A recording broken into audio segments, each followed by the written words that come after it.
I've told you 1,000 times, Chester. It's the number of blind dates I've been on when no one turned up, followed by the worrying number of lumps under my left arm, the date my childhood sweetheart married my best friend, the age my cat was when I ran him over. I've told you 1,000 times, Chester. The number of blind dates I've been on when no one turned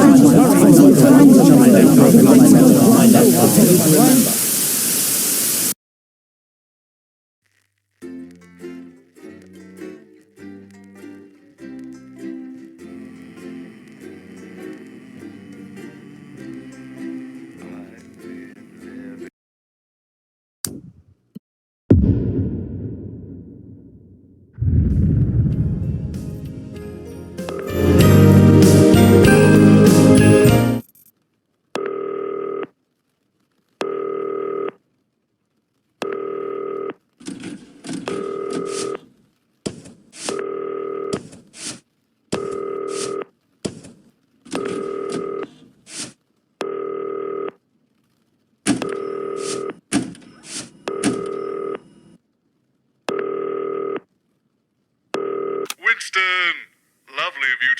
For an all-nighter. I'll be with you for the first section, but then I'm off. Got tickets for Smiling Toots Johnson and his jazz fandango. Usual stuff for this one. Keep the show on the road and keep the edit snappy. Should be a big night. I've told you 1,000 times, Chester. It's the number of blind dates I've been on when no one has turned up, followed by the worrying number of lumps under my left arm, the date my childhood sweetheart married my best friend, the age my cat was when I ran him over, the number of conversations I've had with my father, and the exact time my mother walked out. Honestly, I don't see why it's so hard for you to remember. If you could just sit here, please, Dr. Magnus. The host will be with you shortly. Not you. Sorry, Dr. Magnus. Leave that alone, please, Colin. I don't like it. Gives me the heebie-jeebies. What does? Science? I don't like it. What doesn't Colin like? Science, apparently. Oh, good job there's none here then. Jeremy, this is Dr. Charles Magnus. Is he, though? Jeremy Donaldson, professional cynic. All the best minds are. He's just being modest. He's also a curmudgeon. So from your word of the day calendar. Oh, sorry I'm late. Phone call. Professor Magnus. Doctor, apparently. Oh. Either is fine. 10 seconds, Unless you mean everybody. surgery. I beg your pardon? Lovely to have you. Going in 5, 4, 3... Good evening. I'm Jeremy Donaldson. And I'm Megan Wolfe. It's the 13th of March, 1985, and this is a Channel 1 special event hosted by your national nightly news team. In a laboratory nestled in the sleepy hills of Canterbury, Dr. Charles Magnus and his optimistically named Happiness Collective have been working on a secret project. They claim their Euphoria device will raise overall happiness levels throughout the country. Tonight, live on Channel 1, we'll be putting that claim to the test. We'll be in and out the schedule throughout the evening with our team of reporters standing by up and down the country to report live on whether the device has brought a smile to your faces. We'll have guests from the world of science, politics and entertainment, and of course those all-important results. So don't move that dial, stick with Channel 1 all evening as we bring you The Night of Smiles.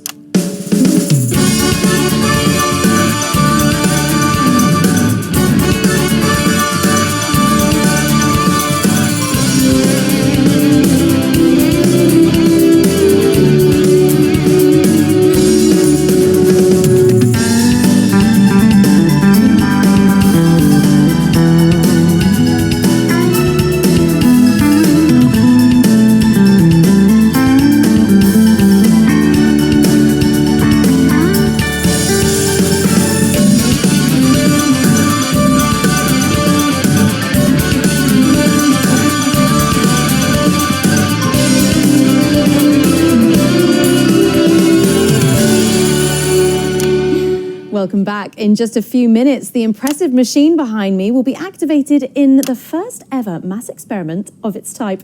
But first, let's meet the man behind the merriment, Dr. Charles Magnus. Hello. Thank you for joining us.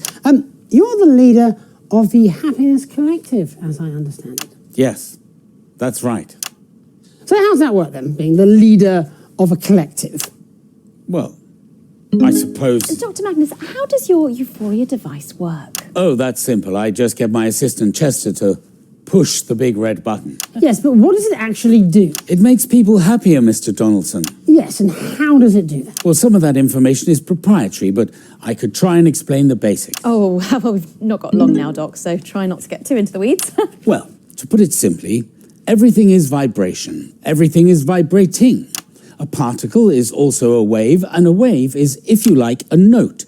And we all vibrate at different notes depending on our mood. Happier people vibrate at a higher frequency than sad people, for example. Is that true? How are we measuring that?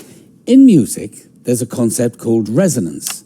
When a note on a piano is played, corresponding strings also sound. They vibrate in resonance.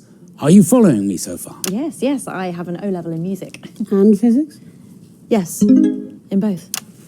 Well, the Euphoria device works in much the same way. The machine generates a note that represents happiness, and all the people and the animals resonate with that note and feel happier. Noticeably. Measurably. Well, at least that's the hope. So, what you're saying is that for unprecedented amounts of public money, running into the tens of millions, you've built a giant piano that only plays one note. Yes, but it's a very powerful note. And this is the only instrument that can play it. Wow, there is less than a minute to go now. So while we go and get set up with Chester and yourself over at the Euphoria device, we can go live to the new Advance HQ for a special message from the Prime Ministers, Peter Clement and Julia Salisbury. Good evening, everybody. On behalf of Advance, Julie and I just wanted to wish all of you the very best of luck with tonight's groundbreaking experiment. When this project landed on my desk, I just knew it deserved to be funded. After all, what could possibly be better than increased happiness? Now, I'll admit, I was a little skeptical, but the lab results are promising, and I'm reliably informed it'll even work on this sea. So it's a big well done from us to Dr. Magnus and the entire team at the Happiness Collective. So as my old man used to say, it's time to stop twatting about and get the gimlet frothing. Wow. Good luck, everybody. Back to the studio. Fantastic, the Prime Minister's there. And of course, without the funding from the Assets and Wealth Fund... We'd still be making prototypes out of sticks. And you are Chester. Chester Mims, 24. My allergies include nuts, macrame furniture, and liquids with a viscosity over 200 centipoise. I've been Dr. Magnus's assistant for... 3 very long years. Yes, he calls me his right-hand man. I do not. Well, that's enough lab banter for now. Let's see if this ridiculous contraption actually works, shall we? Yes, I think we can get a counter on the screen. And we're going in 10, 9, 8, 7, come on, Jeremy. 6, 5, 4, 3, 2, 1...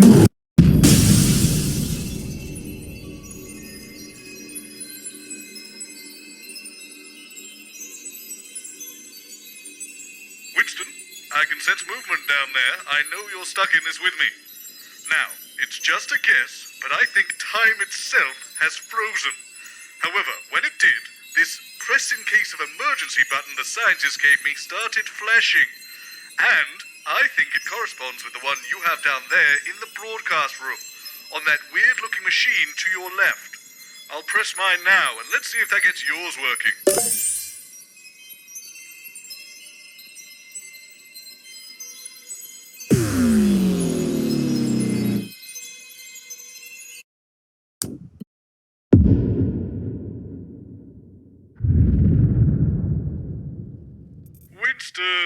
Lovely of you to volunteer for an all-nighter. I'll be with you for the first section, but then I'm off. Got tickets for Smiling Toots Johnson and his Jazz Fandango. Does this all seem a little familiar to you, Alex? For the last few hours, I've been having a weird sensation of déjà vu. Strange. Maybe I need a snack? Well, good luck with the show. I've told you 1,000 times, Chester. It's the number of blind dates I've been on when no one has turned up, followed by the worrying number of lumps under my left arm, the date my childhood sweetheart married my best friend, the age my cat was when I ran him over, the number of conversations I've had with my father, and the exact time my mother walked out. Honestly, I don't see why it's so hard for you to remember. If you could just sit Hang here, on, please, this Dr. is Magnus, extremely and I'll speak with you familiar. shortly. Not you. Sorry, Dr. Magnus. Leave that alone, please, Colin. I don't like it. Gives me the heebie-jeebies. What does science?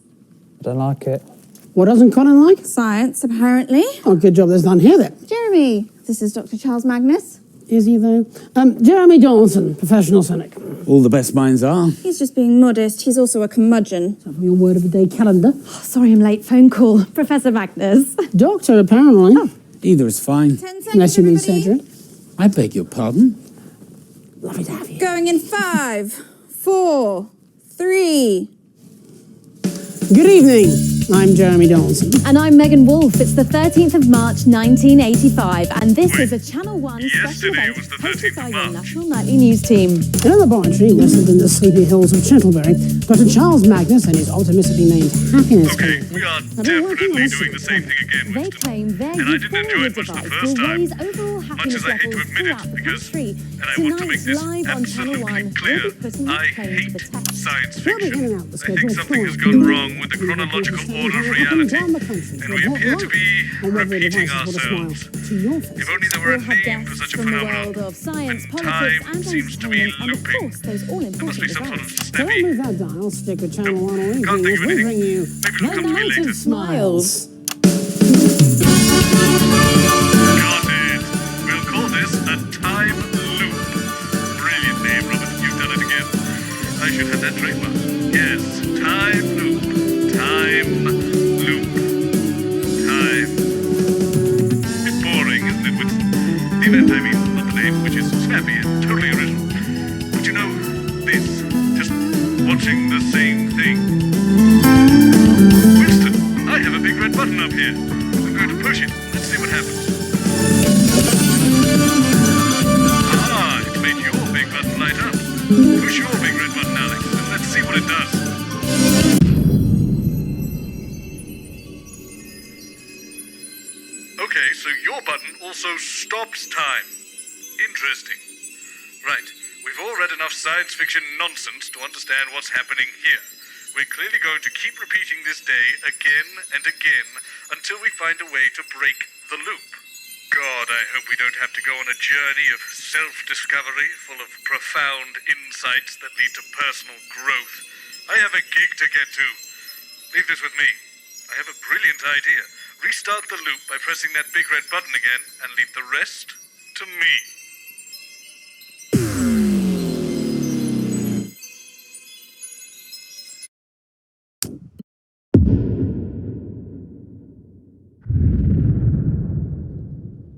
Ah, Winston, back with me now. While I was waiting for you to get back to me in the loop, I enacted the solution to our little time-getting-stuck conundrum.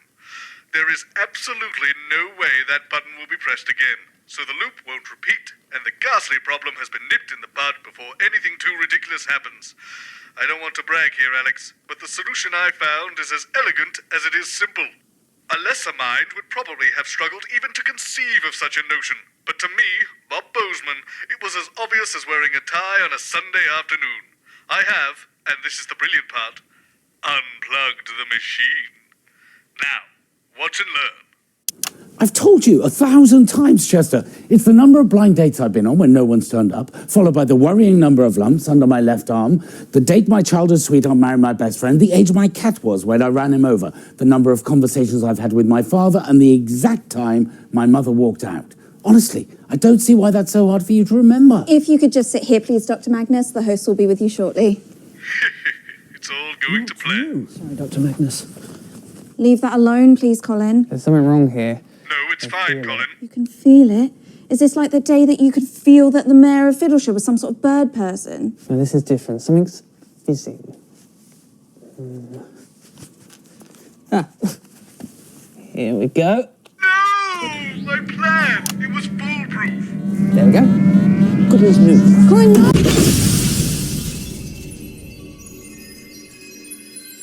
Well, I think it's fairly obvious that did not go to plan, but no point dwelling on who's at fault for what.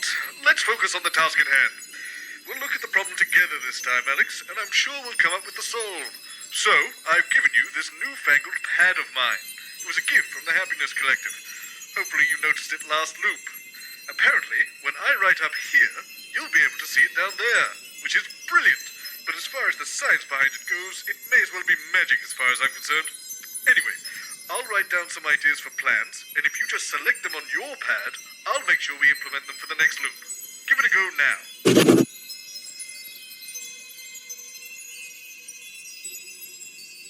They can't press the button if they aren't doing the experiment, and I've got the perfect replacement show. Right, I've pressed my button up here. If you're happy with your choice, just press your red button on the contraption to your left, and it should reset the loop for us. Then I'll get to work.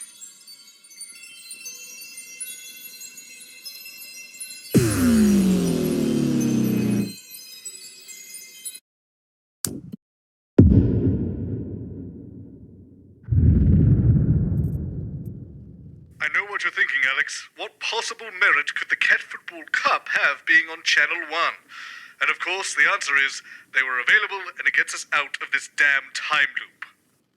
No, they take it very seriously. Oh, of course they do. Apparently, they hate each other. Oh, of course they do. Ancient enmities of bad blood. They sound like an awful rock album. Sorry, I'm late. Furball. Apparently they hate each other. They do. They absolutely do hate each other. Oh, well, this should be fun. Well, while I am glad that the pseudoscience has defected to Hammerman's lot on Channel 3, What's I that think now? Boseman should be congratulated on possibly finding something that's even worse. You're not a cat person. I'm not a pet person. I always assumed you'd keep fish. Domestic parasites. 10 seconds. What, fish? No, all the hairy little terrorists. That's what the crew call you. Going in 5, 4, 3.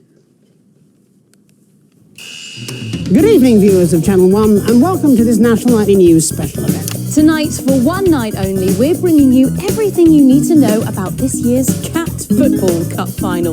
We'll have interviews with the coaches, managers, and even the star players. Not quite sure how it's going to work, but I guess we'll find out. Our roving team of reporters have been tucked away up and down the country to bring you live reactions and pre-match fever. And, of course, at 9 we'll have all the action of the match itself, live, right here on Channel 1. So don't go changing that channel. It's going to be perfect here on Channel 1.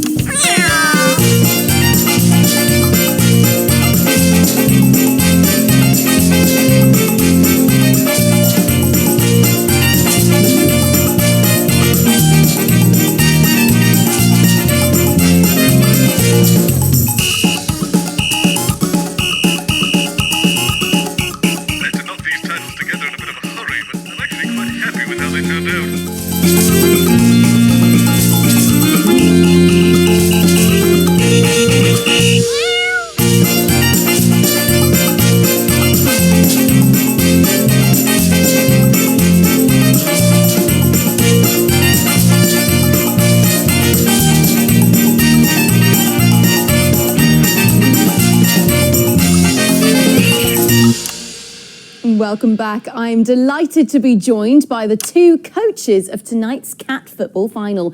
And I believe you're also the managers. And the owners. Yes. And I would imagine most of the spectators.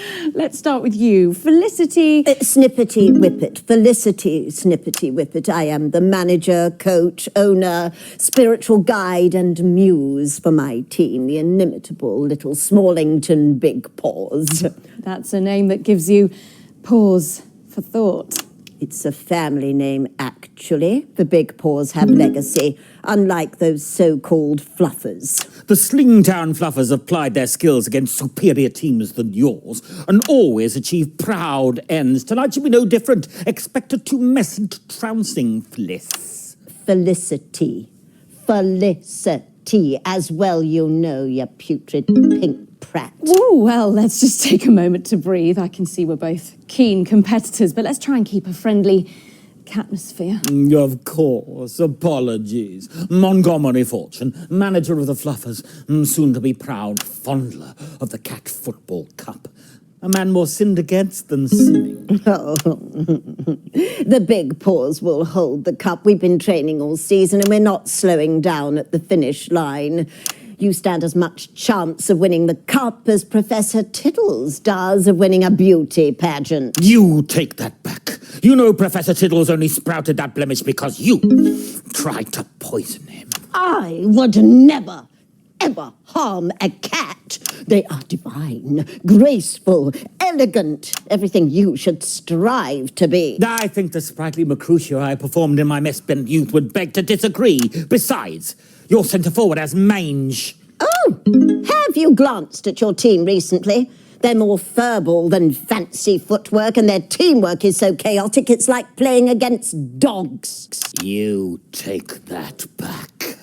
Never. In fact, I'll go further. Your team is lazy, disorganized, and matted. You'd have done better to get them all spayed. Well, we seem to be a whisker away from a fist fight here. Will you stop with the cat puns? I concur. If we could all just calm down, please. Can't stop meow. I've got too many of these. So, both of you, I have a question. Cats. They're pointless, really, aren't they? So,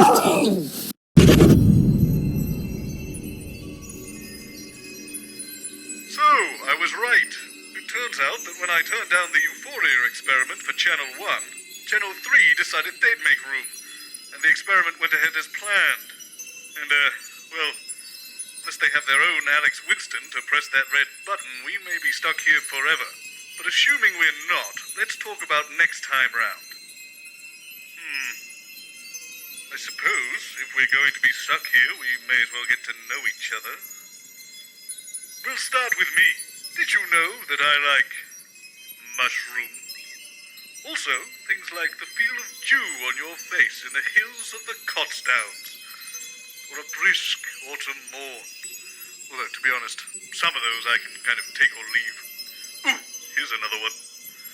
Did you know that I love the sound of smooth jazz? If you ask me, very little in this world can beat an afternoon alone with the rhythms. Wilson, I have a question for you.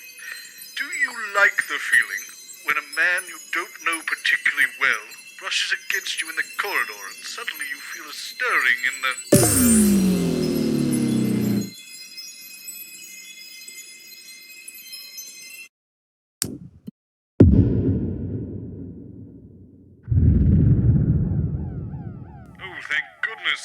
Starting to get a little strange there, Alex. Let's just move on. Less said, the better.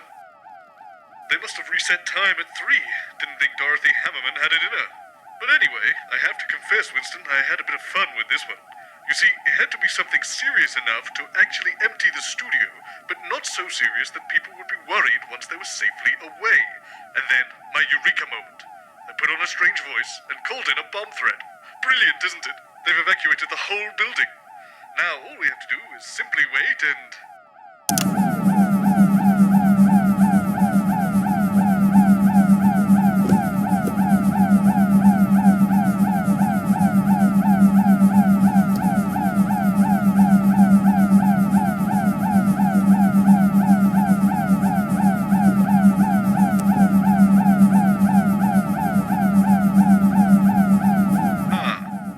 all we've done here is delay the inevitable, I feel. Won't they just come back up and press the button later? Seems this may have been one of your more short-sighted ideas, Alex. Not to worry, we'll fix it for the next loop. Speaking of, is that your old replacement cleaning the studio now? I wonder if they'll clean the...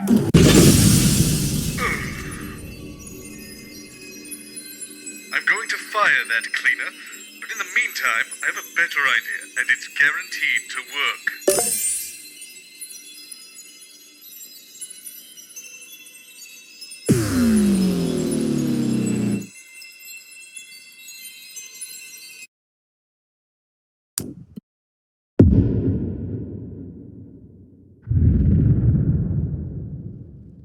Disclosure here, Winston. I may have gone a little overboard on this one. I've told you 1,000 times, Chester. It's the number of blind dates I've been on when no one's turned up, followed by the worrying number of lumps under my left arm, the date my... Why is my machine covered up? If you could just sit here, please. Dr. Someone Magnus. has covered up my machine. You there! Who, me? Why have you covered up my device? Not me, mate. I do sound. I agree, though. It just feels wrong, doesn't it? There's nothing suspicious. Boseman just wants to do a big reveal. Perhaps Chester would like to. Really? Can I? Oh, if you must. Try not to injure yourself. Yes, Dr. Magnus. Everything set? Just a small change. We're going to do a big reveal. Sorry, I'm late. Leaky gusset. Where do you want me? Over there with Chester. Hi. Chester Mims, 24. My favourite odours are cinnamon, pine leaves, and of course, Asian yoghurt. Okay. A.K.A. Preferably 7 months old, if possible. You'll have to forgive Chester. Gives it a good nose. He takes personality advice from women's magazines. Oh, we had a makeup artist that did that. Really? She's dead now. So, who's opening? Just trim it down and throw it to Megan. I'm only joking. She's not dead. Probably just unemployed. Consider it trimmed. Possibly homeless, I suppose. 10 seconds. I mean, she could be dead. I wouldn't know. Going in You 5, scare me. 4, 3.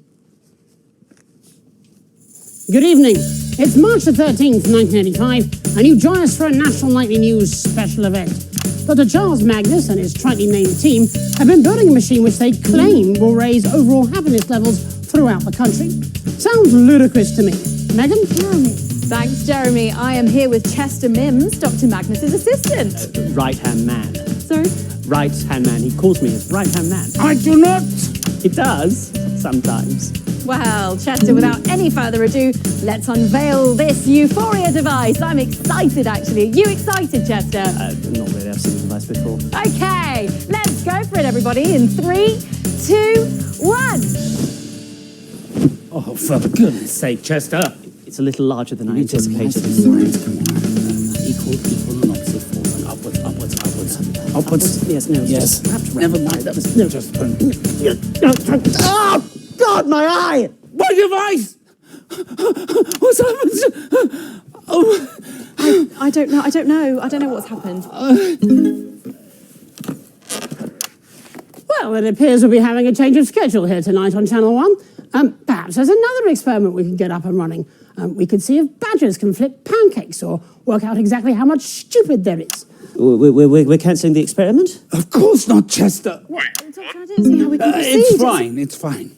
We have another device back at the laboratory in Canterbury, and I'm sure Gerald is watching this now, and if he does, he was expecting there might be some teething problems. He can just fire up that one and off we go. Gerald, if you're watching, we will fire it up now, please. Thank Well, you. that is handy. Well, that's annoying. It appears the experiment will be proceeding anyway, if untelevised. So, here's hoping we all crack a smile sometime soon. Oh, terrific. Won't be long. Only takes a few seconds to charge up the new device, and then Gerald will just... Okay,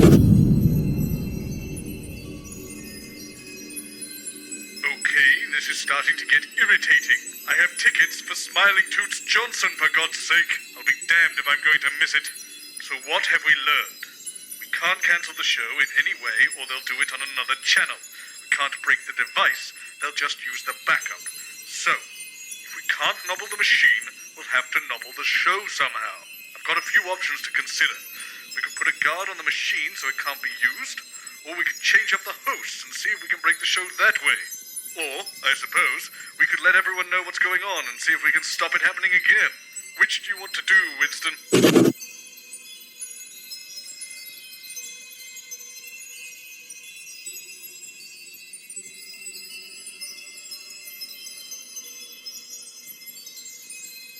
If we tell everyone we're getting stuck in a time loop, they'll be sure not to press that button.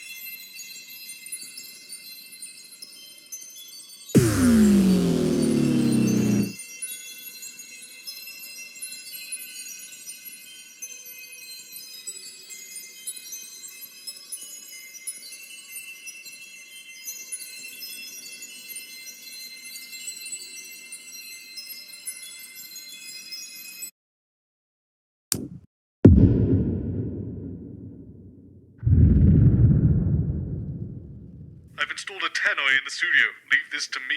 I'm a master of explanation and negotiation. I've told you 1,000 times, Chester. It's the number of blind dates I've been on when no one turned up, followed by the worrying number of lumps under my left arm, the date my childhood sweetheart married my best friend, the age my cat was when I ran him over, the number of conversations I've had with my father, and the exact time my mother walked out. Honestly, I don't see why that's so hard for you to remember. If you could just sit here, please, Dr. Magnus. The host will be with you shortly. Yes. Not you. Sorry, Dr. Magnus. Leave that alone, please, Colin. This reminds me of the time I accidentally ate a load of acid instead of my banana sandwich. We've all been there, Colin. Jeremy, this is Dr. Magnus. He is the scientist... Attention, National Nightly News team. Please gather everybody by the sofas. Sorry, I'm late. Unstable cat. Was that Boseman? This is Boseman. Is this a drill? This is not a drill. Right, okay, Chester, if you could please join us on the sofas. And the crew, please. I'm on my way down. Okay, and the crew, please. So, I have no idea. Is it someone's birthday? Anyone?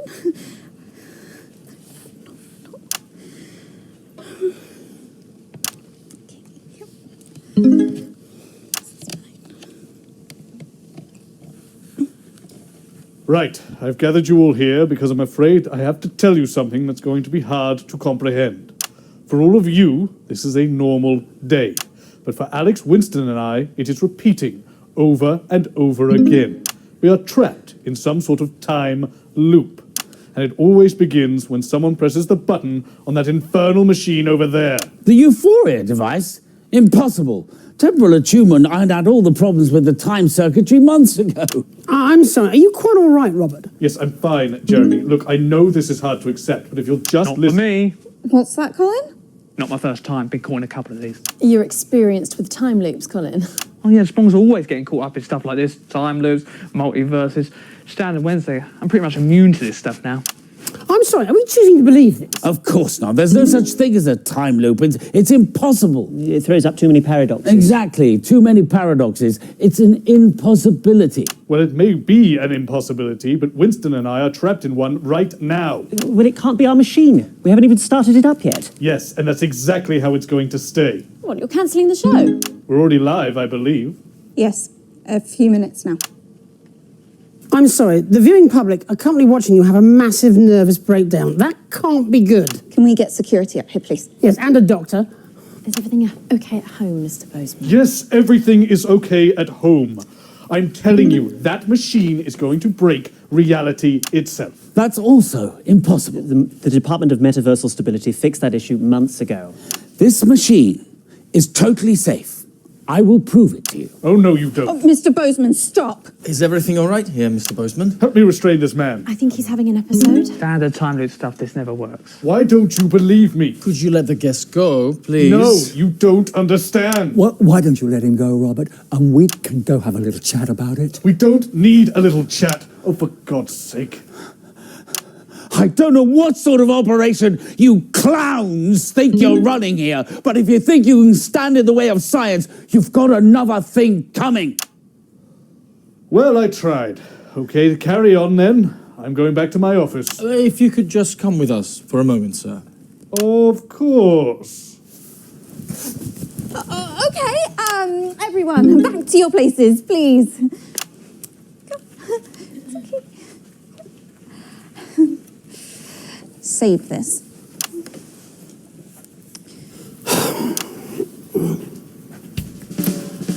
Well, firstly, an apology to our viewers at home who've had to witness, well, what just happened. Our boss has been having a breakdown on national television. Personally, I can't think of anything more mortifying, but I can assure you he will receive the best possible care. After him! He's heading for the stairs! Meanwhile, everyone here feels a little bit upset, so now would be a perfect time to test a device which makes the unlikely claim of being able to cheer everybody up. Dr. Magnus? Yes. Actually, the machine uses resonance to raise the... No one cares, Chester.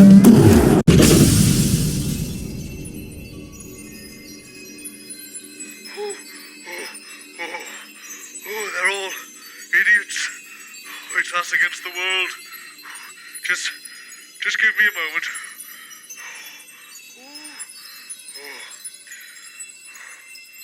Okay. Go ahead when you're ready, Winston. The problem is people pressing the button. So, we hire someone to stop that from happening.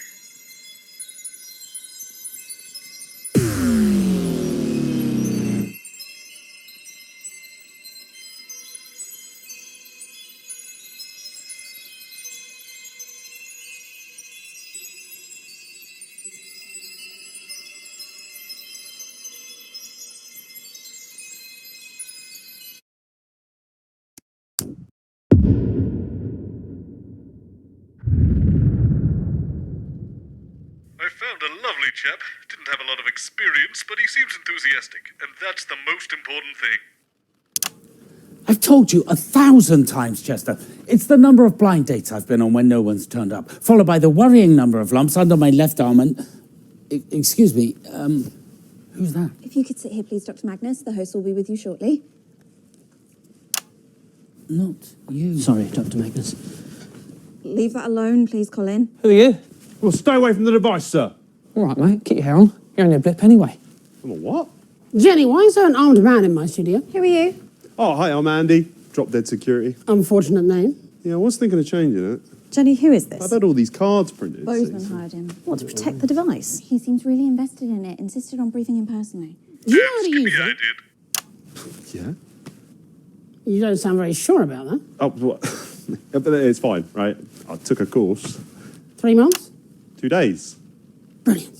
10 seconds, everybody. You okay? I hate guns. Oh, I think they're quite fun. 5, 4, 3. Good evening. I'm Jeremy Donaldson. And I'm Megan Wolfe. It's the 13th of March, 1985, and this is a Channel 1 special event hosted by your national nightly news team. In a laboratory nestled in the sleepy hills of Canterbury, Dr. Charles Magnus and his optimistically named Happiness Collective have been working on a secret project. They claim their Euphoria device will raise overall happiness levels throughout the country. Tonight, live on Channel 1, we'll be putting that claim to the test. We'll be in and out of the schedule. God, sorry again. Yeah. In and out of the schedule. No. Oh, sorry, I think it's my allergies. I think it's my allergies. I'm really playing up today. We're on and off all night. You'll go. We'll have guests from the world of science, politics and entertainment, and of course, those all-important results. So don't change that channel. Stick with Channel 1.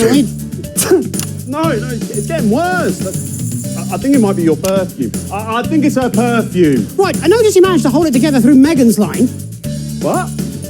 Oh, sorry, mate. I think my ears are swelling. Well, good luck with that. It's the Night of Smiles. Night Smiles. Roll the titles.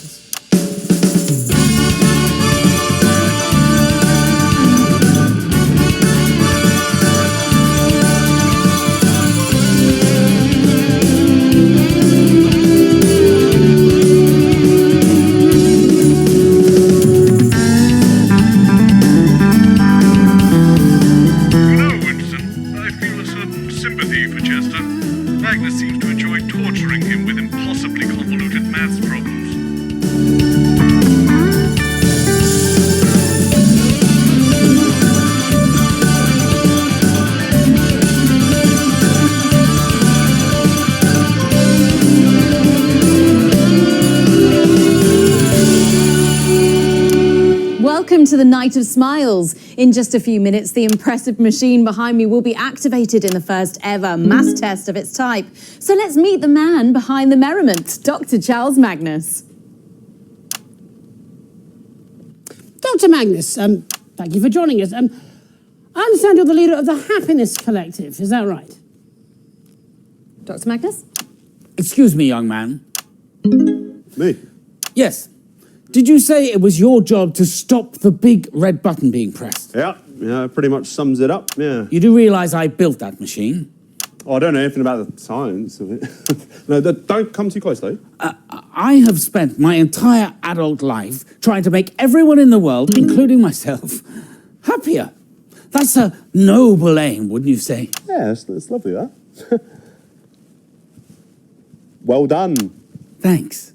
Well, the thing is, to bring my work, my life's work, to completion, I need to press that button. Do you understand me, Andy? Yeah, but the thing is, I can't have you doing that, see, so...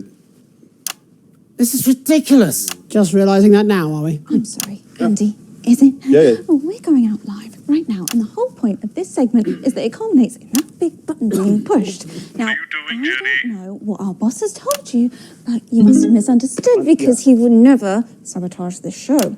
Just follow your orders, Andy. When did I love this thing. I'm going to have literally these no put in idea what everywhere. Right, stay back. Stay back. I'm drawing my guns, right? Stop. Andy! Oh, bugger! Shall we fight talk?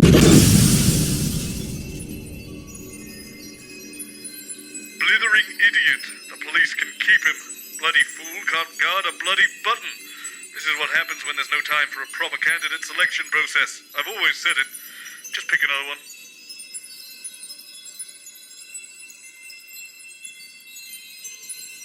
This one's going to be an absolute train wreck. There's a reason I keep them both behind camera.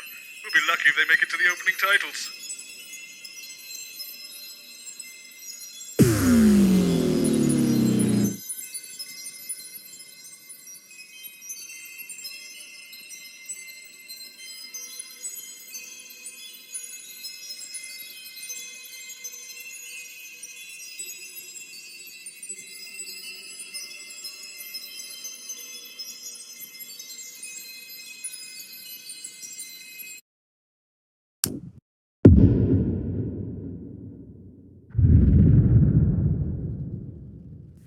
These two have absolutely no training. This is going to be a disaster. I've told them it's a job swap. They're all so freaked out. It's been a lovely day. Bloody brilliant. This is a stupid idea. Hope my nan's watching from her cell. Of all the stupid ideas Boseman has got from books on intrepid management style, this has to rank as the stupidest. This is my favourite version yet. This is so fun. I don't want to be on TV. Job swap! I'm not using my real surname. Don't use your real surname. God, no, I don't. You look amazing. They're going to love you. How do I look? Like a used car salesman. Excellent. Sprong's consider enterprise to be prime amongst the virtues. Why is that, Colin? No one knows. It was written on a spoon. On a spoon? 10 seconds! Down the Where side are of the guests? 5, 4, oh God, shit, 2, go! Good evening. I'm Jenny Skywalker. And I'm Colin Sprong. With a wooden one. God. The spoon, that's how they're able to get the writing down the stool. Colin, shut up! Just carry on! You're not supposed to be heard. Follow the auto cue then. Oh, right, the auto cue. Snuggled into the warmly heaving bosom of Canterbury, nestling in the soft embrace of its tempting folds. Who wrote this? I did not write this. I wrote it, just read it. It's like a bad erotic romance novel. A team of strong but inwardly vulnerable scientists have knotted their collective brows in pulsing concentration as they strive heroically towards one end and one end alone. To make us all happier. Will it work? Probably not. Actually, it doesn't say that. That's just what I think. It says, let's find out. Tonight on The Night of Smiles. Title is 45 seconds.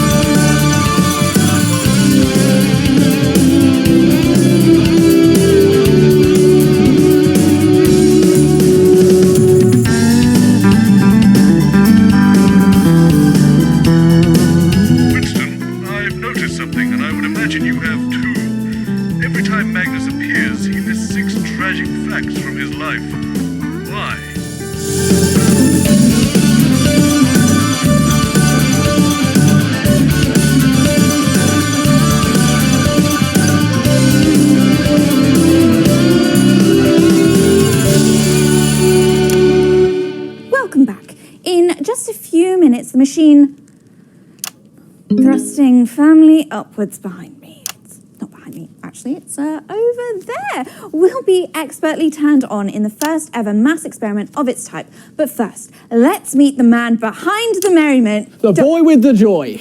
Dr. The bloke with the jokes. I've got loads of these. I don't tell jokes. I'm really awful at them. Dr. Charles Magnus, thank you for being here, and I'm sorry about, well, pretty much everything, but especially Colin. Rude. Dr. Magnus, why devote your life to something as ephemeral as happiness? Well, I suppose I'd seen happy people from time to time, and I thought it looked nice. But shouldn't happiness come as a result of our personal experiences? Shouldn't it be earned? Not necessarily. One of my uncles once won a year's happiness on a scratch card. Yeah, that question was more for Dr. Magnus. Yes, but our surreal friend here does make a good point. I mean, why should we have to earn happiness when we could have it for free? Because, well, then it doesn't mean anything, does it? It's not real happiness. It's just a drug administered through the air. I don't think that's very What about if someone at home tonight watching this has just experienced a bereavement? What if they don't want to feel happier? What if your device interferes with the natural process of grieving? Have you considered that? Well, My device will... there's no malice intended. Chester, come here a minute. Let's welcome Chester to the show. Chester Mims, 24. I enjoy science, orienteering, and the cheeses of the West Country. Chester, have we made the calculations for the recently bereaved? Yes, I'm sure we have. 1 second, I'll just... Dr. Magnus, have your team done an adequate risk assessment for this experiment? Yes, we have. I think we have, yes. Oh, that's cool. Chester, Look, he's starting to crack. Effect on the unborn child, effect on boxers and other aggression-based activities. Yes. Effect on bereaved and potential corrected for by 18% with reality stabilization circuitry. Yes. Provided that no one messes around with the circuitry on the relay, I'm sure we'll be absolutely fine. Well, I believe we have a special message from the Prime Ministers to wish you luck. Maybe they should wish us all luck. You know, you weren't the only channel that wanted to run this experiment live. Oh, no, we're really glad you're here. Well, you've seemed very cynical. Sorry, I don't usually host these things. That's probably why. Yes, we were promised Jeremy Donaldson. That probably wouldn't have gone much better for you. You know, I have a good mind to call the whole thing off. No, let's not do that. I'll never work in TV again. Let's just listen to the Prime Ministers. Good evening, everybody. On behalf of Advance, Julie and I just wanted to wish all of you the very best of luck with tonight's groundbreaking experiment. When this project landed on my desk, I just knew it deserved to be funded. After all, what could possibly be better than increased happiness? Now, I'll admit, I was a little sceptical, but the lab results are promising, and I'm reliably informed it'll even work on this estate. So it's a big well done from us, to Dr. Magnus and the entire team at the Happiness Collective. So as my old man used to say, it's time to stop twatting about and get the gimlet frothing. Wow. Good luck, everybody. Back to the studio. Welcome back. Let's press this button and see if the universe breaks. The odds of the universe actually breaking are infinitesimally small. Well, you two better get your story straight. It's a bit of fun. What do I want to do every time now?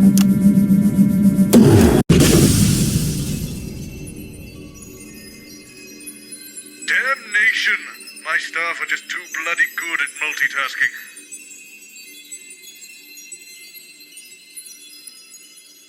Well, if nothing else, I'm sure Bannon will be able to annoy Magnus out of doing the experiment. Even short won't be enough to rein him in.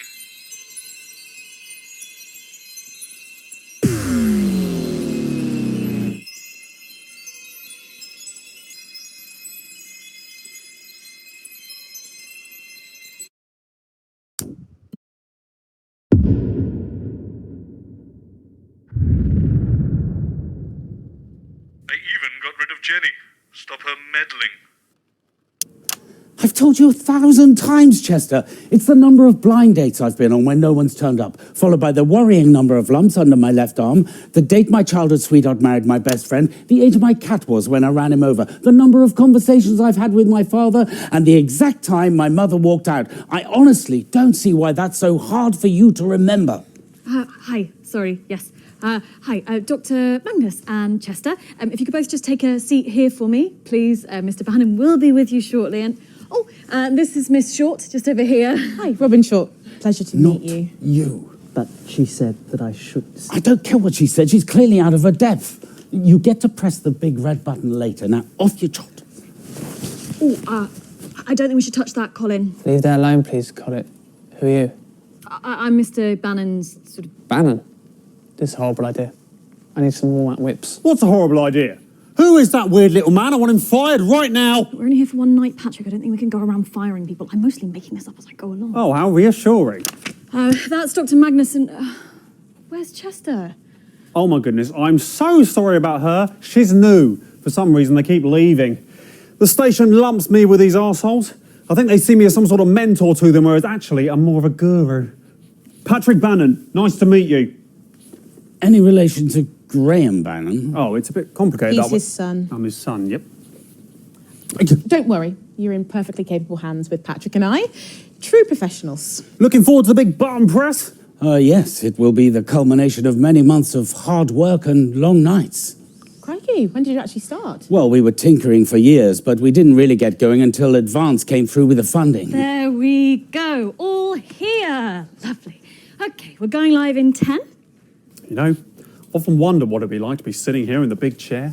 Big chairs? Be the man in front of the camera. Or woman. Jeremy Donaldson 2.0. Going. You're welcome to that one. In 5. No, sorry, 3. I've got absolutely no, we're live. no, I'm not planning on spunking this opportunity right up the curtains. No, sirree. Patrick, we're live! Good evening, I'm Patrick Bannon. And I'm Robyn Short. It's the 13th of March 1985, and this is a Channel 1 special event hosted by your national nightly news reporting team. Yes. Jeremy Donaldson and Megan Wolfe are off doing something. I don't know what. No one told us. So I'll be hosting this once-in-a-lifetime event. Yes, we will, Patrick. Gently nestling in the sleepy hills of Chintlebury is a solitary laboratory where Dr. Charles Magnus and his wonderfully named Happiness Collective have been working on a secret project. Yes, indeed. I do like a good nestle, don't you, Rob? What? I like a good, don't worry about it. The team are claiming that this euphoria device will raise overall happiness levels throughout the country. Tonight, I'll be putting that claim to the test, live on Channel 1. As will I. We have reporters positioned up and down the country and a smorgasbord of fabulous expert guests right here in the studio to check those all-important results. But don't even think about changing that channel. You stay right here with me. Us. Live on Channel 1 for The Night of Smiles.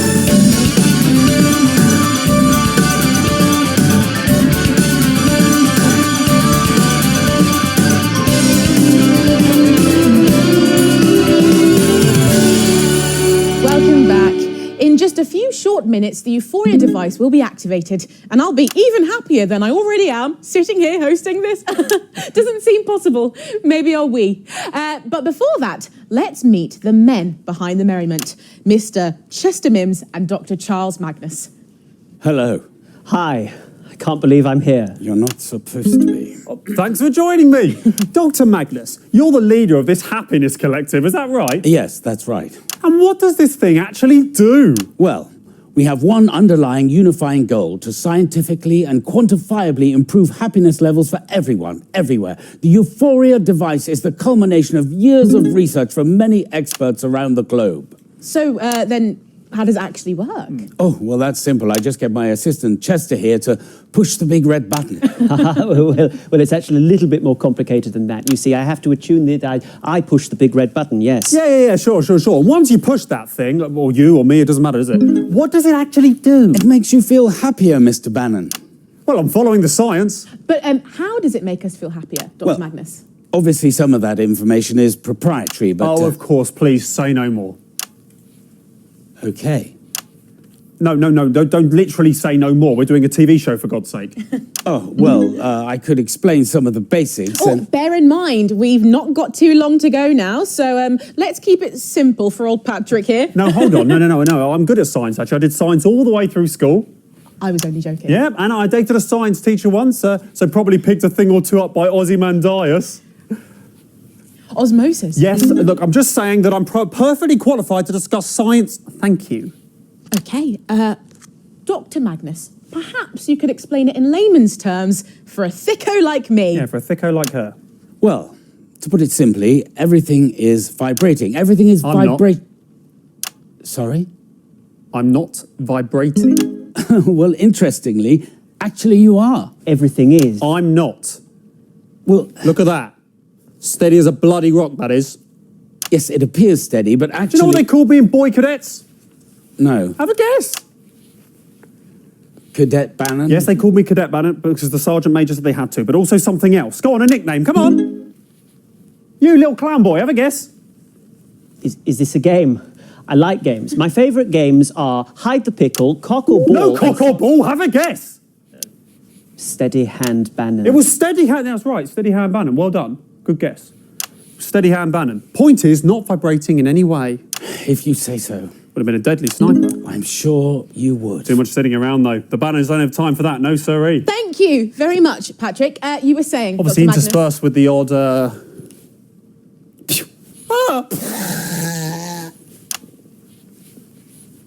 Crikey. But most are just sort of sitting around. It's a boring job. Dr. Magnus.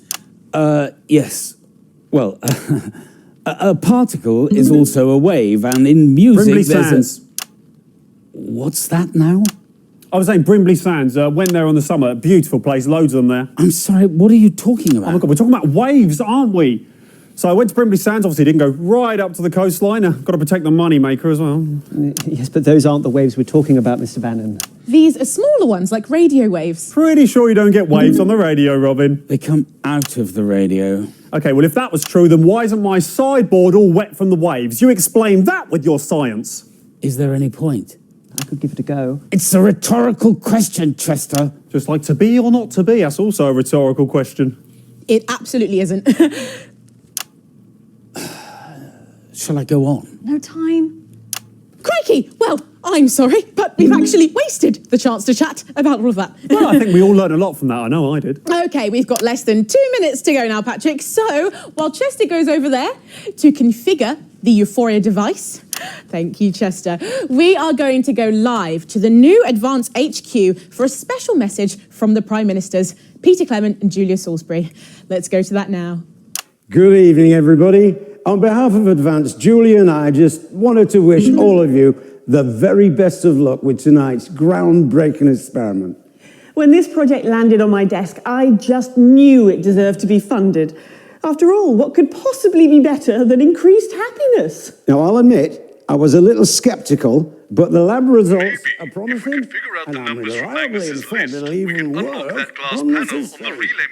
So it's a big well done from us to Dr. Magnus and the entire team at the Happiness Collective. So as my old man used to say, it's time to stop twatting about and get the gimlet frothing. Wow. Good luck, everybody. Back to the studio. No, that's just what they want you to do. No, journalism is about taking massive risks for even bigger rewards. Being seen to do something, even if you're doing nothing at all. Now, this is my big opportunity, and I'm going to grasp it with both hands. I thought this job was going to be glamorous. Good one. Just day after day with this fucking...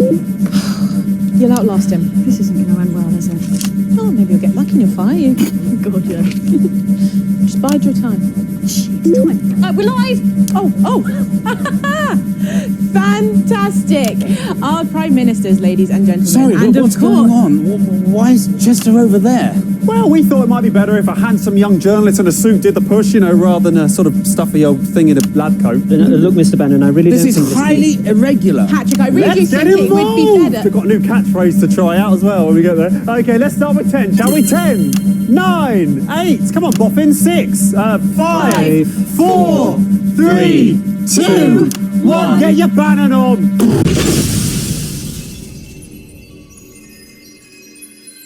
If I ever get my Bannon on, please have me institutionalized. Anyway, we can't break the machine and we can't break the show. But we could break the scientists. I know what we need to do. Hit the button, Winston.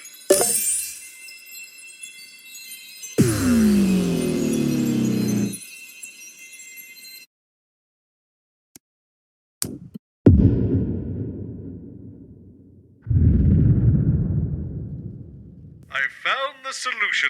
No scientists, no experiment. Sit back and relax, Winston. This one's all me. It's going to be a very short show. And you're sure you haven't seen them? Not for the last half an hour or so. I'm normally out here by now banging on about numbers. And you've checked everywhere. The break room, Dr. Magnus's dressing room. Break room, they're always out of the dressing room by now. Colin, can you please just go and check if they're in the dressing room and I'll get security to do another look around. Don't press that button. Good. I do believe we were sent there on purpose, Chester. Oh, bugger. On purpose?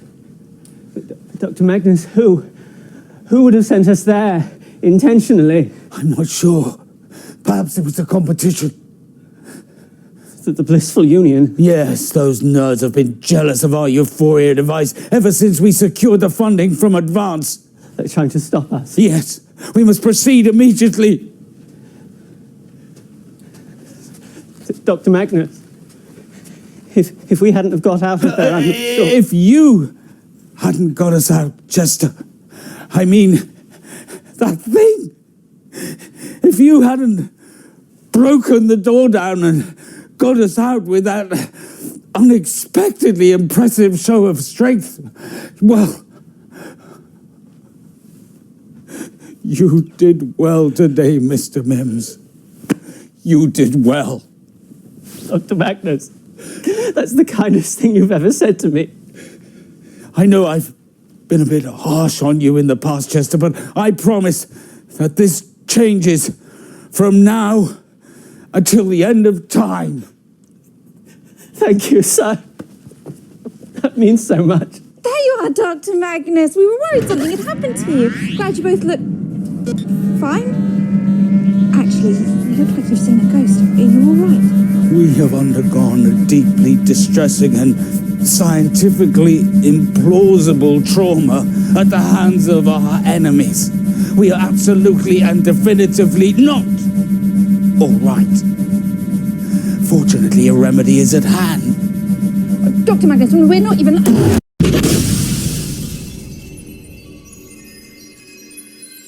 solution is flawless. The execution is the problem. I don't know why you suggested the old haunted Bannon soundstage. Terrible idea. But I have a better place. Don't worry, Alex. I'll clean up your mess.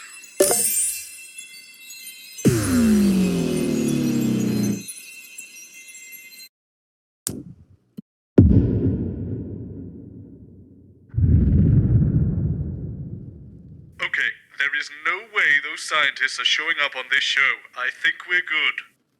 And you're sure you haven't seen them? It's so infuriating you don't remember our conversations, you know. And you've checked everywhere, the break room, Dr. Magnus's dressing room. Yes, and I've sealed off the old Bannon soundstage. Wait, why would you do that? Colin, can you please just go and check if they're in the dressing room and I'll get security to do another look around. Yes, look all you want. You won't find them this time. Why can't he press the button? Isn't that the whole point, isn't it? Wait, where is everybody? Where How is he speaking to Professor What's-His-Face and his collection of smiling idiots? Jenny? Yes, Dr. Charles Magnus and his assistant. Sorry, I'm late finding my teeth. Where are the guests? They seem to have mysteriously disappeared. I'll have them back here by the time you come back from the titles, don't worry. It's considered poor form to lose the guests, Jenny. Well, next time, I'll read the news and you can chase the wandering scientists. How about that? 10 seconds! Probably do a good job. Oh, you can make Colin my co-anchor. Going in 5, 4, 3... Good evening. I'm Jeremy Donaldson. And I'm Megan Wolfe. It's the 13th of March, 1985, and this is The Night of Smiles.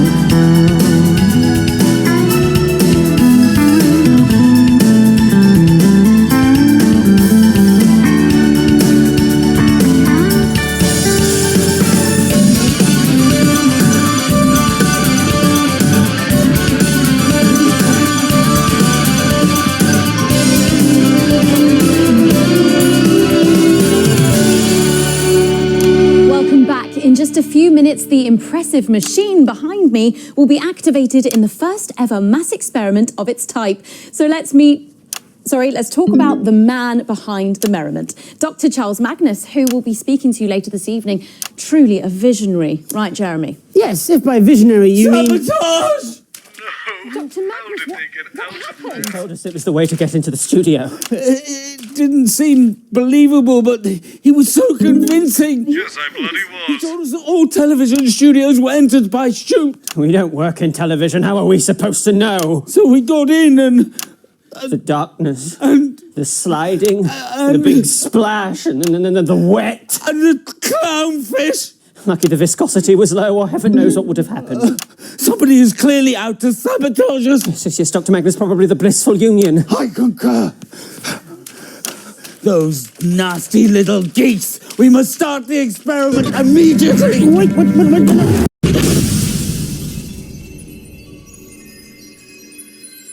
Right, I've had enough. There's only one real solution that will fix this once and for all. Once more into the breach, dear Winston. Once more.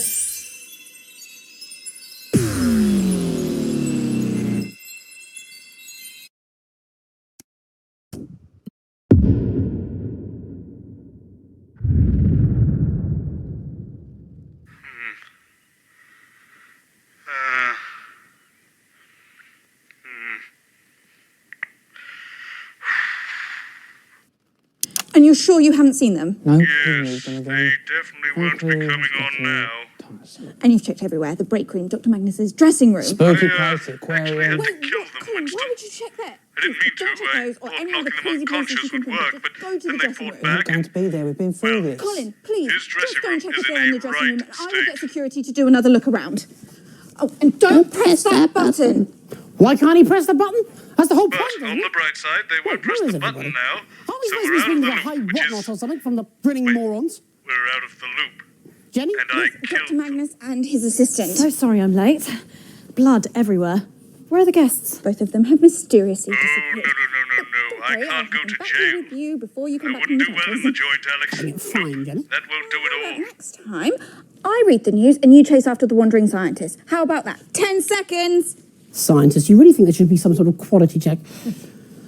Going in 5, 4. Mr. Boseman. Sorry, Jenny, but I just can't live with this timeline. We're going again.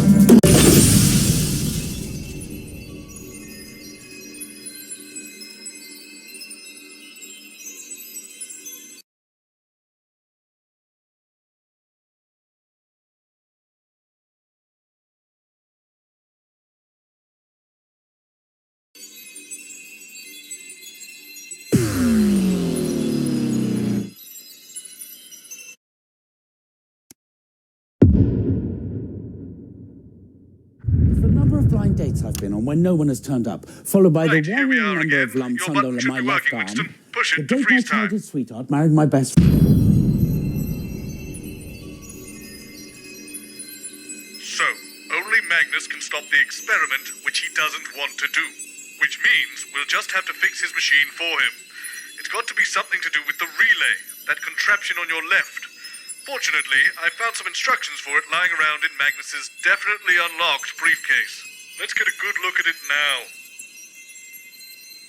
Apparently, altering the machine's core workings is all about the wires, but we can't get at them because of the glass panel, which appears to have an unnecessarily complex combination lock.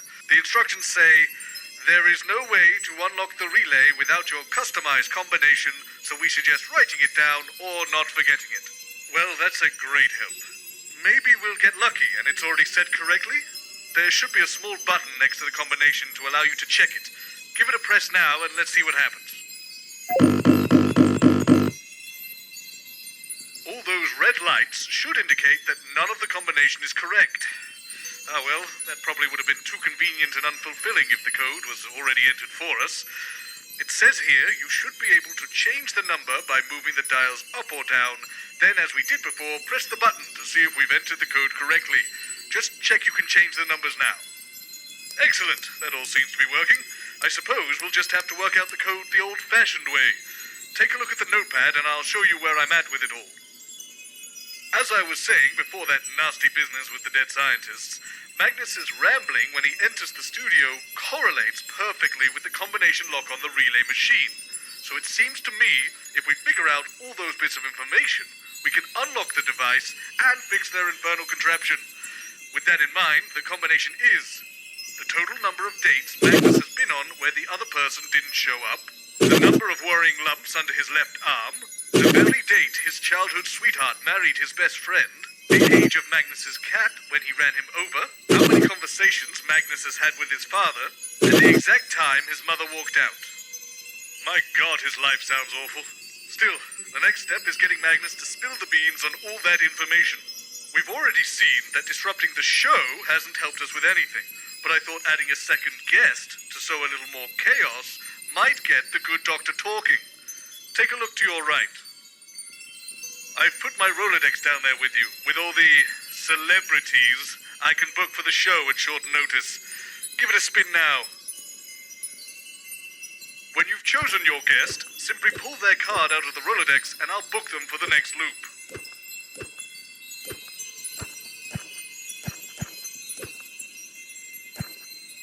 Madder than 13-8 with 5 sharps, but at least he gets people talking.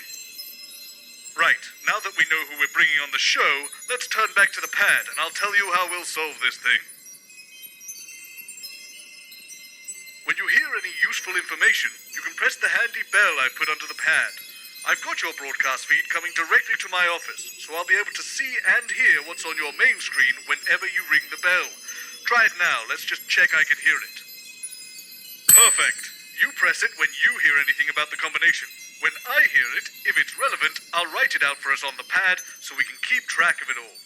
Once we have enough to figure out the code, we can fix this damn machine and get out of this mess. I can get us started because I happen to hear about the unfortunate passing of his father from a severe sawdust allergy, apparently, when he got home from the circus. So we'll put that down now. Right, so remember, we're looking for the information to solve the combination lock. Magnus will hopefully reveal different pieces of the information based on who you've chosen to bring on the show via the Rolodex. You'll ring the bell anytime you hear anything relevant, and I'll note it down. And you can start and stop the loops at any time by pressing the big red button on the relay machine. Let's get started.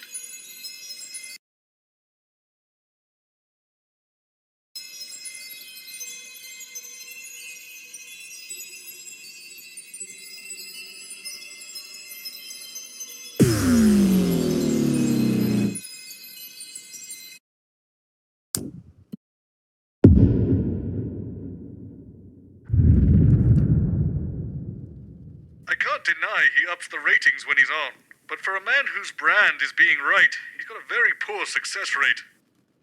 I've told you 1,000 times, Chester.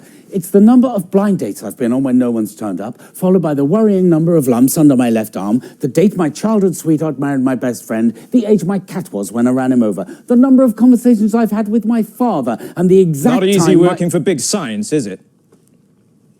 No, it's me.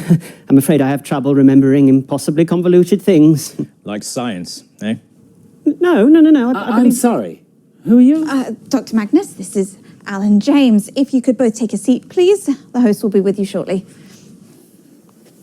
Not you. Sorry, Dr. Magnus. Big science, mate. Oh, God, not in this time. Not who? Oh, God. Look, I'm not happy about it either. Jeremy Donaldson. Nice to meet you. Now, you'll say that at first. Mr. James. Nice to be back. For at least one of us. Sorry, I'm late. Poisoned smoothie. Dr. Magnus. Nice to meet you.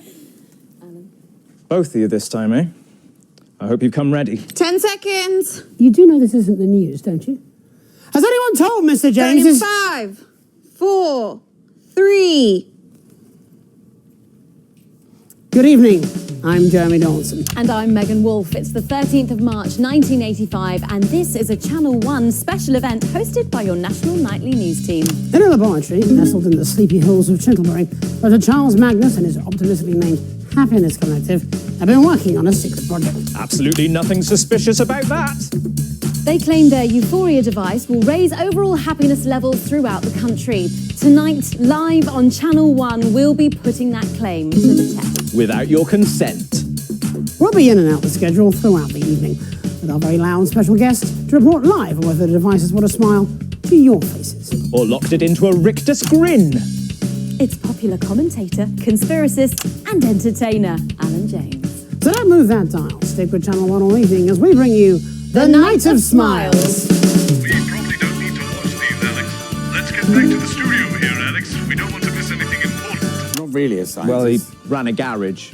Did mainly tyres and exhausts. More of a mechanic then. My God, that sounds awful. Ran it, you Do you owned it, really have to listen to that every day, Alex? Who ran Let's it just for him. turn off That's the all, audience actually. monitoring for now. We don't want to have that going Car off fell from every that time. lift thing and killed him. Dad was devastated.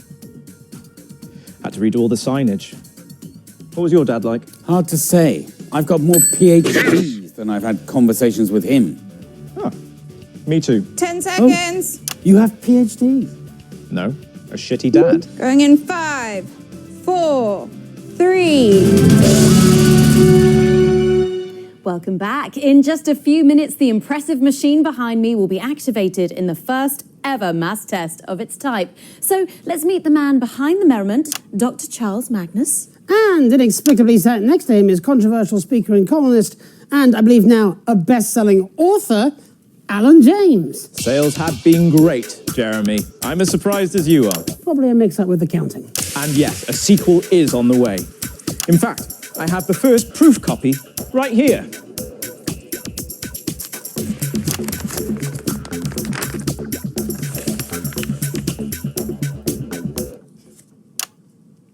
Okay, there seems to have been some sort of mix-up with the measurements. Yeah, that's hard to read, that. Well, let's turn to the man of the moment, shall we? Dr. Charles Magnus. Well, I wouldn't go that far. I'm lucky enough to work with an amazing team. In a secret lab somewhere deep underground? No, in Canterbury, near the supermarket. Where does your funding come from, so-called Dr. Magnus? A valid question. Well, prior to last year, we relied mainly on charitable donations, but since Advance came to power, we... Or as I call them in my new book, Alan James is right here. The corrupteers! Like, corrupt puppeteers. See? Well, pretty much disregarding all of that, the Assets and Wealth Science Program gave us the means to get to tonight in a fraction of the time it would have taken otherwise. And what did you have to do in return for all that lovely funding? I beg your pardon? I have been doing my own research, so-called Dr. Magnus, and this experiment is dangerous. All science involves risk. You're messing with the structure of reality. I've been doing my own research. We are at the forefront of a new technology. This is how breakthroughs happen. This is how science works. Well, what if what you call science is all a big lie? What if there's something more? Something bigger than science? You can't get bigger or smaller than science, Mr. James. Science isn't a thing. It has no mass. It is simply a set of tools to understand everything. What is the real purpose of your happiness device? To make people happier. And what if we don't want to be happier? What if we want to spread our misery to others? Well, how is that different than what I'm doing?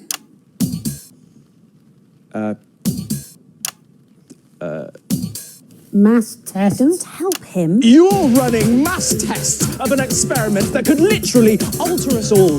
We didn't sign up for this. It shouldn't be allowed to happen. It's way too reckless. Well, look, there's less than a minute now to go. So while we go and get set up with Chester and yourself, Doctor, over at the Euphoria device, we can go live now to the new Advance HQ for a special message from the Prime Ministers, Peter Clement and Julia Salisbury. The corrupt masters. Yeah, we're off air, Alan. It's just noise. Okay, so that's about a minute back. If we could get you all over to the device now, please. I hope you didn't mind me calling you so-called Dr. Magnus back there. Well, I did rather. I do have 3 PhDs. 3? Oh, hello. That sounds like a lot. Is it a lot? What actually are they, anyway? They mean I do my own research. Like me, you mean? Hello again. Chester Mims, 24. My favourite foods are mashed potato, glacé cherries, and cat treats. Alan James. I think for me it's probably trifle, 10 seconds. aubergines, and bone marrow. We're friends now. Right you are. Going in 5, 4, 3. Fantastic, the Prime Minister's there, and of course, without the assets and wealth funding... We wouldn't be about to break the space-time continuum. Honestly, how would we know? It's been broken for me for years. I think we can get a counter on the screen. There, and we're going in 10, 9, 8, 7, come on, Jeremy. 6, 5, 4, 3, 2, 1.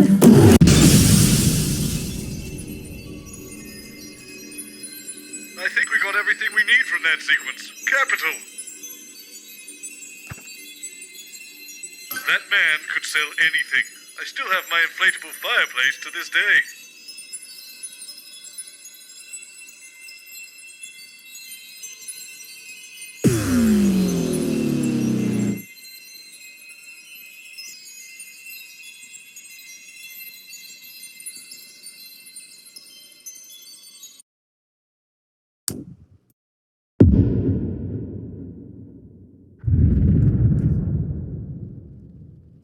man that supposedly has a business empire to run, he was surprisingly available at short notice.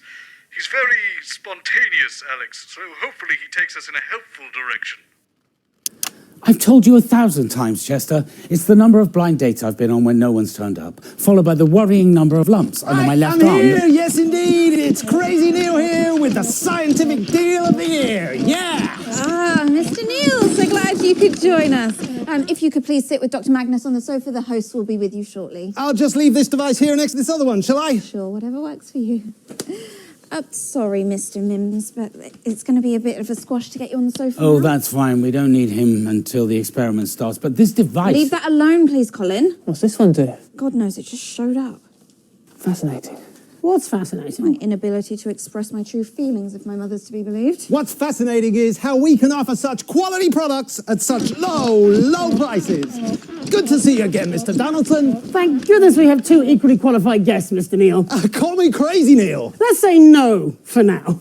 This is Dr. Charles Magnus. Another equally skilled salesperson, if the reports on your funding levels are to be believed. Jeremy Donaldson, professional cynic. Charles Magnus, impervious to skepticism. There's no need for skepticism, Jeremy, just the ability to spot a great deal. Right, of course. Sorry, I'm late. Flard exploded. Professor Magnus. Dr. Magnus, apparently. Either is fine. And Mr. Neil. Crazy Neil!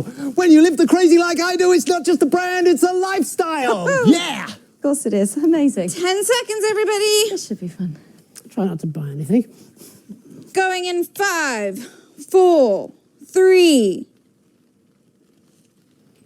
Good evening, I'm Jeremy Donaldson. And I'm Megan Wolfe. It's the 13th of March, 1985, and this is a Channel 1 special event hosted by your national nightly news team and special guests. That's right.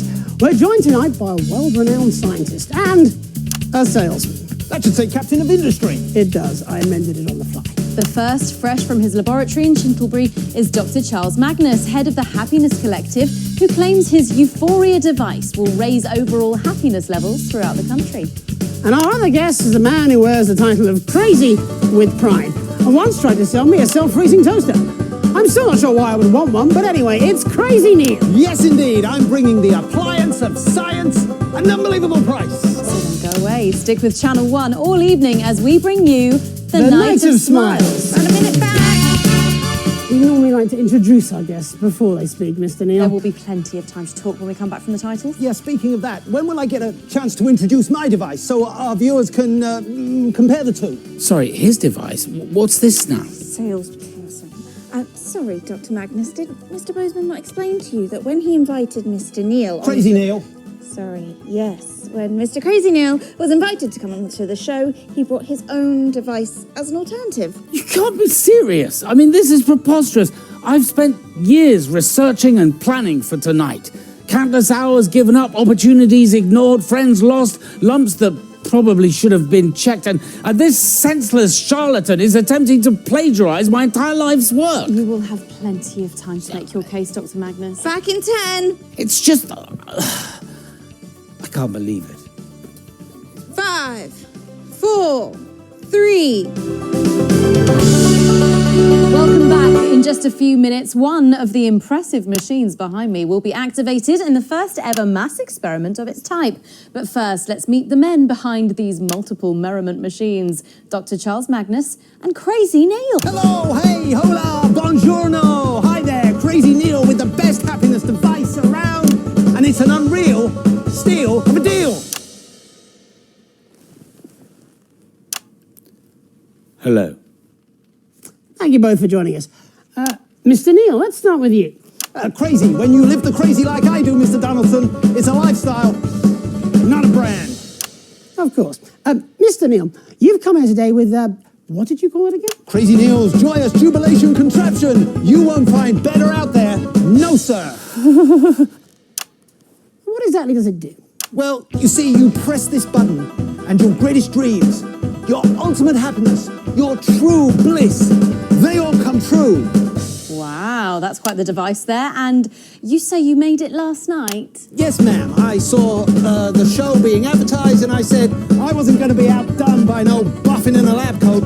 No offense, brain butts. So I got together with with the current Mrs. Crazy Neil, ex-Mrs. Neil's 1 through 3, 5 and 6. Wow, that's quite the team. And they all happily work together with you? Well, other than number 4, we're all on speaking terms. Number 5 is the director of a national space program. So, do tell us, how does it actually work? Yes, I'd be very curious to know. I can't give that away, I'm afraid. Otherwise, we'll have knockoff Crazy Neils springing up everywhere. How very convenient. Agreed. So let's turn to you, Dr. Magnus. What's the name of your device? Okay, so it's my turn, is it? About time. I'll have another lump after this, no wonder. They're brought on by unnecessary stress.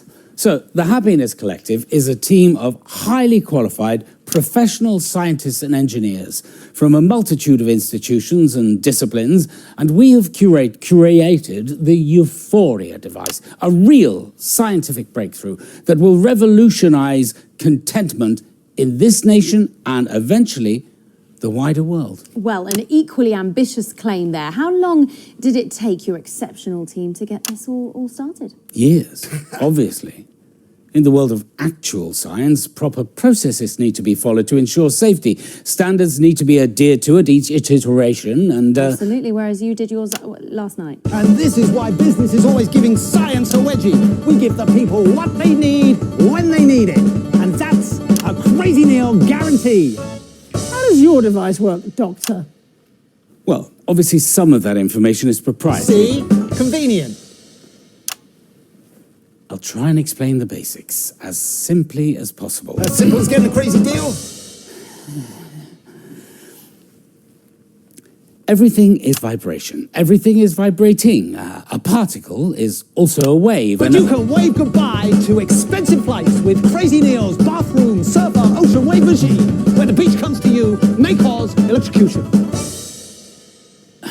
A wave is, if you like, a note, and we all vibrate at different notes depending on our mood. Happier people vibrate at a higher frequency than sad people, for example. I know my wife is always happier when she's vibrating, if you know what I mean. I mean, I give up. I understand, Dr. Magnus. Thank you. Megan? Yes. Well, there is only a minute or two to go now. So while we go and get set up with the devices, let's go and head on live to the new Advance HQ for a special message from the Prime Ministers, Peter Clement and Julia Salisbury.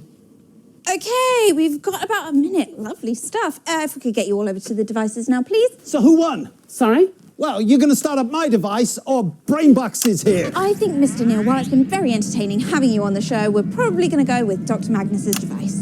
Some sanity at last. Chester. Yes, Dr. Magnus. It looks like Nickel and Carter might have brought a little friend. Let's get another dermatologist appointment for next week, shall we? Okie dokie, I'll make a note of that straight away. Let's invite Zinc along to the party. Please don't make light of my numbering system. Just book the fucking appointment. What's he charging you for this bucket of bolts? 10 Whatever seconds. it is, I'll half the cost. You fundamentally misunderstood this. 5 seconds, push the right button. 3, 2. Fantastic. The Prime Minister's there. Who are, of course, responsible in so many ways for what we're witnessing tonight. So who's going to get their button pressed? Well, I'm personally obviously sure that they'd both prove equal value to society. But I think we're probably... I'll give you your first press for free. No! Oh, well, that ain't right. Huh?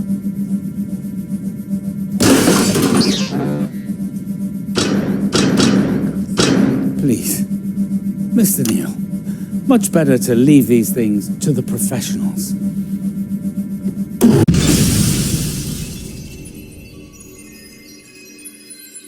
Nailed that one, Alex. We're done here. I hate him. I hate him. I hate him.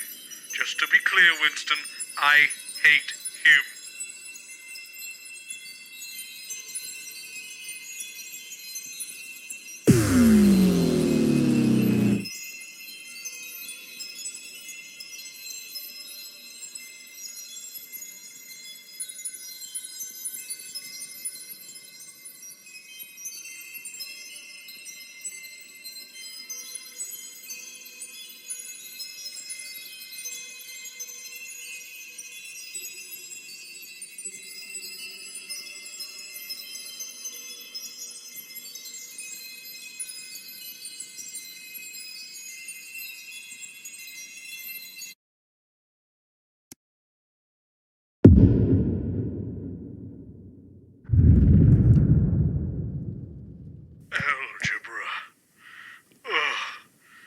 I swore I'd never let him back on television. Curse this improbable scenario for making a liar of Bob Boseman. I've told you 1,000 times, Chester. It's the number of blind dates I've been on when no one's turned up, followed by the worrying number of lumps under my left arm, the date my childhood sweetheart married my best friend. Sounds like my life. Hello, Geoff Algebra. You must be Charles. Bob Boseman's told me all about you. If you could just sit here, please, gentlemen. The host will be with you shortly. Not you, Chester. Sorry, Dr. Magnus. Do you mind if I call you Charles? Actually, I prefer Excuse me, what are you doing? Leave that alone, please, Colin. Oh, Christ, he's here, is he? They must be desperate. Who must? He must be desperate. You have no idea. Who's desperate? My ovaries, if you believe my mother. Jeremy, this is Dr. Charles Magnus, and I believe you remember Geoff Algebra. The drama teacher? Sorry, I'm late. Nubbin removal. With the annoying teenagers? Actually, I'm a maths teacher. Wonderful. In that case, you're overqualified for this dumb show. Maths teacher, and of course, soon to be biographer. Eh, Charlie? 5, 4, 3. Good evening. I'm Jeremy Donaldson. And I'm Megan Wolfe. It's the 13th of March, 1985, and this is a Channel 1 special event hosted by your national nightly news team. In a laboratory, nestled in the sleepy hills of Canterbury, Dr. Charles Magnus and his optimistically named Happiness Collective Is that Chintler with an I or a Y? have been working on a secret project. They claim their Euphoria device will raise overall happiness levels throughout the country. Tonight, live on Channel 1, we'll be putting that claim to the test. We're delighted, it says here, to welcome the project lead, Dr. Charles Magnus, for some inexplicable reason, a maths teacher. And biographer. What are you talking about? We'll have reporters the length and breadth of the country, and of course those all-important results. So don't move that dial. Stick with Channel 1 all evening as we bring you The Night of Smiles. 45 seconds back. Sorry, Geoff, you know you're not meant to be saying that line. Oh, sorry. Sorry, Megan. I got carried away. It's only my second time on TV, you know. You can barely tell. Both times with you, actually. You're like my lucky charm. Angela will get jealous. She needn't. And, of course, I'll be back when the show's done. Bob's promised me that this afternoon. Bob. Sorry, you mean Robert Boseman? Yes. Yes, he's hired me to write a 4-part TV dramatisation of the life of this chap right here. Me? Well, I haven't consented to this. Apparently you have. Check your contract. I do love a bit of Going in 5, 4, 3. Welcome back. In just a few minutes, the impressive machine behind me will be activated in the first ever mass experiment of its type. But before we begin the bliss, let's meet our guests, Dr. Charles Magnus and his official biographer, Geoff Algebra. Hello. It's a pleasure to be back, Megan. A big day for you. You must be feeling overwhelmed, I imagine. Christ, yes. Do you know, I had to jump in a taxi straight after the Year 10 Drama Club just to get here today, so all in all, I'd say it is pretty bloody thrilling. I think she was talking to the doctor. Oh, yes. Of course. Sorry. Dr. Magnus, an exciting day. Well, yes, it is, after all, the apex of my life's endeavour. Oh, cracking stuff. Apex of my endeavour. Cracking. Quite a daunting task you've undertaken. Yeah, do you know what? I thought so too. But I was pacing around in that little holding area you have for guests through there. The green room. No, it's a sort of pinky purple. Yeah. Anyway, I was pacing around in there asking myself, what have I got in common with a great big brain box like Chaz here? Please don't touch me. How does a numbskull like me connect with a chuffing genius like the Chancellor? I really don't like either of those names. But then we were talking before the show. Were we? And he told me a story from his life, and I realised that this genius and What story is this? we're the same. I don't like talking about myself. You see, when I was 16, there was only one girl that I wanted to invite to the school dance. Angela Angular, the joiner's girl. Now, everyone in the village loved Angela because she had the sweetest heart and back then a working spine, see? My best friend in them days was Gareth Major Minor, whose dad was an army trumpeter.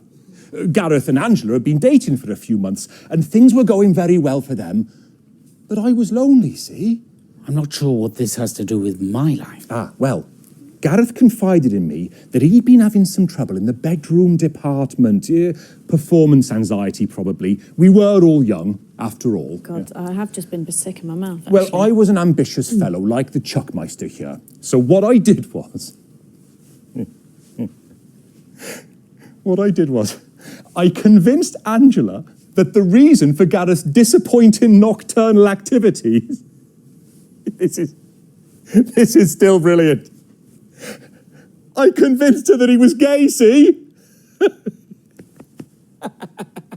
Wow. I know, right? Pretty damn clever. Anyway, she bought it, and not only did she go to the dance with me, but she's been my wife this last 14 years, the first 6 of which were really excellent. Wow. You do know you're on television, don't you, Geoff? Yes. Sorry, I am trying to keep it brief. My point is that exactly the same thing happened to Dr. Magnus here. We're like reflections of each other. So, to answer your original question, yeah? Which was clearly meant for the Doctor. Yes, it is daunting to try and capture the complexities of this brilliant man in 4 short hours of TV drama, less when you allow for the adverts. But you see, I've got a hook to start from, a place of truth, because we're so similar, Chip and I. This is outrageous. Outrageous fortune. Don't even know this, man. We are in no way like... I thought we were here to talk about the machine. No one cares about the science. It's all about the human story. Well, perhaps you could just try and talk about what we're choosing to call the science for just a moment. Sorry, Jeremy. Well, there is no time, I'm afraid. We're going to have to go live now to Advance's brand new headquarters for a special message of goodwill from the Prime Ministers. Let's go to that now. Okay, that's a minute back. Can we get everyone to the machine? Oh, yes. Hey, maybe we should push the button together, Charlie? Actually, that's... No one cares about you. It's all about Chuck and me. 2 peas in a pod, making history together. Listen to me, you stupid twat. We are not 2 peas in a pod. We are nothing alike.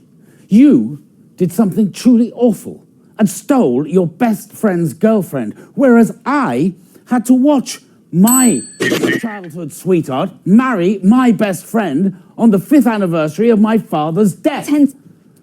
So, in your story, I'd be Gareth. Do you see?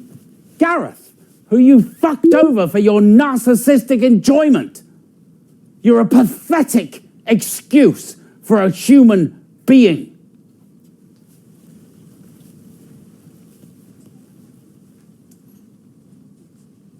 Ah. Right you are. I think I might have got the wrong end of the stick there. Looks that way, doesn't it? So I'm not pushing the button? No! We're live? Yes, fantastic. That was the Prime Minister's there. And, of course, without the assets and wealth funding... Yeah, well, I'd still be teaching... Yes. Not me again, right. Yeah. You're Chester. Chester Mims, 24. My party tricks include close-up card magic, playing the banjo, and no gag reflex. Oh, good list. And you'll be pressing this big button for us and starting the experiment, is that correct? Yes. One man shall push a button and the rest of mankind shall smile. That's Mims with 2 M's. Well, I think we can get a counter on the screen now. And 1 M at the beginning, obviously. We're going in 10. So 3 then. 9, 8, 7, 6, 5, Come on. 4, 3, 2, 1.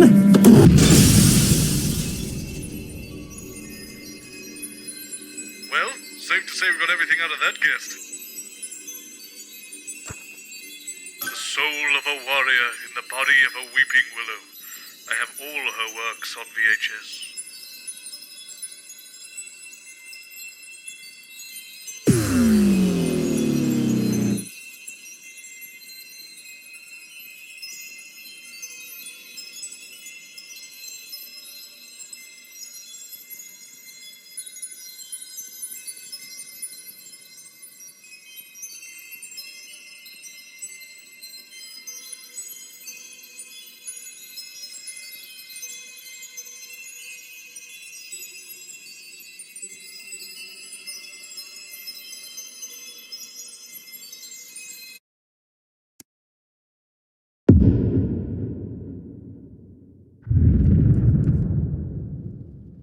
I love her work. She's so classy and beautiful, like a soprano sax in the high range. So sorry about the dryness. The last few days it seemed to start to become a little bit flaky. Probably the weather. Kath, can I please get a top up, please, when you're ready? I've told you 1,000 times, Chester. It's the number of blind dates I've been on when no one's turned up, followed by the worrying number of lumps under my left arm, the date my childhood sweetheart married my best friend, the age my cat was when I ran him over, the number of conversations I've had with my father, and the exact time my mother walked out. Honestly, I don't see why that's so hard for you to remember. My goodness, such a litany of sorrows. Helena Canterbury-Boatshoe. Dr. Charles Magnus, this is my assistant, Chester. Am I getting this touch up or am I making changes? Chester Mims, 24. My pet peeves are poor dental hygiene, golfer's trousers, and totalitarianism. Thank you, Chester. You can run along now. I've seen all your films. How lovely. There's something wrong with her face. It keeps Lovely. coming away. Lovely. Why are you using that on me then? I think you're just lovely. How kind. Where's Jeremy? I'm here. Sorry I'm late. Boseman held me up. Yes, thank you, Chester. I said Yes, it was very good long, point. but ultimately pointless memo. Spent all morning writing it. Who's that random celebrity here? Last minute change. 5, 4, 3. Good evening. I'm Jeremy Donaldson. And I'm Megan Wolfe. It's the 13th of March 1985 and this is a Channel 1 special event hosted by your national nightly news team. In a laboratory nestled in the sleepy hills of Tittlebury, Dr. Charles Magnus and his romantically named Happiness Collective have been working on a secret project. They claim their Euphoria device will raise overall happiness levels throughout the country. Tonight, live on Channel 1, we'll be putting that claim to the test. We're joined in the studio tonight by Dr. Charles Magnus himself, actress, model and activist Helena Canterbury-Boatshoe, and... Sorry, what's your name? Chester Mims, 24. My favourite body parts are my eyes, my spleen, and of course my above-average-sized penis. Fascinating guests. Stay with us on Channel 1 all night for The Night of Smiles. 45 seconds back. Jeremy Donaldson, pleased to meet you. Helena Canterbury-Boatshoe, I'm a huge fan of your work. Huge. Thank you. Wish I could say the same. I don't get much time at the cinema, though. Oh, that's a shame. Your world must be awfully bleak. You poor little man. Jenny? Yes, Jeremy. Do you interview him too? He looks somewhat broken. Oh, he's fine. I was chatting to him before. Just leave it to me. Yes, leave it to Megan. You poor little man. You're such a little 10 man. seconds, You're everyone. a big suit, little man. So you heard that then, did you? Going in 5, 4, 3. Welcome back. In just a few minutes, the impressive machine behind me will be activated in the first ever mass test of its type. But first, let's meet our gleeful guests, Helena Canterbury-Boatshoe, Dr. Charles Magnus, and Chester Mims. If I might start with you, Doctor, what should we be expecting to feel like when the machine is switched on? Happier, we hope. Yeah, but will it be just mild happiness? Such as one might experience in finding a misplaced onion. Thank you, Jeremy.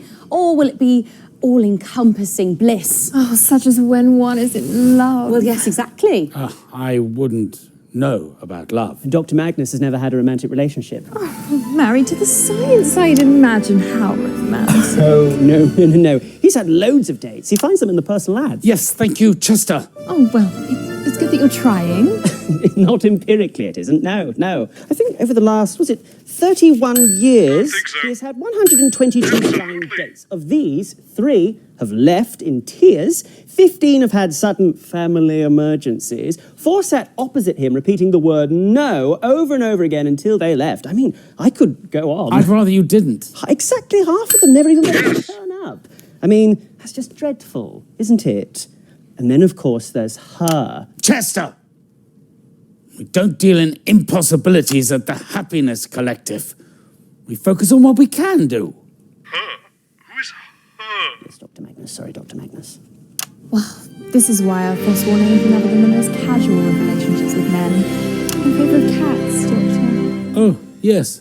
I bought a cat Also 12 know years today's ago. date, so I'll just add that here too. Then you understand. Ran him over on my 45th birthday. He just loved sunbathing on the drive. Oh, there is no grief like that of mourning a beloved pet. Was Chutney the inspiration behind your Euphoria device? Or perhaps some other continent. What a cat person either, Mr. Donaldson? Oh, you are such a tragic figure. You tug at one's heartstrings. It's all so sad. No, really, it's not. Well, it's not long now until we flip on the machine and find out whether we all feel like we're in love, even if it is just with a cat. I'm hoping for the warm happiness one feels looking out over the family estate, with a cup of our house's keeper's famous hot chocolate, wearing nothing but a kabuki mask. So weirdly specific. So they let you keep your family's estate then, did they? Sort of. It's mainly used as a film set these days. Fascinating. I am going to have to stop you there, though, because we are going live to New Advance HQ for a very special message of good luck. Let's go to that now. About a minute, everybody. Let's get you over to the device now, please. Did you get a memo from Boseman? No. What memo? I think he's losing his mind. 15 pages about nothing. Literally nothing. What did you do? You must have done something to piss him off. Impossible to say. Often being myself is enough. Harsh but fair. So what do you reckon? Do you think it's going to work? Depends what you mean by work. Of course it's not going to work. Well, it's not thousands of people ringing and claiming that it has. It's going to be mass hysteria. Ah, mass euphoria. As long as it's not masturbation. Did Jenny just make a masturbation joke? The world is very wrong. We're only getting started. 10 seconds, everybody. 5, 4, 3. Fantastic, the Prime Minister's there, and of course, without the assets and wealth funding you received... This machine will still be the deranged scribblings of a snake oil salesman. Well, will your machine cure cynicism too, Dr. Magnus? Not if being a cynic makes him happy, I'm afraid. You know, it really does. Oh, bless your poor damaged heart. Perhaps you should press the button with me. I have a feeling it'll be the first thing you've done in a long time to make yourself happier. You know, I could push the button with you. I mean, it would be an honour. Sorry, sweetie. The general public aren't allowed to make physical contact with you for legal reasons. Of course. Such soft hands, Mr. Donaldson. Yes, I could say the same about yourself. I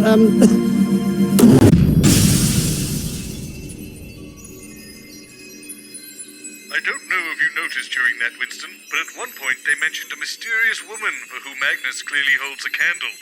I confess I'm intrigued. What sort of lady could cause such an emotionless man to become so flustered? It's hard to imagine. The scariest thing to come out of a kitchen since Mother Boseman's infamous chili sorbet.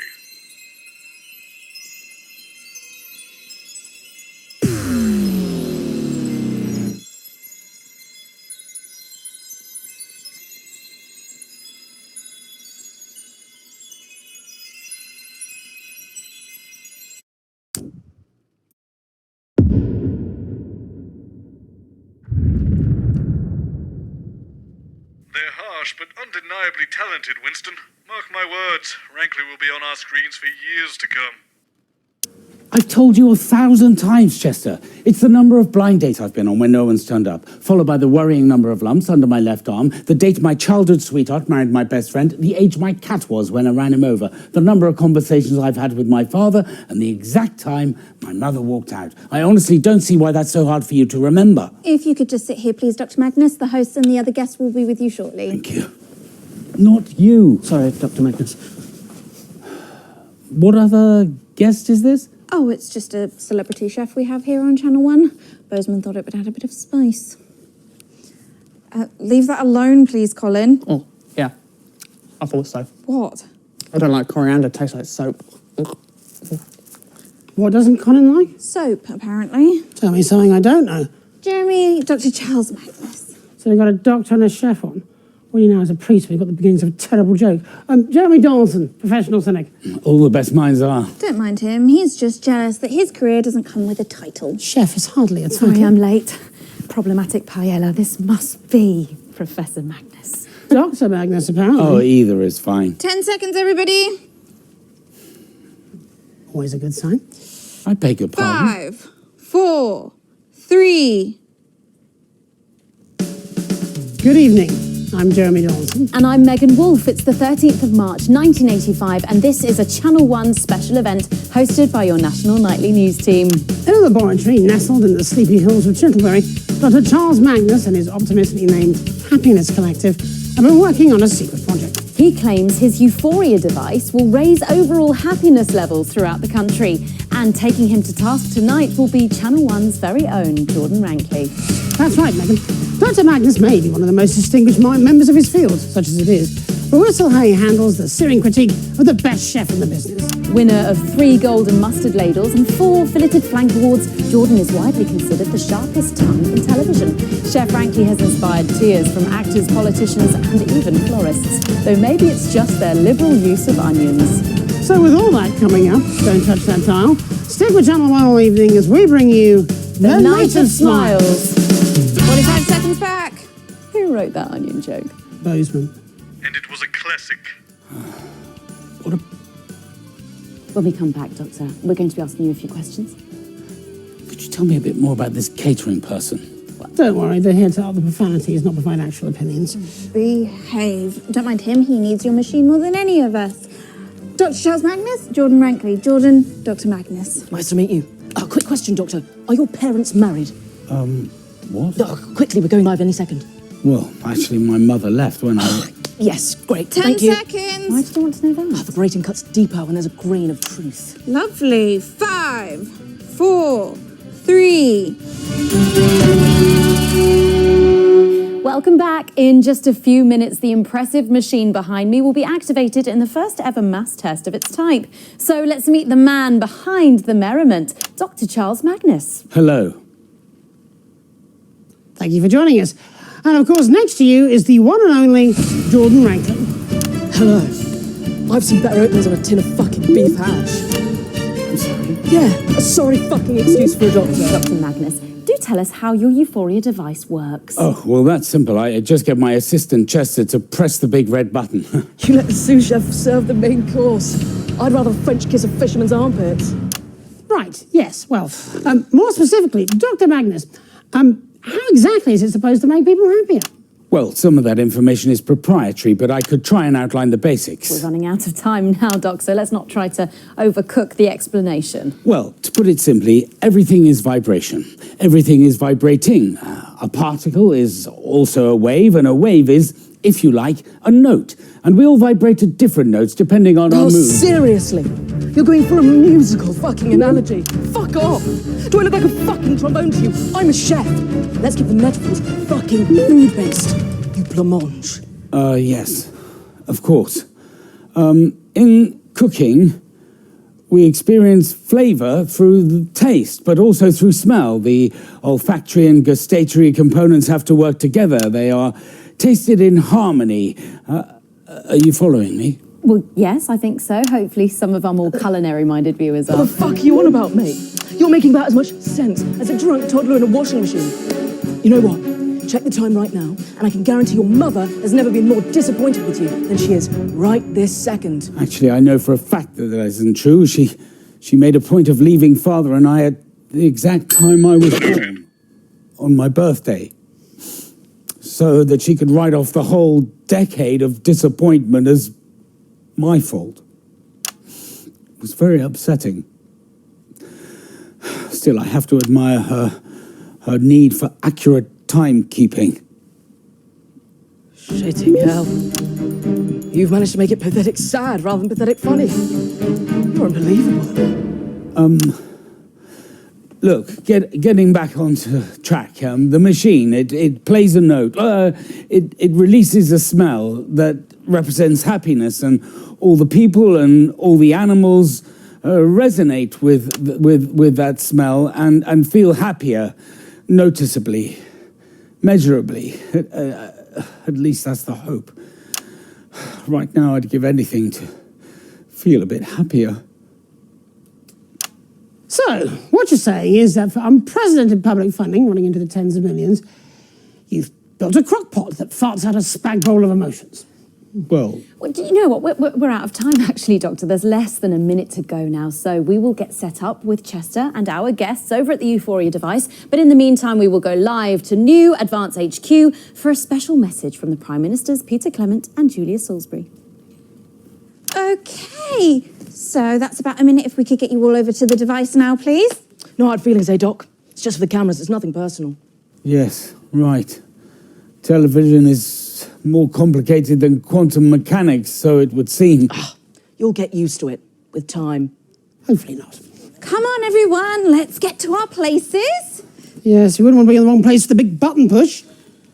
Whatever would we do? Might throw off all the science. Hush, it might work. Lovely, looking great. Okay, 10 seconds. 5, 4, 3. Fantastic, the Prime Minister's there, and of course, without the assets and wealth funding you received. We'd still be making prototypes out of bread sticks. Bread. You must be Chester. Oh, come on, let's get on with it. We're pressing a button or we're tongue-fucking each other. Shit! Enough with the foreplay! Well, I suppose we may as well see if this ridiculous contraption actually works. Shall we? Yes, I suppose. Fucking do it! I just need a few seconds to set up and we'll be good to go. You know what? Come here. Come in. Yeah. Come in. Come in. We're going. Oh, fuck off! Just fuck right off! The whole fucking process.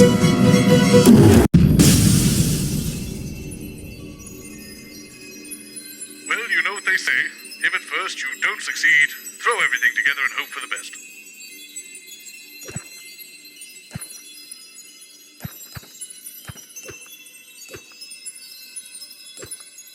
Yes, hurrah!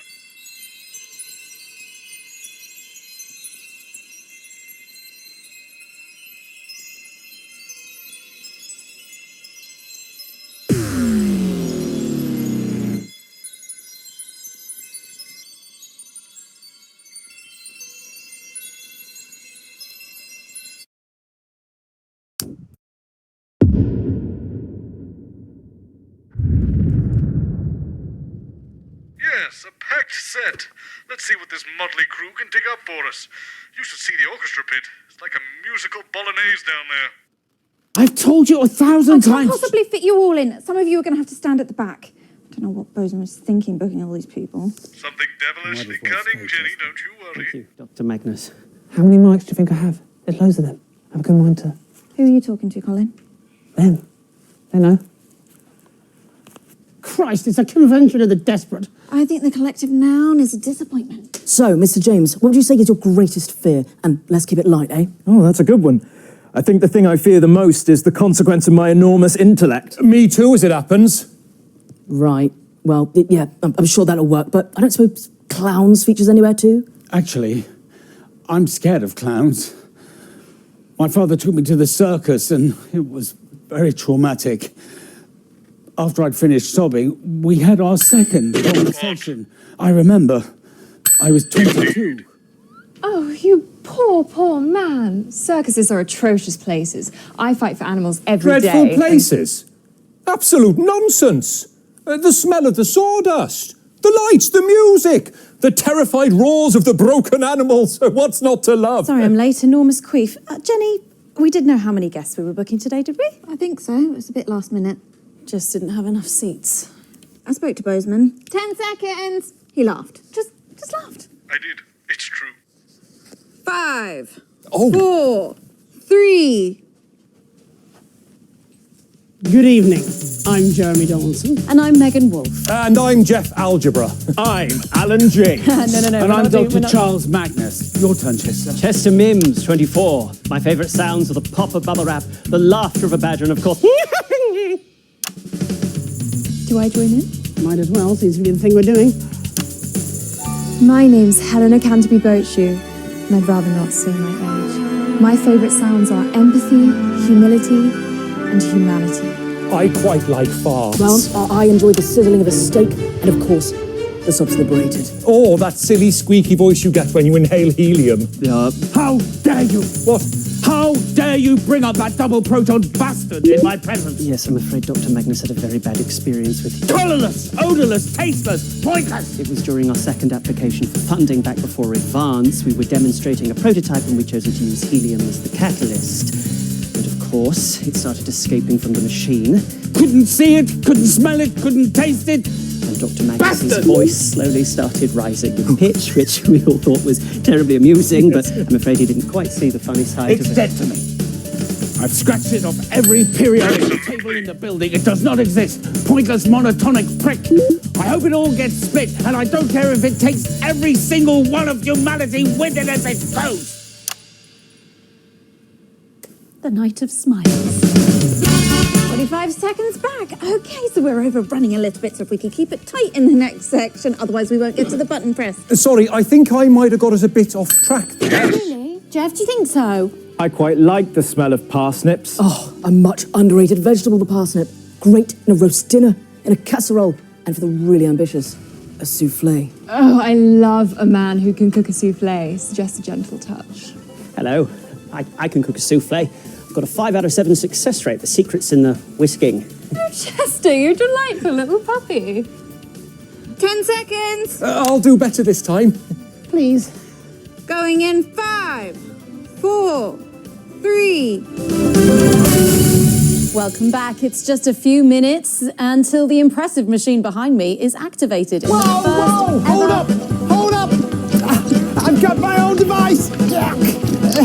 Don't make any rush decisions yet! You're that funny little man from the commercial. Crazy Deal's the name, Crazy Deal's the game. I'm so sorry I'm late. It's really difficult to get that thing up 31 flights of stairs. 2 devices, double the risk. It's all in my new book.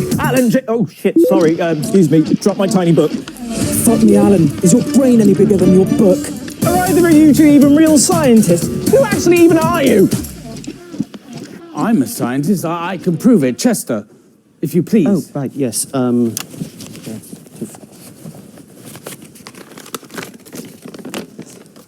You're an actor. You read it out. Right you are. Charles Magnus, born January 1st. New Year baby. It's on the pad already. 1930 something. I can't read that without my glasses. At 7:43 p.m. Race Caucasian. Gender difficult to discern. Here we are. Birthmarks. 2. One on the upper left thigh in the shape of an accordion. And the second on the right buttock in the shape of a smaller buttock. We're doing birthmarks, are we? Well, Crazy Neil's got a whole bunch of them. Feast your eyes on this. Save me! Thank you, Mr. Neil. That's no need for that. My hero.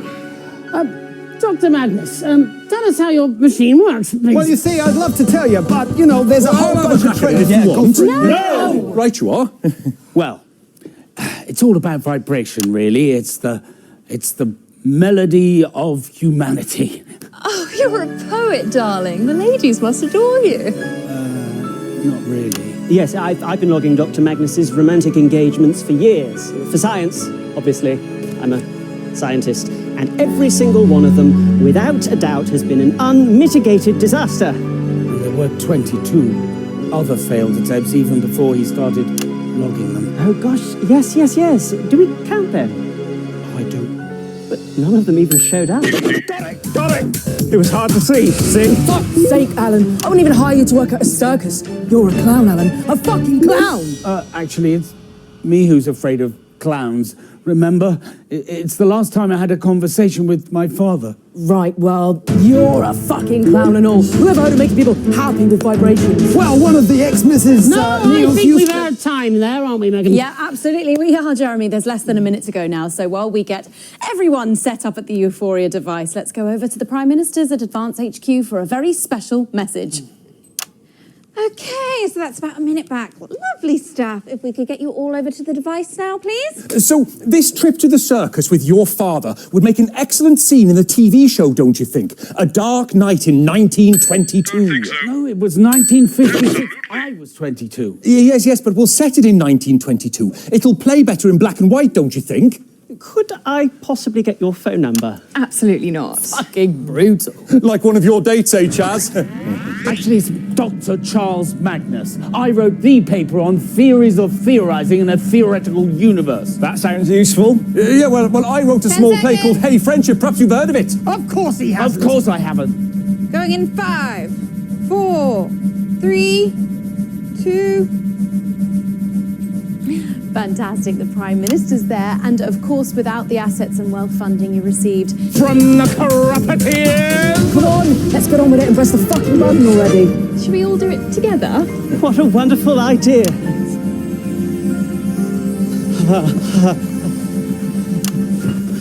Oh, don't worry about him. Let's all get on with it. Hang on, what about my device?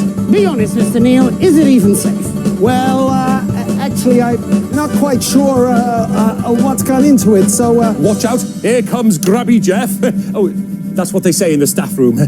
I think it's affectionate. Sure it is. Shall we get a timer? Oh, a counter on the screen, that's it, excellent. And we are going in 10, 9, 8, 7, 6, come on, Alan. 5, 4, 3, 2, 1.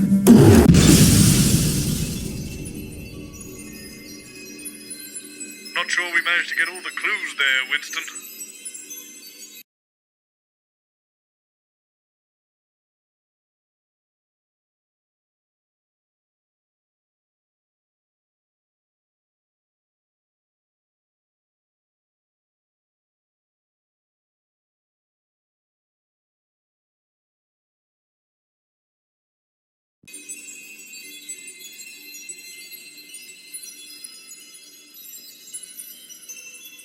So, half of Magnus's 122 dates didn't show up. That's 61. And there were 22 extras, none of whom showed up, giving us a grand total of 83.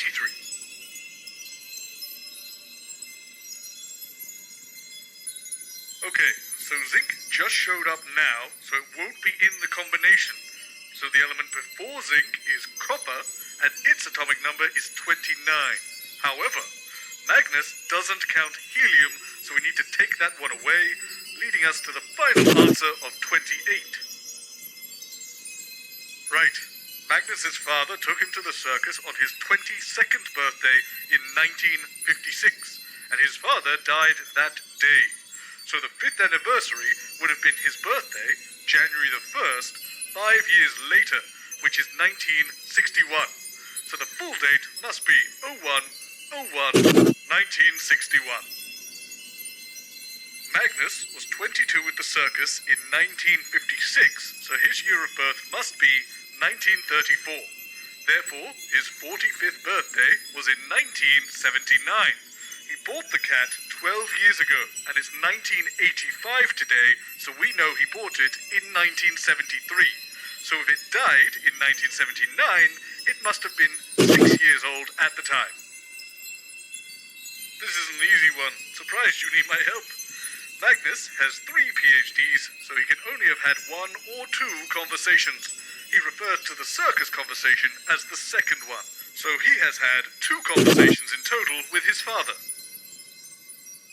Magnus's mum left on his 10th birthday at his exact time of birth, which was 7:43 p.m., or in 24-hour format, 1943.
Okay, Alex, we did it. What a good little stooge you make. Now, as I said before, the instructions say the core workings of the relay machine all revolve around the wire sets. Apparently, there are 2 sets, one group of 3 on the left and one group of 4 on the right. Let me just read you the instructions here. To change the output function, take one wire from the left-hand variant number group and swap it to the right-hand departmental register group.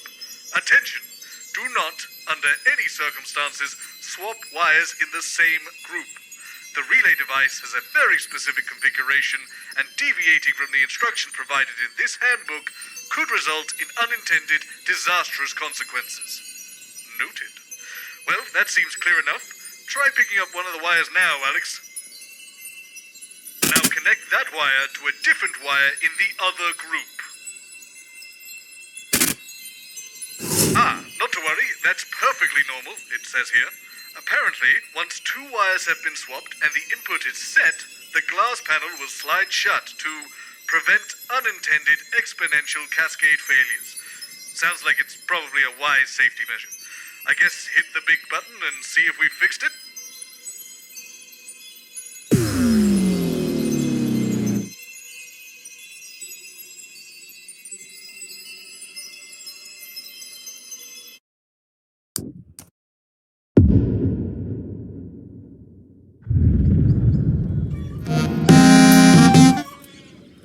Gadzooks, Winston, there are eggs everywhere. I knocked one and it fell off the desk and broke, and now I have goo in my sandals. Oh yes, I also have sandals, which confirmed my worst fear. Not content with a silly time loop, today seems to also want to throw a multiverse at us. I know what you're thinking. When did our lives become a lazy science fiction satire? What was that? Winston, there's something in here with me. I'll make this snappy. If we get back from here alive, it might be useful to know more about the mysterious her that seems to set Magnus's heart aflutter. There's a large personnel file for the Happiness Collective. They have thousands of scientists, and they all seem to have inconveniently similar names. To make sure we have the right one, we'll need her honorific, first name, last name, and the department she works in. So ring that surprisingly durable bell if you hear anything that might... What was that? Oh God. Winston, it's looking at me. Good Mims, thou hast been told 1,000 times. The number thou shalt count comprises thus: those I have wooed, who quick to spirit fled. My poxes and my tragic date of love, forever lost betwixt betrayal's arms. Hieronymus' age, whence cartly death untimely swept him unto shores unknown. The discourses I with my father shared, and whence the sun's rays fell upon the hill, as mother's shadow faded from mine view, and she was seen no more by childhood eyes. Good fellows, welcome one and all within. Be seated, and you presently shall meet the wit and heart that beat within this show. Sirrah, whenceforth venture you your hand? You what? Touch not this wondrous strange machinery, lest it should render you and I bestilled. I'm sorry I didn't get any of that. Good morrow, Colin Sprong. A hearty hail. Oh, not you as well. I hated this stuff enough at school. Why speak you so unseemly? With such words it's better suit a slutton or a moor. Pretty sure we're not allowed to say that sort of stuff now. He jests, but yet I understand him not. His japes a silent waltz would best contain. Rude, I think. A hail and hearty salutation, all. Please, gentlefolk, accept my deep regret that tardy dost I come upon the set wherein tonight's fair alchemy is met. Right, I'm leaving before you all start talking about fairies. The groundlings are prepared, the players are set, so let us to our revelries attend. Fire up the lanterns, bring the stage alive. Our sorceries begin this night in 5, 4, 3. Fair patrons welcome each and every one. My name is Geoff, Lord Donaldson. I, Megan Wolfe, beside him duly sit as we present to your grand benefit such magics as will turn your blood to ice. Sir Magnus's Euphoria device. In Shintleberry's green and languorous hills, whence fairies dance and suburbs golden eaves. I knew this was going to happen. Just no. Give it to me. What ho? Young cheeky Riots nicked the script. Very wafty fade us out. And all this stuff about suicide. So how anachronistically he marks with feather from no creature earthly born. That's not funny, nor is that. You don't need any of these words at all. Just this and right. Do this one. Tonight, before your eyes and arms and legs, a special program called The Night of Eggs. Good. Run titles. In 30 takes our revels be rejoined. Excuse me, saucy Colin, but this next appears to be bereft of scan and rhyme. Why does it have to rhyme? No, don't answer that. Give it here. I'll sort it. I'm getting really bloody annoyed at this, okay? Alas, he's mad. Or by hell's fiends possessed. Just do the top to tail and skip the rest. Oh shit, now you've got me doing it. But what of good King Peter and Queen Jules? They'll take our heads if they should feel suppressed. But that won't matter once the button's pressed. It's conversation you intend with me? Indeed, good doctor. And in 5, 4, 3... Sir Magnus, your contraption, most bizarre, is fashioned prey to purpose fair or foul. 'Tis foul indeed, but not as you suppose. These fowl have feathers, wings, and beaky nose.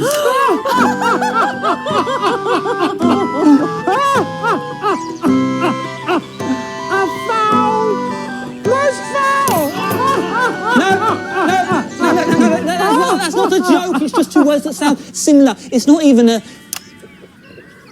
Never mind. So, Magnus, where is Chester Mims tonight? My servant, why? He waits behind the stage. Or could you get him out before the end? Oh, Chester! Coming! Hark, he'd hath attend. Well met, good fellows, I am Chester Mims. My years they number, but will score in 4. My favourite deaths are hacking off of limbs, also beheadings, and I have one more. Do you know what we need to do right now to get this weird contraption started up? Yea, verily I do. Then off you pop.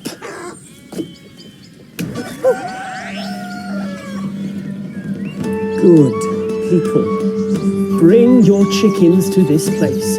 Bring broken beaks and rickety of legs, for whence I release the music held within. Your poultry shall lay twice as many eggs. Sorry, that's what it does, make chickens lay more eggs. That is indeed our deeply cherished. Just press a button, what a fucking joke.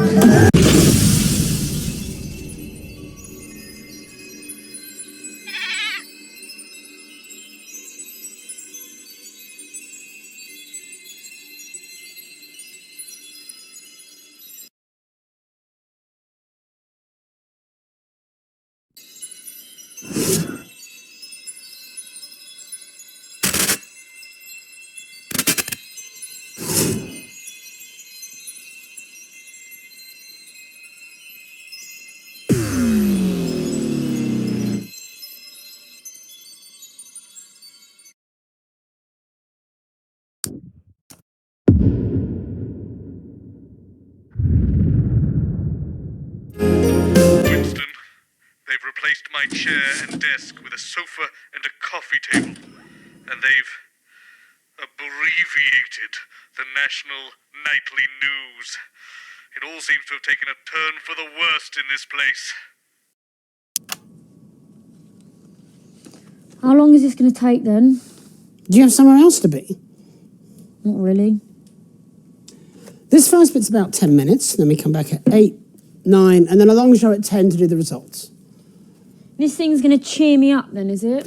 I very much doubt it. Or is it safe? Let's hope so. Not very reassuring, are you? No, I'm not, but at least I'm not lying to you, young lady. I'm not sure I want to be here. Listen, between ourselves, this machine is 99% likely to do absolutely nothing other than cause a national power cut. The science behind it is dubious at best, and as for the man in charge of the Happiness Collective, well, it seems to me like he's barely cracked a smile in his entire life. So you don't think that this could, like, break everything? Good question. Seems to me everything's broken already most of the time. Seen this before? Nice backdrop. Oh, there's a little swimmer in the Leave that water. alone, please, Colin. When is this? It's Wednesday, Colin. Okay, that doesn't help. Do you need anything, Stacey? I think she'd rather be somewhere else. Oh, don't say that. It's exciting. A groundbreaking experiment. Have you been mainlining the auto cue? Try to have fun. She's a bit much, isn't she? I think given time, you'll find actually she's exactly the right amount. You're weird. So are you. Good, innit? So this thing, it's, big, is it? Depends what you call big. 10 seconds. 22 million viewers, probably. What the fuck? That seemed big to you? 5, 4, 3. That's fucking huge. Excellent. Good evening. I'm Jeremy Donaldson. And as you all probably know by now, it's Bring Your Daughter to Work Day here on Channel 1. But it's no secret that I don't have any children. So the station reached out to her local home, and I'm delighted to say that joining me tonight for this Channel 1 special event is Stacey. Say hello, Stacey. Hello. 22 million hellos. So you do the next bit, and then we take it in turns. Just read what's written there. You can read, can't you? Of course I can fucking read. I grew up in Care, not a fucking cave. Again, excellent. On you go. In a laboratory, nestled in the sleepy hills of Canterbury, Dr. Charles Magnus and his Happiness Collective have been working on a secret project. Incredibly, they claim their euphoria device will raise overall happiness levels throughout the country. Tonight, live on Channel 1, we'll be putting that somewhat grandiose claim to the test. We'll be in and out of the schedule throughout the evening. All fucking evening? I'm meant to be meeting Gary Hells and Kelly Nightfans later. I don't know who they are. Keep reading. Where was I? We'll be in and out of the schedule throughout the evening. Oh, I've said that. Yes, twice now. Oh, here we are. With our team of reporters sending fire up and down the country to report live on whether the device has brought a smile to your faces. We'll have guests from the world of science, politics, and entertainment. Anyone I've heard of? I doubt it. Well, I like blip music. I don't know what that is. If you don't, no wonder no one watches this shit. Nevertheless, we'll still be here, and with all those all-important results as well. So don't move that dial. Stick with Channel 1 all evening. As we bring you The Night of Smiles. And 35 seconds back. Can we get the guests in, please? Dr. Magnus, you could sit here, please. Who are you? Chester Mims, 24. My favourite palindromes are civic, rotivator, and no lemon, no melon. What? Chester's here to push the button. Oh, that's not until after the Prime Minister. Go away, Chester. Yes, Dr. Magnus. Oh, well, Chester. 10 seconds, everybody. First rule of news. Never, ever, ever feel sorry. 5, 4, 3. Off you go, then. Again. You got this. Welcome back. In just a few minutes, the impressive machine behind us, will be activated in the first ever mass experiment of its type. So let's meet the man behind the merriment, Dr. Charles Magnus. Dr. Magnus, welcome to the show. Just before we came on air, Stacey was asking me if your machine might, in her words, break everything. Oh my God, you're such a grass. So let's start there. Is this experiment safe, Doctor? Well, I suppose that's a fair question, and probably one that's also on your viewers' minds. All I'm saying is I saw this film once where time got stuck and that seemed like really bad. Well, while no science is without risk, I can assure you that the chances of time actually getting stuck, as you say, is less than 1 over 10 to the power of 64. So it could happen then? Well, anything could happen. For all we know, it may have already happened. I don't understand. It's theoretical metaphysics. No one understands. It is, however, more likely that you will have a spontaneous pulmonary embolism or be struck by lightning than that time will actually become unstuck. I don't want to be struck by lightning. And you won't be. Nah, I don't like it. Something doesn't feel right. That's what people said about television or electricity or even the printing press. Nah, I've got a bad feeling about this. It's like, you're going to press that button and none of us will exist anymore. Like, all wiped out. Like, we weren't meant to happen. Like, we were a mistake. That's ridiculous. Where did you get your degree? I'm 15, you wanker. But it don't take a degree to know that there's something messed up about wanting to control other people's feelings. To make people happier? Well, you didn't ask for my permission. No, and I've no intention of doing so either. Chester, if you please. Well, before we start the machine, we do have to go to Peter Clement and Julia Salisbury for a special message. And that's still being set up, so we can all just take a breath. Chester. This young lady is Chester Mims, my loyal lab assistant, who, like myself, has dedicated his whole life to the pursuit of scientific excellence. He is a man who is educated. He is inquisitive and rigorous. And these are, young lady, qualities I might suggest you would do well to cultivate within yourself. Have you got a problem with me? Why does ignorance always have to speak so thunderously? What are you calling ignorant? I'm not the one playing God here. That's you. Well, actually, it's Chester. Mr. Mims, if you would like to proceed with the activation process. Do you mean, Yes, push the red button, yes. Righty-ho, Dr. M. That's, so-co by me. Wipe us out of existence. How fragile do you think reality actually is? Yeah, well, I'm ignorant, aren't I? Probably wouldn't go trying to break it to find out. Well,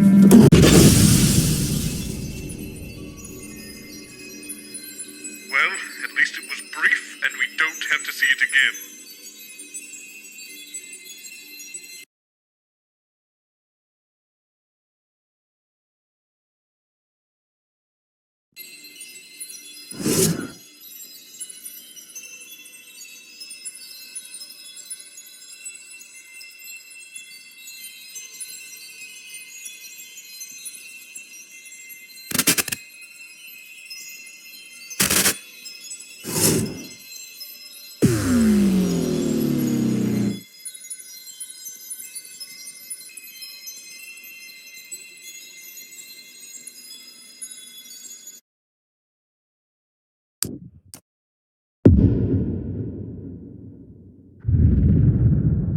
I don't know whether it's something in the air, Winston, but I've got my guitar, and I've got a strong urge to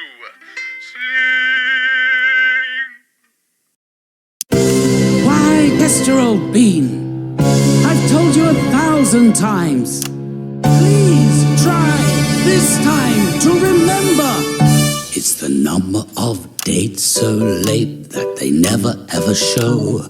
Lumps continuing to worrisomely grow. The date my heart was saddened. The age my cat got flattened. The chats that were had with my reticent dad. And the time my mum walked off into the sun. Dates so late that they never ever show. Yes. Lumps continuing to worrisomely grow. That's right. The date your heart got saddened. The age that cat got flattened. The chats that you had with your reticent dad. And the time your mum walked off into the sun. By George, he's got it! It's the days so late that they never ever show. Lumps continuing to worrisomely grow. The date this heart was saddened. If you could sit here, please, Dr. Magnus. The age that cat got flattened. The host will be with you shortly. The chats that you had with a reticent dad. And the time one mum walked off into the sun. Chester! You can stay! Really? Thank you, Dr. Magnus. Leave that alone, please, Colin. Did I hear singing? What are you talking about? You know, people burying their innermost secrets, putting me in a song, like a musical. I love musicals. I honestly wonder how you ever got this job. I'm good with sound. But you're so weird. Response have always been weird. In fact, from the very very first sprung, there was something very wrong.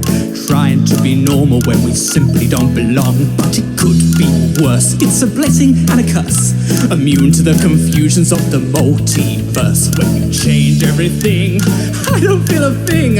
I'm only doing this because I bloody love to sing. See, I could stop at any time, but why would I do that? I love it here. Key change. Sprung number 1 had 15 extra thumbs running down his spine from his neck to his bum. Sprung number 2 never used the loo, made a small fortune from commemorative poo. Sprung 3 and 4 were wanted by the law. She had a tail and he had a claw. Sprung number 5 loved to be alive, lived for several centuries by choosing not to die. What's Colin singing about? His family history, apparently. How ghastly. Key change. Jeremy Donaldson, professional cynic. I try to be supportive, but my heart's not really in it. Chester Mims, 24, and my 3 greatest fours are hesitance, anxiety, and fear of the outdoors. Dr. Magnus, you know, he's the star of the show, and he's also pretty terrified, so steady as you go. I think kind of hijacked my song. Where's Megan? Sorry, I'm late. Vocal warm-up. Okay, not long now, let's get set. For number 6 it was worse, he aged in reverse. Got a teacher pregnant while he still attended nursery. 7 and 8, terrible to date. Always turned up naked and their bits would touch your plate. Sprung number 9 had an elongated spine, 22 feet tall with a penis like a washing line. Number 10 was fun. 10 seconds, everyone. I'd love to tell you more, but the show's just begun. Okay, everybody. Thank you, Colin. And a 1, a 2, a 1, 2, 3, 4.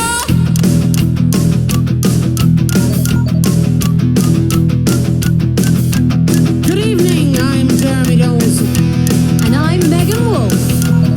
Deep in the heart of the Canterbury Hills, the Happiness Collective use their scientific skills. They built a gadget and checked it twice. It's Dr. Charles Magnus's Euphoria device. They say it makes you smile. We'll test that in a while. So stick with channel 1 all night and don't you move that dial. It's the night of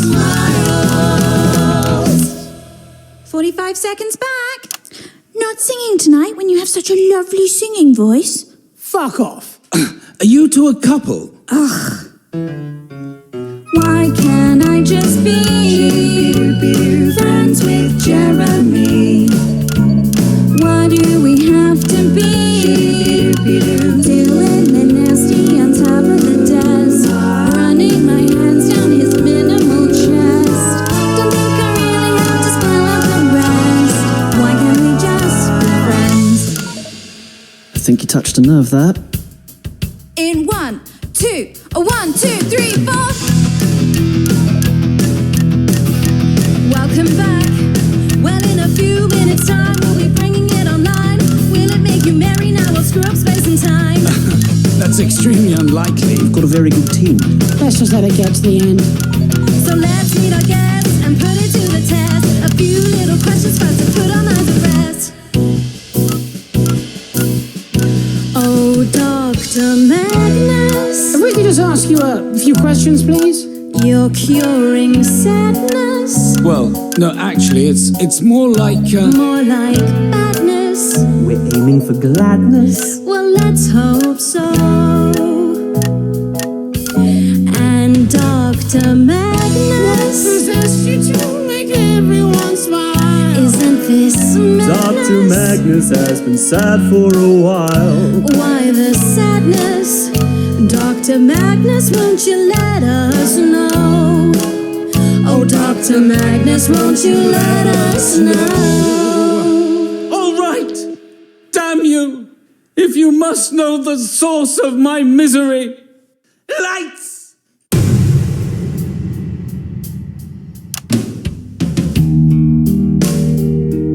Well, it's been a long, long time coming, but I guess I should explain a little bit of how I feel inside. Things I kept buried deep, bottled up like a wild cat waiting to escape. All the same.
lights that I see, but she'll never settle for me. Oh, I guess that's my destiny, silently loving Dolores.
Stop. Colin, what are you doing? What are you wearing? Megan, I didn't put this costume on for nothing.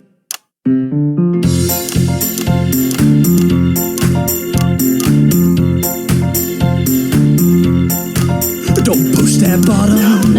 Don't press that thing. You stop the music. Stop everything. The loop goes round. The loop goes round. Don't push that button. No. You'll change the date, you'll change the time, you'll change the show. The loop goes round, the loop goes round, the loop goes round, the loop goes round. Well, little Bobby Boseman and Alex Winston too, they're up there swapping wires around cause they don't know what to do. The loop goes round. Goes round, yes it does. I'm begging you on my knees, twitch, the loop goes round.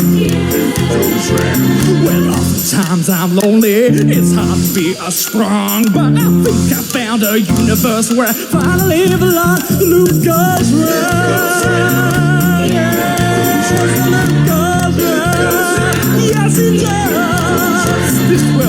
where one begins. So don't you do it, chest of it, the loop goes round.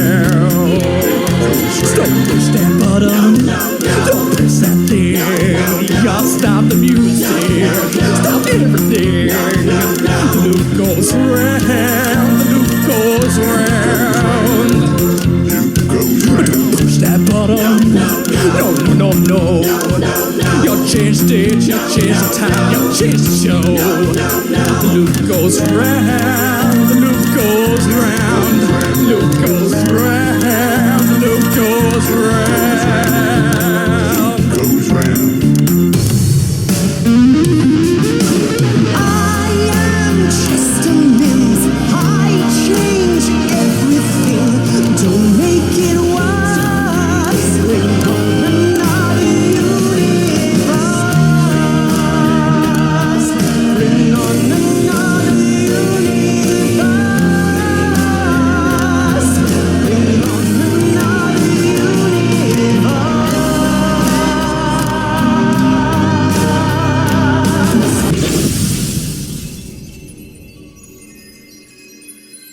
What a magnificent program. I'd give Sprong his own show if he wasn't so bloody weird.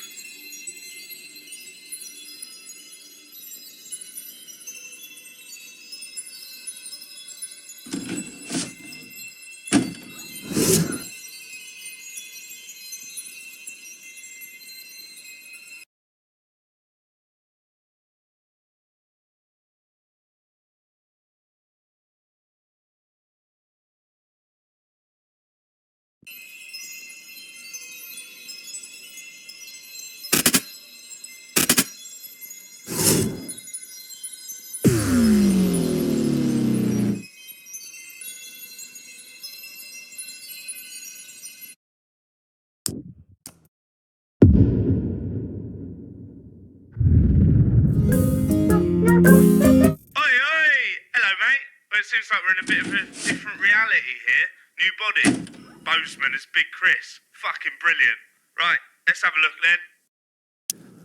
I've told you 1,000 times, sycophantic Chris. It's the number of blind dates I've been on when no one's turned up, followed by the worrying number of lumps under my left arm, the date my childhood sweetheart, Chris, married my best Chris, and the age my cat, Chris, was when I ran him over.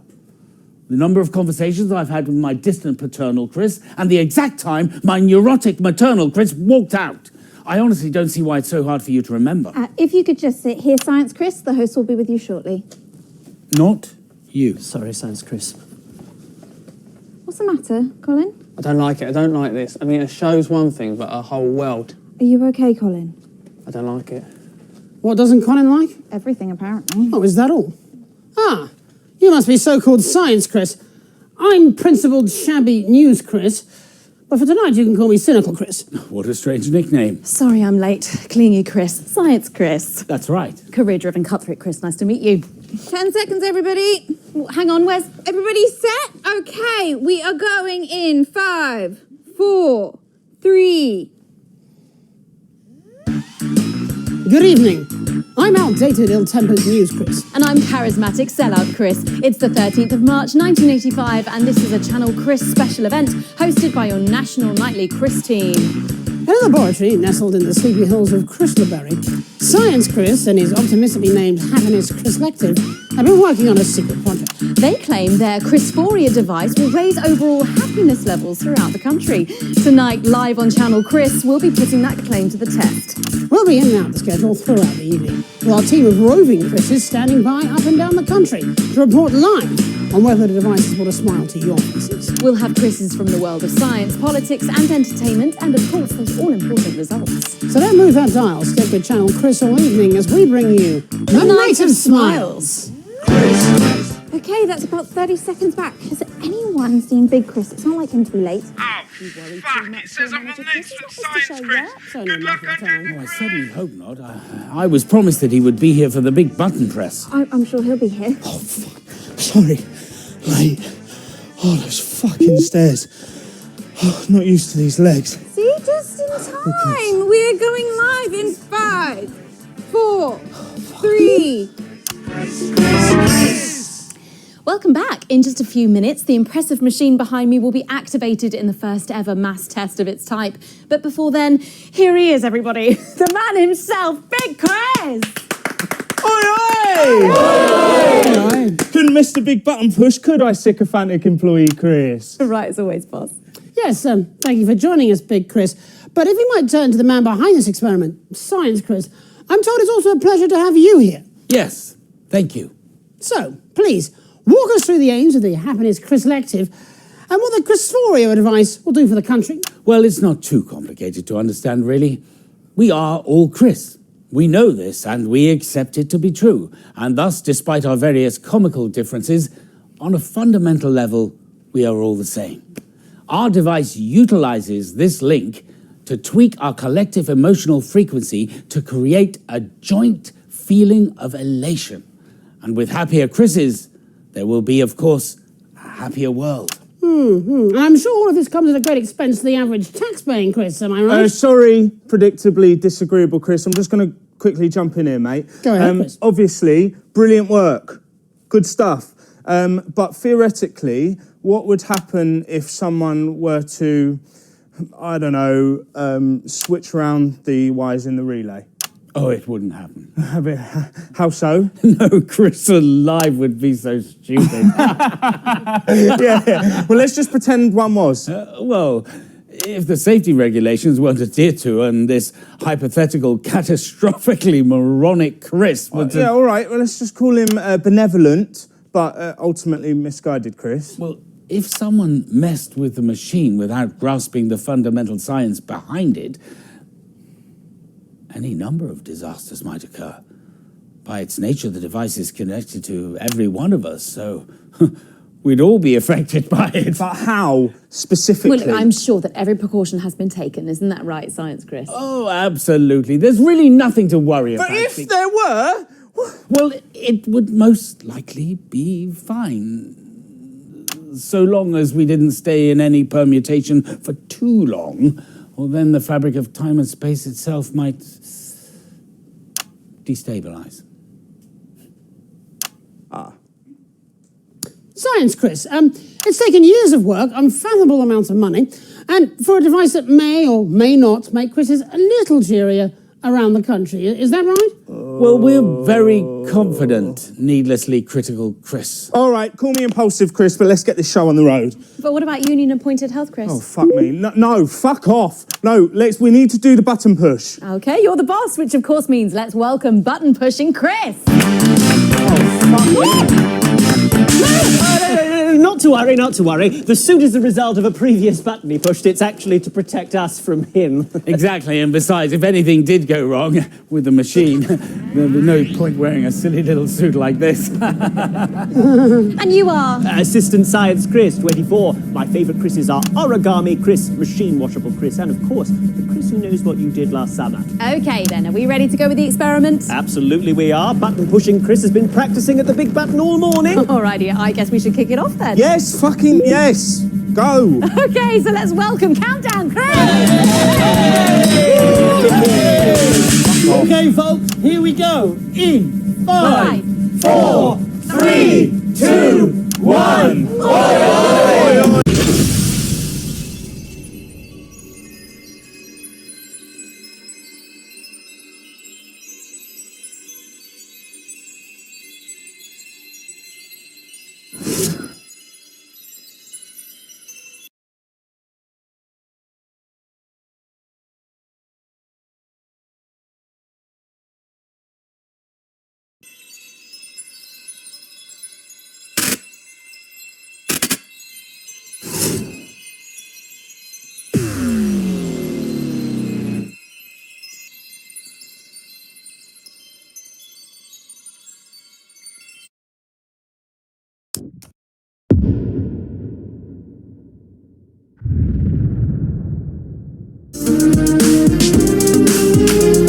Winston, I'm not what you would call a tech guy. I have a strange glass slab here that seems to want to see my face. I'm not sure I trust it, so I've put a balaclava on. Let's not stick around here any longer than we have to. I've told you 1,000 times, Chester. It's the number of... Do you know what? I'm going to text it to you. That way you'll have it written down and I won't have to keep on repeating myself. Yes, of course, Dr. Magnus. If you could just sit here, please, Dr. Magnus. The host will be with you shortly. Thank you. Not you. Sorry, Dr. Magnus. God, why do they have to make these keyboards so bloody small? Everything all right, Cole? What is that? Secret government technology? What are you talking about? My phone? Phone, give me a break. Well, I really don't know what you're on about. It's not the latest, but Do you really not have your own phone, Cole? Yeah, at home, attached to the wall like normal people. You used to have a landline. No, like... Oh my God, you got one too? Tell you what, tomorrow lunch break, I'll take you out to the shops and we'll go get you one, eh? Why do I want a telephone in my pocket? It's annoying enough when it goes off at home. I never get anything done. Phone ringing off the hook, is it? I don't know. I've got friends. Sprung's are very social. It doesn't even look like a phone. What doesn't look like a phone? A phone, apparently. Well, he has got a point. It does look more like a glass coaster. Don't you stop. Dr. Magnus, Jeremy Donaldson. Jeremy, Dr. Magnus. Pleasure to meet you, Dr. Magnus. You're the one who came up with the happiness device, is that it? Well, actually, it's the Euphoria device. The Happiness Collective is the organisation that created it. Ah, well, I'm sure that's a vitally important distinction. Sorry I'm so late. Difficult selfie. Boseman's new promotional campaign is just nuts. What new promotional campaign? Well, this one, Jeremy. The look behind the lens. Come on, it's all about the engagement. Why wasn't I told about this? Maybe you would have been if you'd answered your phone for a change. I like to keep it on mute. Or read your DMs. I don't know what they are. I just want people to call. Then why is your phone... No, you know what? I'm not doing this. 10 seconds, everybody. Oh, Professor Magnus, your Tom talk was just amazing. 31 Going in million views. 5, 4, 3... Good evening. I'm Jeremy Donaldson. And I'm Megan Wolfe. Welcome to this special OneLive.net event hosted by your national nightly news team. We are, of course, still broadcasting on Channel 1. This is Dr. Charles Magnus, whose organisation, the Happiness Collective, have built a device to make us all smile. For more background, click on the link below. In just a few moments, Dr. Magnus will introduce his device and explain what we can expect to feel tonight. And, of course, you can get involved in the conversation yourself by using the hashtag SMILE. So don't close that tab. Keep OneLive.net with you all evening as we bring you the night of hashtag smiles. Okay, The holy heck is a hashtag. So does anybody need anything? Yes, details about this promotional campaign. Intending to join us? Update your socials? Of course not. Smile, Jeremy. Less of a smile now. You're just scaring the children. No. Why does everyone have to keep plastering their image all over everywhere? I just don't get it. Jeremy, that's literally your job. But it shouldn't be, should it? It should No. I have fact-based information to impart. Do you? All I have is bickering 10 opinion. seconds. It's not the same. Right you are. It's not the same, Your Jerry. opinion, is it? Going in 5, 4, 3... Welcome back. We're joined tonight by a face that launched 1,000 memes. It's Dr. Charles Magnus, renowned scientist, influencer, and host of the popular podcast, What's Wrong with Chester? Hello. Dr. Magnus, thank you so much for being here. Your Euphoria device has been all over Biff Baff and my face for weeks now, and I don't mind telling you that our comment section is just popping off with questions for you, so let's dive straight in. Or perhaps, before we do, you might like to talk a little bit about the science involved tonight, Doctor. Well, actually, there's a documentary available to stream on the Happiness Collective's website, newhappynow.org, which goes into a lot of depth about the theoretical quantum physics and vibrational science behind tonight's work. Absolutely, I've watched it. It's fascinating stuff and all in under 2 minutes. Sounds rigorously academic. Well, let's go to the Tattle feed now, where incidentally both hashtag smile and hashtag hot doc are trending. Really? Goodness. This is from AJ is R27. They say another thought machine to keep the sheeple happy, before going on to make some fairly outrageous claims about chimpanzees in the basement of a sushi restaurant and plug his Your Screen channel. But he does end by saying, ask them where their funding came from. Well, actually, that is a valid question. How did you pay for all this? Well, AJ is R27. Obviously, we had a very successful crowdfunding campaign on Begging Bowl. I remember I'm not following this at all. What do all these words even mean? And to come to his other points, the machine doesn't actually affect thoughts, just feelings. But aren't they inseparably linked? And the claim about the chimp fiddling is absolutely just fanciful internet conspiracy nonsense. Probably put out by that Alan James and his ridiculous webcast. Thank you, Doctor. We'll be looking at more of your questions in a minute, but first, quick reminder to Like and subscribe. Yeah, that's right. If you want to be among the first to find out whenever we release new content, don't forget to hit those buttons and keep an eye on your inbox. Speaking of which, let's get back to tattle. This next toot is from Unity, Dignity and Equality for All. Well, a little on the nose, but fine. They say, I, for one, think this experiment is a wonderful idea. Providing happiness for everyone is surely the most altruistic government policy of all time. I'm so grateful to Advance for making it happen. There's no question there. No, but a lovely sentiment for the Doctor and his team. Yes, indeed, and thank you very much. And I would also like to second that thanks to Advance.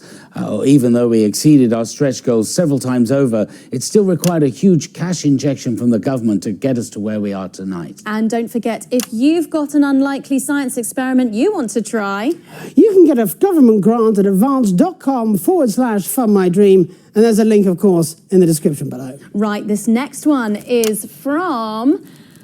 Oh, actually, I think I follow her. Yes, she's a fantastic scientist. And I think maybe even one of your team, Dr. Magnus. This is from D. Klein, 1984. It's been the high point of my career to work with someone as impeccable as Dr. Magnus. No. Only the firm hand of his leadership could have brought us all to this brighter tomorrow. He is a stallion among foals. And they sign off with a peach emoji and a heart. Oh, sounds like you might have another fan there. Hashtag hot doc. Yes, thank you very much, madam. That was too kind. And you were, of course, integral to the development of the Euphoria device, and I really wish... excuse me, do we know if the people sending in these comments and questions are actually watching right now? Well, they've only just come into the chat, so it's probably a safe bet. Yes. Now, if we could just move on to our next one. No, I think we should start the experiment immediately while Miss D. Klein, 1984, is still watching. Chester. Well, actually, we do have a format that we were hoping to follow, and we're not quite at the point yet where we want can to get back to the tattle as soon as we start the experiment. Perhaps when the euphoria kicks in, it won't be so full of angry cunts. To a better tomorrow. To a better tomorrow. Miss Klein.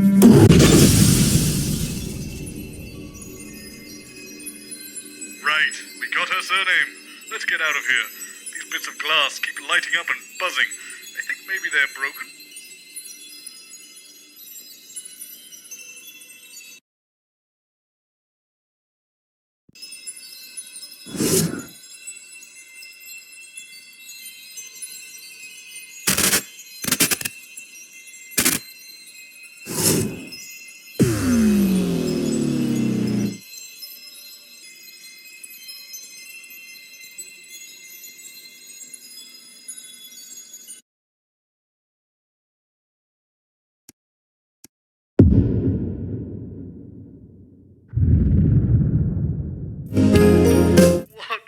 Fresh hell is this?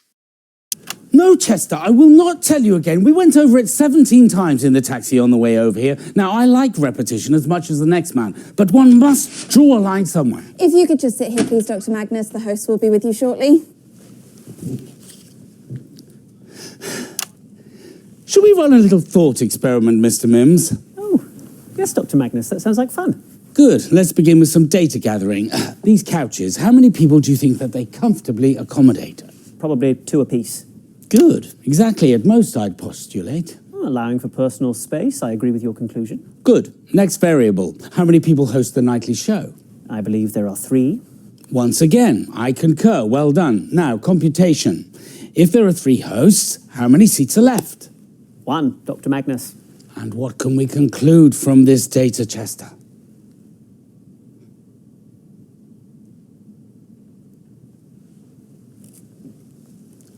Well done. Sorry, Dr. Magnus. Off you trot. Something wrong, Colin? What happened to news? News? I think I remember that. This is... Oh, God, this is light entertainment. Are you okay, Colin? I just met someone in the corridor who said they were Patrick Bannon. That's Patrick, yeah. But it isn't, and this isn't. This is awful. I need to lie down. How'd you let this happen? How could you? What happened? All this.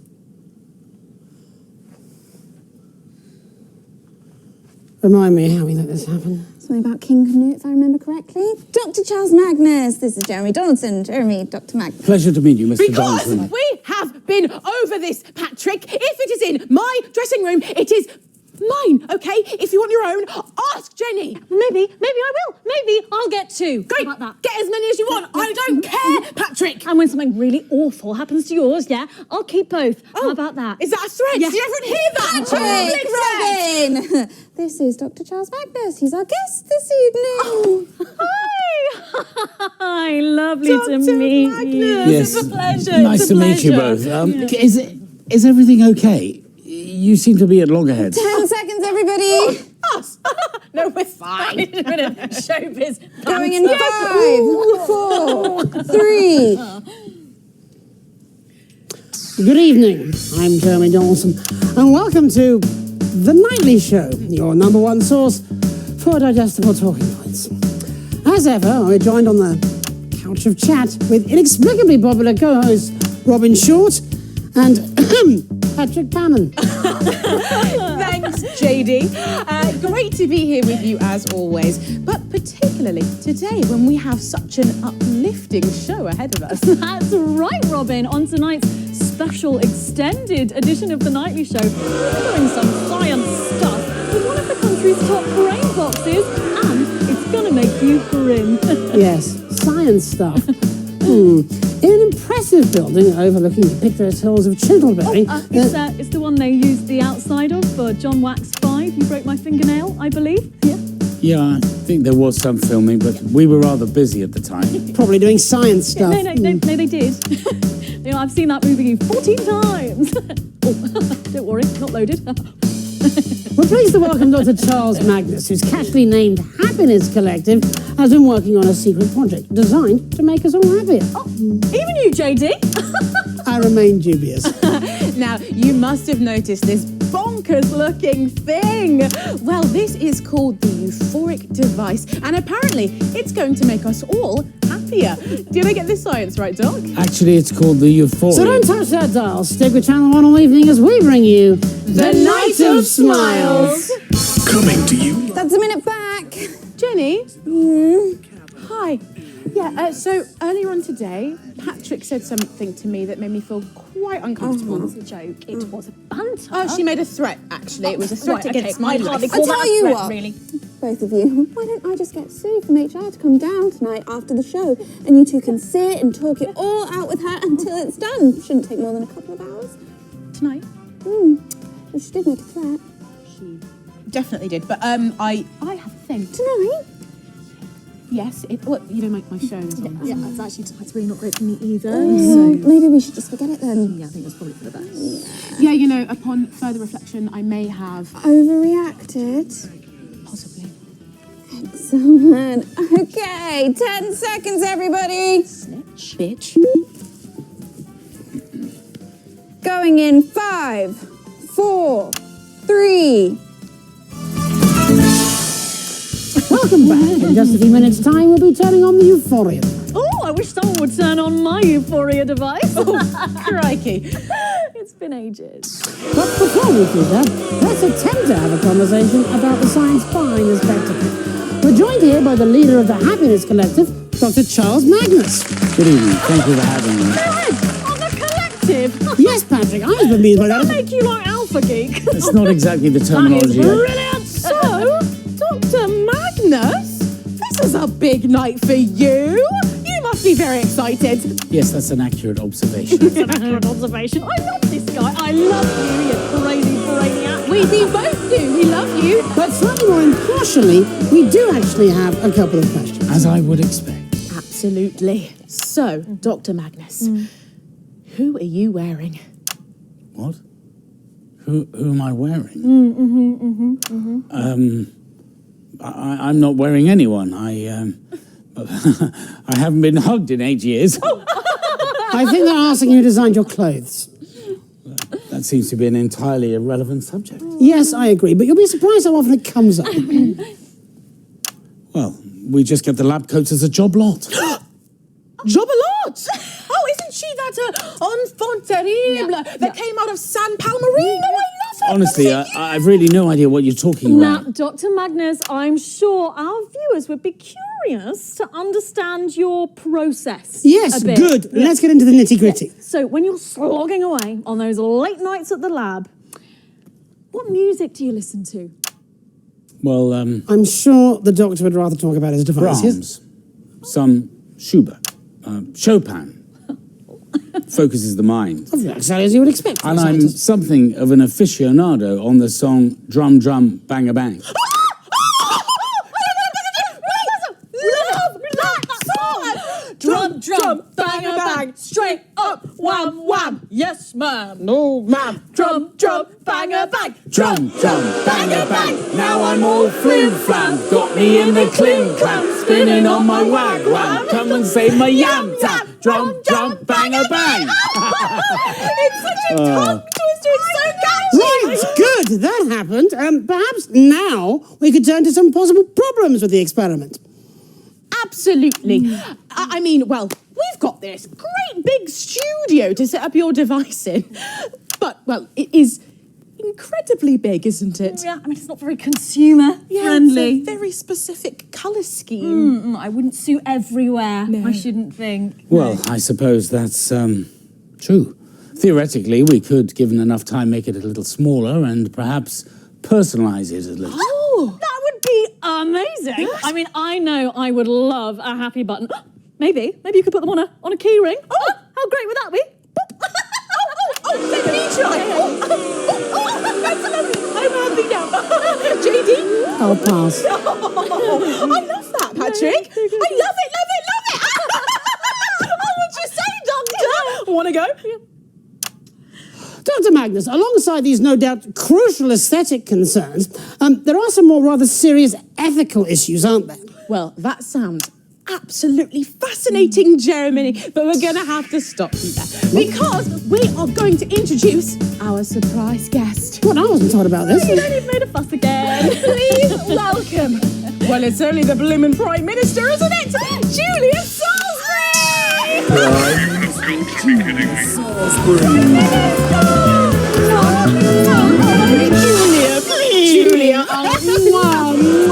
so good to have you back on the couch of chat. Oh, you know, I never miss the opportunity to pop in. It does seem that way. Yes, any more pop-ins? We'll have to put you in the titles. I presume you're here for the experiment? Yes, well, after all, you did pay for it. Actually, we paid for it. Well, you know, when I first heard about this project, I jumped at the chance to fund it. Increased happiness for everyone in the territories. What could be more advanced? Thank you, Miss Salisbury. We really have appreciated your government's unflinching support for the project. Oh, you're very welcome, Dr. Magnus.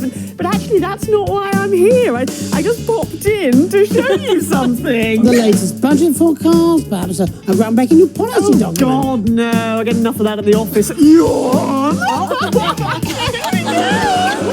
Ready? Pick a card. Really? Oh, you're such a party pooper. Pick a card, Patrick. Six of clubs. Oh my god! We're gonna shuffle. To make sure it's gonna shuffle. Yeah. There we go. Right, you'll go. Pick a card. Pick a card. Okay. Six of clubs.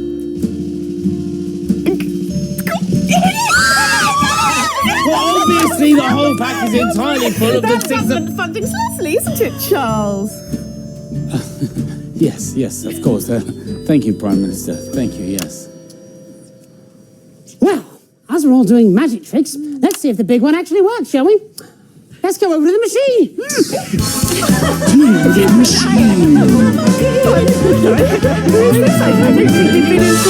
Chester Mims, 24. My favourite tastes are glacé cherries, toothpaste and vegetable gravy. He's nobody. He's just an assistant. Chester, move out of the way and let the Prime Minister get to the button. But Dr. Magnus, all my years of training are as but naught when compared with our annual magnificent funding check. Oh.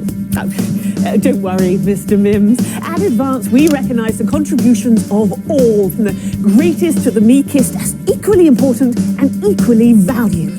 Oh, that's nice. Thank you. I mean, I still am going to press the button, though, so...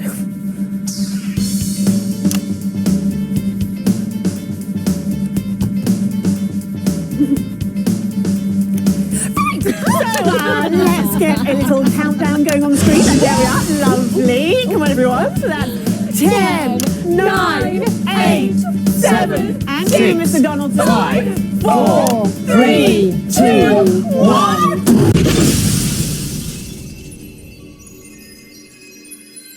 Mark my words, Winston. I shall be long dead before I ever let this happen at Channel 1.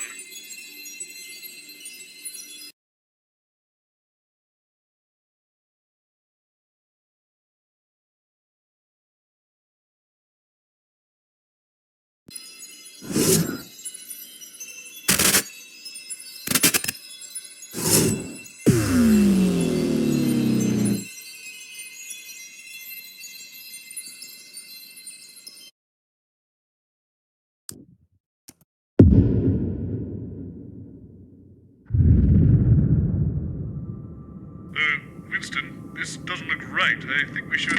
Speak when spoken to, worm. And if we have any mistakes during this broadcast, all of you will be spending 20 minutes in the agonizer. Do you understand? Yes, ma'am. Good. Where is my worm? Here, controller. Listen to me, worm. Tonight we are working at the behest of the Over-Governor herself. Do you know what that means? Yes, controller. It means that everything will go very, very smoothly. Do you understand? Yes, controller. I have expectations, controller. Controller. Discernment. Are the prisoners ready? Bring in the prisoners.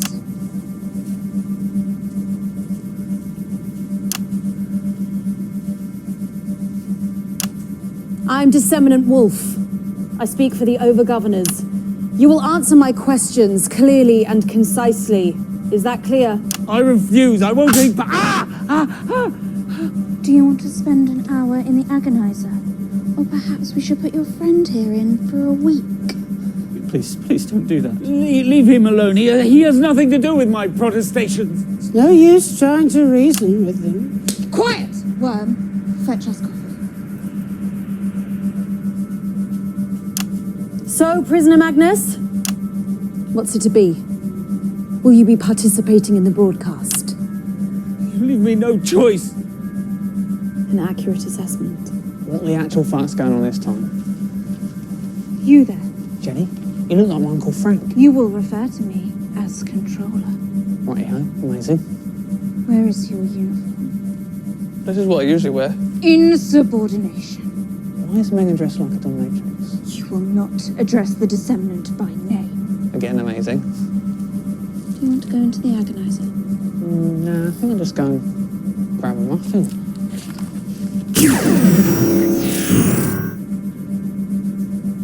Annoying little peasant. A sensible decision. Controller, shall we?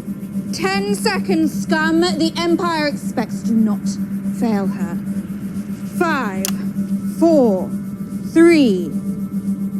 Subjects of the Empire, I am the Disseminant. Tonight's mandatory broadcast sees the Empire achieve even further greatness. The Over-Governor, all hail her might, has decreed that tonight you, her loyal subjects, shall be the first to receive her boon. So don't move that dial, or you will be extinguished. This is a mandated broadcast on all open channels. All citizens of any status are required to cease all current activity and fix their attention on this screen. Failure to comply will result in severe punishments for yourself and those you love. The Empire expects.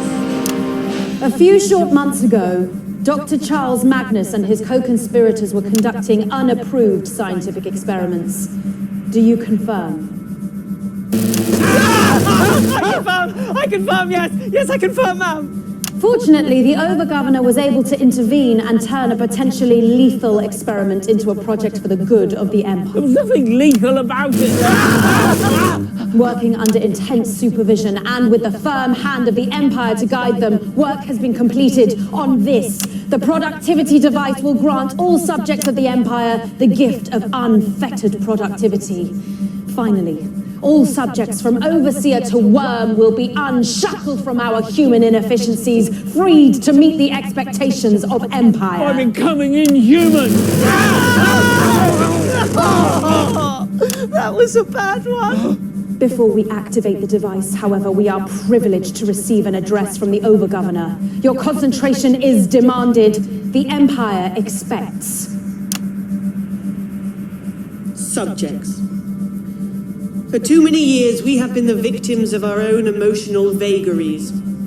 I am no different. This is my worm. Yesterday, I visited his worm space and found him engaging in... Well, why don't you tell them, worm? I was engaging in prohibited self-pleasuring. Prohibited self-pleasuring. To wit, reading. I'm deeply ashamed of myself. Now, I know what you're thinking. Worms can't read. Well, apparently a great number of them can. They're secretive little things, aren't you, Worm? Worms are expected to be discreet. I contemplated how best to discipline my worm. My logical mind told me to simply disintegrate him and find a replacement. But something was arguing with my logic. I thought of the many years where he has faithfully met my every need, the counsel he has kept and the expectation he has fulfilled. And I was forced to admit that I had feelings for this worm. Over-Governor? Not romantic feelings. Who could be attracted to a male, after all?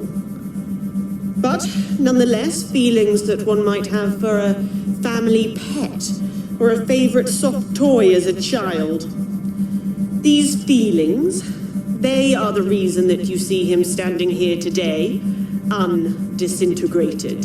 Thank you, Over-Governor. It won't happen again. No, it won't.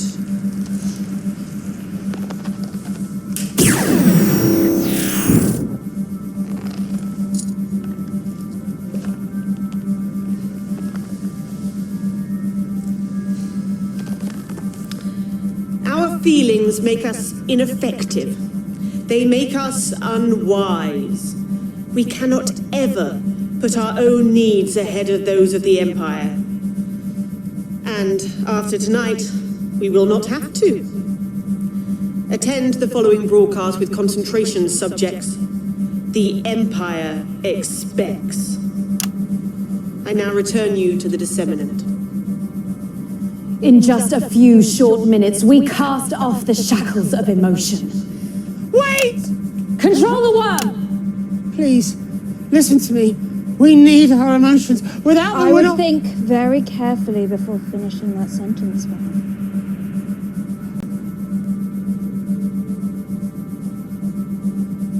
Controller, please listen to me.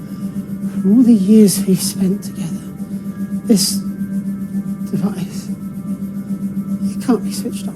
He's right.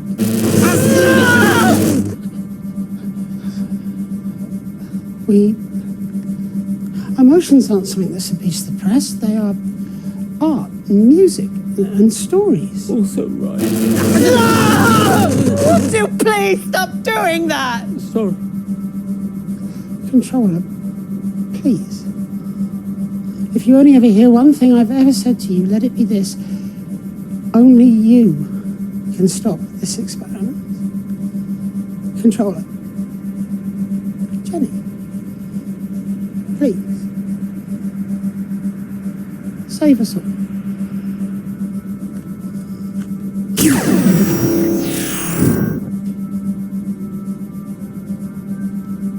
I hate that name.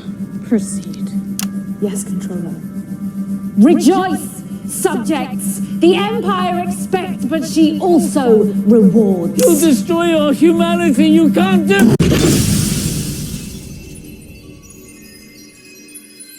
Winston, there's nothing here. We should go.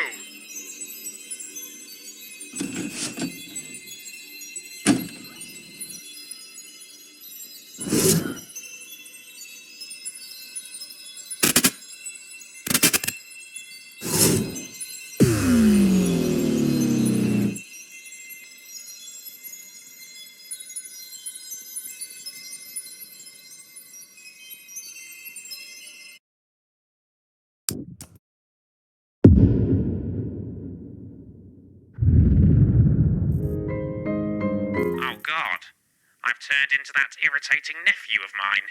He can't shut up. Always has to comment and everything. He's a smug little so-and-so. Or, more accurately, I'm currently a smug little so-and-so. Got a plan of attack? I'm going to start on the variants and move on to the consumer stuff once he's on the ropes. Not two on the ropes. We still have to have the button pressed, Adrian. Not if he chooses not to. The only one who can stop the experiment is Magnus. Very interesting. And what will we fill the rest of the schedule with tonight? That's Kenneth's problem. Shit. He'll think of something. He's nothing if not creative. Yes, I am. Creativity away from my employment contract, if that's okay. When you hire Adrian Atkinson Blimey, you know what you're getting. It's a popular science piece. And what you're getting is a skilled dissection. Adrian, this is not incisors. Certainly looks like incisors. I mean, this is the incisors studio, isn't it? And, oh yes, this is definitely my background. Look, it's got incisors written on it. Oh, and there's my face. You are dreadful at sarcasm. But excellent at journalism. 10 seconds, everybody. You can bark, but you can't bite. Keep it smart, everyone. In 5, 4, 3. Good evening. Tonight on Channel 1, we'll be dedicating most of the schedule to an innovative experiment. Dr. Charles Magnus and his sagacious collective claim their Euphoria device, this contraption you see right here, will make all of us more convivial, including you. Is that credible? No. Or even ethical? No. Tonight, with the help of you, our discerning viewers, we are all going to find out. I'm Adrian Atkinson Blimey, your host for an evening of experimental harmonic science. That's about 40 seconds back. Can we get the guests in and mic checked, please? My nan watches this, Joe. Smart woman. 5 degrees, 2 homicides. I know, I interviewed her lawyer, remember? Oh yeah, I forget. You think this is normal? You're a strange man, Colin. You're not the first to say that, Mr. Blimey.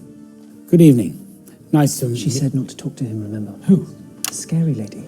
Well, all ladies are scary to you. 10 seconds. She said that he doesn't like to speak to guests before interviews because it Going in 5, 4, 3.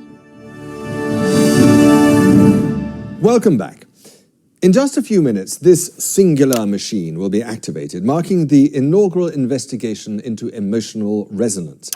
But before we switch it on, let's dig our teeth in. Dr. Charles Magnus, you are the head of the self-styled Happiness Collective and the inventor of this fascinating emitter. Yes, that's correct. Good evening. And this is my assistant. Chester Mims, 24. It says here that your favorite numbers are 5 minus 800 and the square root of -1. Yes, that's right.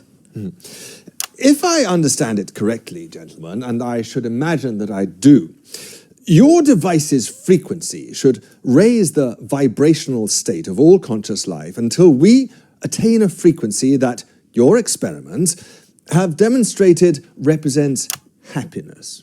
Yes, that's right. That's the theorized outcome. But of course, it's not just felicitousness, is it?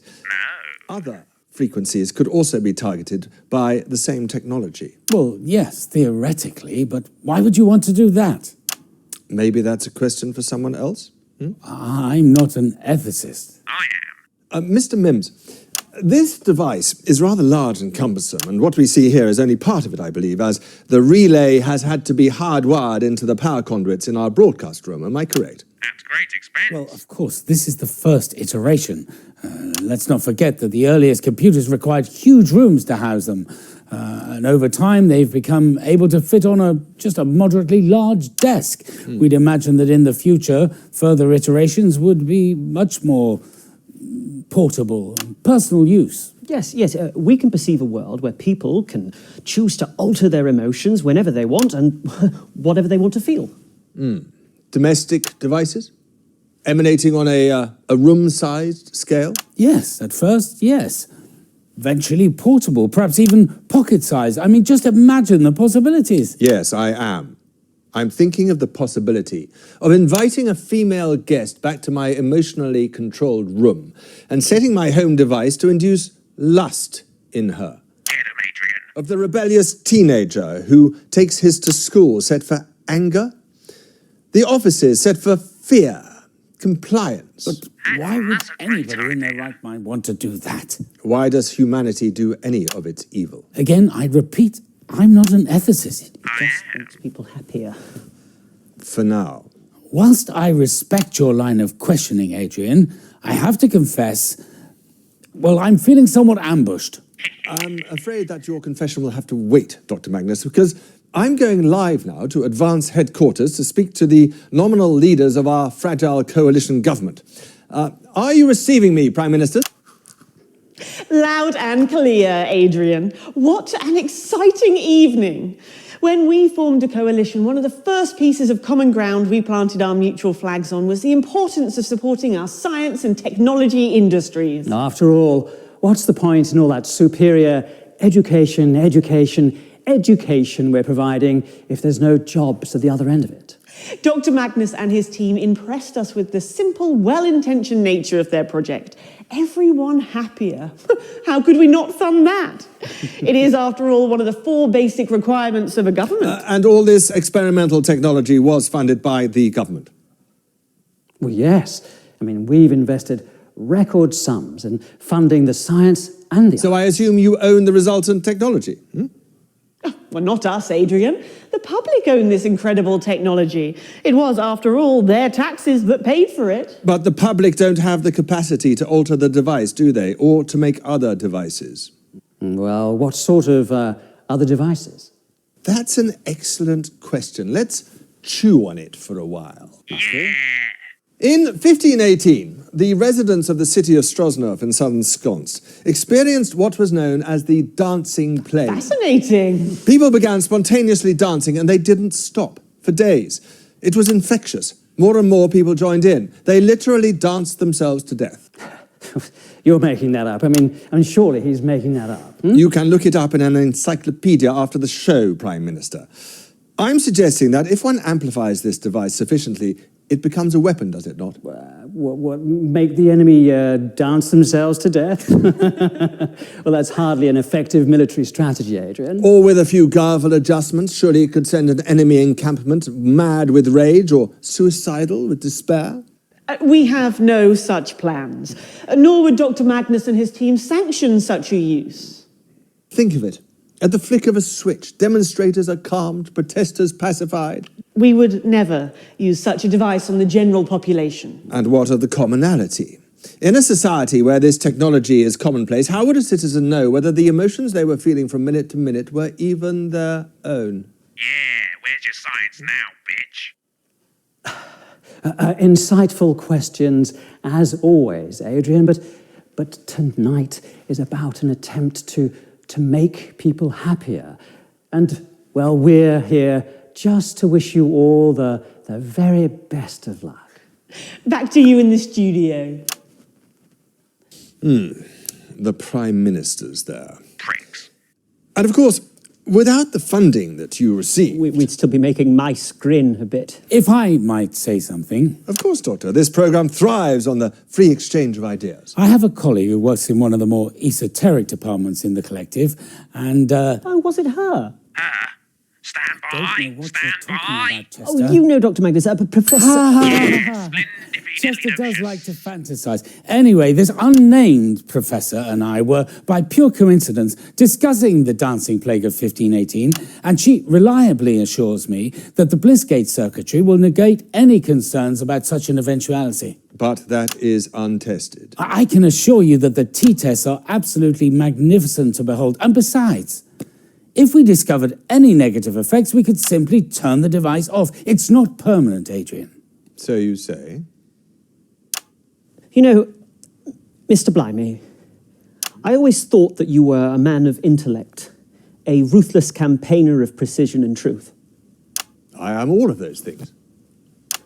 No, you're not. You're a grumpy old man who can't see the good in anything. Manners, Chester. No, I'm sorry, Dr. Magnus, but I'm really quite upset. Well, I can see that. You're practically apoplectic. Yes, I am. All you want is a little bit of happiness for a short amount of time. And you're a good man, Dr. Magnus. I know that. And if she can't give it to you, then I'll give it to you instead. But is the human animal responsible enough for this type of technology? Do we have the shut up, Adrian!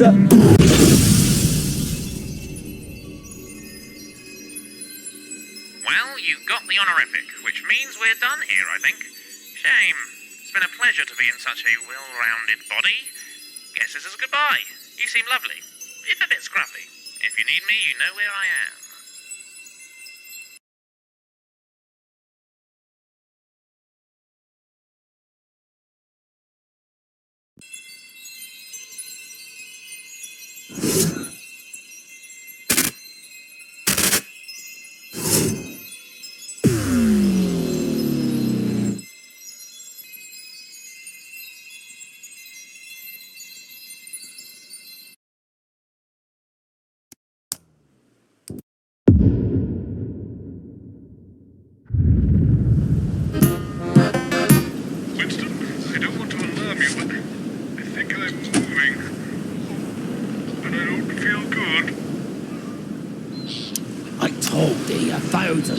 Chester. It'd be the number of blind dates I've been on when they all turned out to be mermaids, followed by the number of pucks on me left hand, before the hook, that is. The date me childhood sweetheart married a second mate, the age a ship's cat was when it got drowned, the number of conversations I've had with a pirate king, and the exact time I made me mar walk that plank. You better start remembering or I'll find something you do. Yes, Captain Magnus. Sorry, Captain Magnus. Brace you, sit yourself there. They'll be with you when they're ready. Fuck off, Chester. Not you. Yarr. Best be leaving that alone, Colin. Oh, I like this. This could be fun. We're not in the business of fun, boy. We're in the business of telling people what's what and getting booty while we do. Yo-ho! Yo-ho! Okay, let's not push it too far, though. I want to get old a bit quick, this one. What does Colin think he's getting old? Oh, blast if I know. Boy's got naught but empty sails on top of his shoulders. Captain Magnus, Captain Donaldson. Gotta say, not sure I trust you and your lot. We pirates don't even trust. True enough. Sorry I be late. Ran into a couple of blackguards. Had to teach them a thing or two about manners. You must be Captain Wolfe. Always thought it was strange there was the two of you. It just means there's two blades to run you through if you misbehave. All right, you lot, get to it. We're going live in 5, 4, 3, 2. Yo-ho! I be Captain Donaldson. And I'm Captain Wolfe. Yo-ho! Tonight we got a very special announcement for everyone in the fleet, straight from the Pirate King himself, so listen up. Damn straight. We ain't in the habit of repeating ourselves. Deep in Dreadfist Cove, in an island that can't be found, Captain Magnus has been working on something that will change the pirate's life for good. He's got a few things to say, and we got a few things to ask him, so keep watching as we bring you the Night of Cheers! Dogs, that's 1 minute back and not a second more. Got it? Yo-ho! Yo-ho! I'm just saying, I don't think pirates really said the word booty, outside of films. It's got different meaning. Shut it, Sprung! I'm the captain round here. The captain's right! We're the captains round here. And if we want to call it treasure, gold, doubloons, or booty, we can. And there's nothing you can do about it. It's your job to just smile and nod. Got it? Good. Now go start the whole device. Yeah. Oh, that's no one. That's an age. You better show us some respect, Col! If you want to keep your limbs intact, that is. Oh, shut him up for a bit. We're coming back in 5, 4, 3. Welcome back. I trust you all knew better than to go anywhere. I only got a few minutes till the machine behind me gets activated. So, tell us, Captain Magnus, what does it do? Well, Captain Wolfe, as you know, we pirates love to say, yo-ho! Yo-ho! Well, my Euphoria device will increase the number of hoes. Soon we'll all be saying, yo-ho-ho! I don't trust it. What if it overloads? We could have a saying, yo-ho-ho-ho! Or, yo-ho-ho-ho-ho-ho-ho-ho! Well, that's too many hoes. I don't want to be saying yo-ho-ho-ho-ho-ho-ho. We're not gonna be saying yo-ho-ho-ho-ho-ho-ho. We're just gonna be saying yo-ho-ho. One more ho, all right? Well, it better work. Because one way or another tonight, you be the entertainment. Don't you worry. We done appropriate preparations. The test will go plenty well. And then I think we'll need to discuss the terms of respect. How about you tell us all how it all works? Captain Donaldson, you are funny. Why would I tell you how my device does what it does? If I did that, that'd be the first moment I got a knife in me back. My first mate Mims over there would have done that years ago if he wasn't so fucking hopeless. Agreed. Although, we've got the device right. So, it does beg the question, Captain Magnus. What do we need you for? I thought you might try something like that. That's why I took precautions. Don't do anything too hasty like that, Jesus. Easy on the merchant. Shut your mouth, prisoners. You're for trading, not for talking. Good work, Mr. Mims. I'm glad to see nothing went wrong. Now, where's the other? Other one. Yeah. The one who's gonna fuck up your day. Now drop it, you fuck. I hope for your sake, Captain, that this device works. Because if it doesn't, you'll be in a world of pain trying to fix it. Press the button, Col. Let's get these hoes in and grab us some poultry. You see, that entire line's going to mean something totally different to a modern-day audience. Stop your blathering and press the button, you Or I will kill you myself and press the button. All right, Ryan, do it already. This looks our state is working anyway.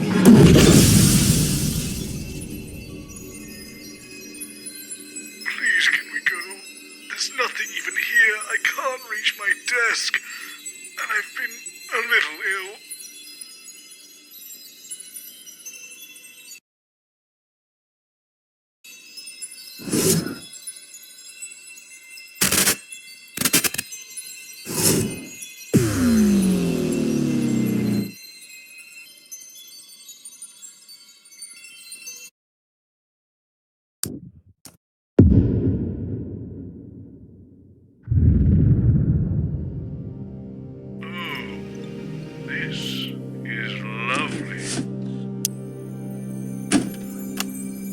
This way, please.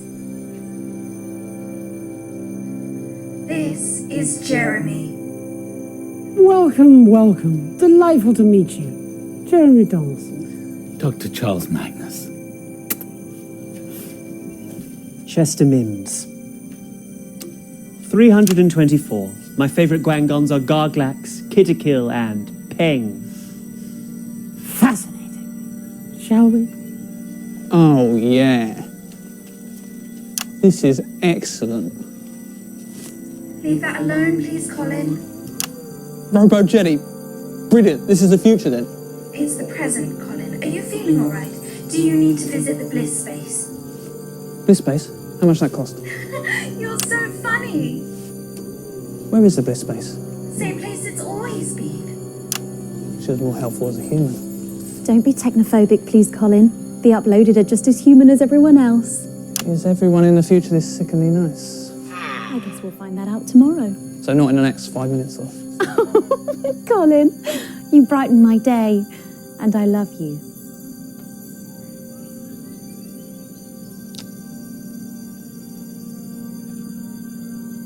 Right. That's new. Sorry I'm late.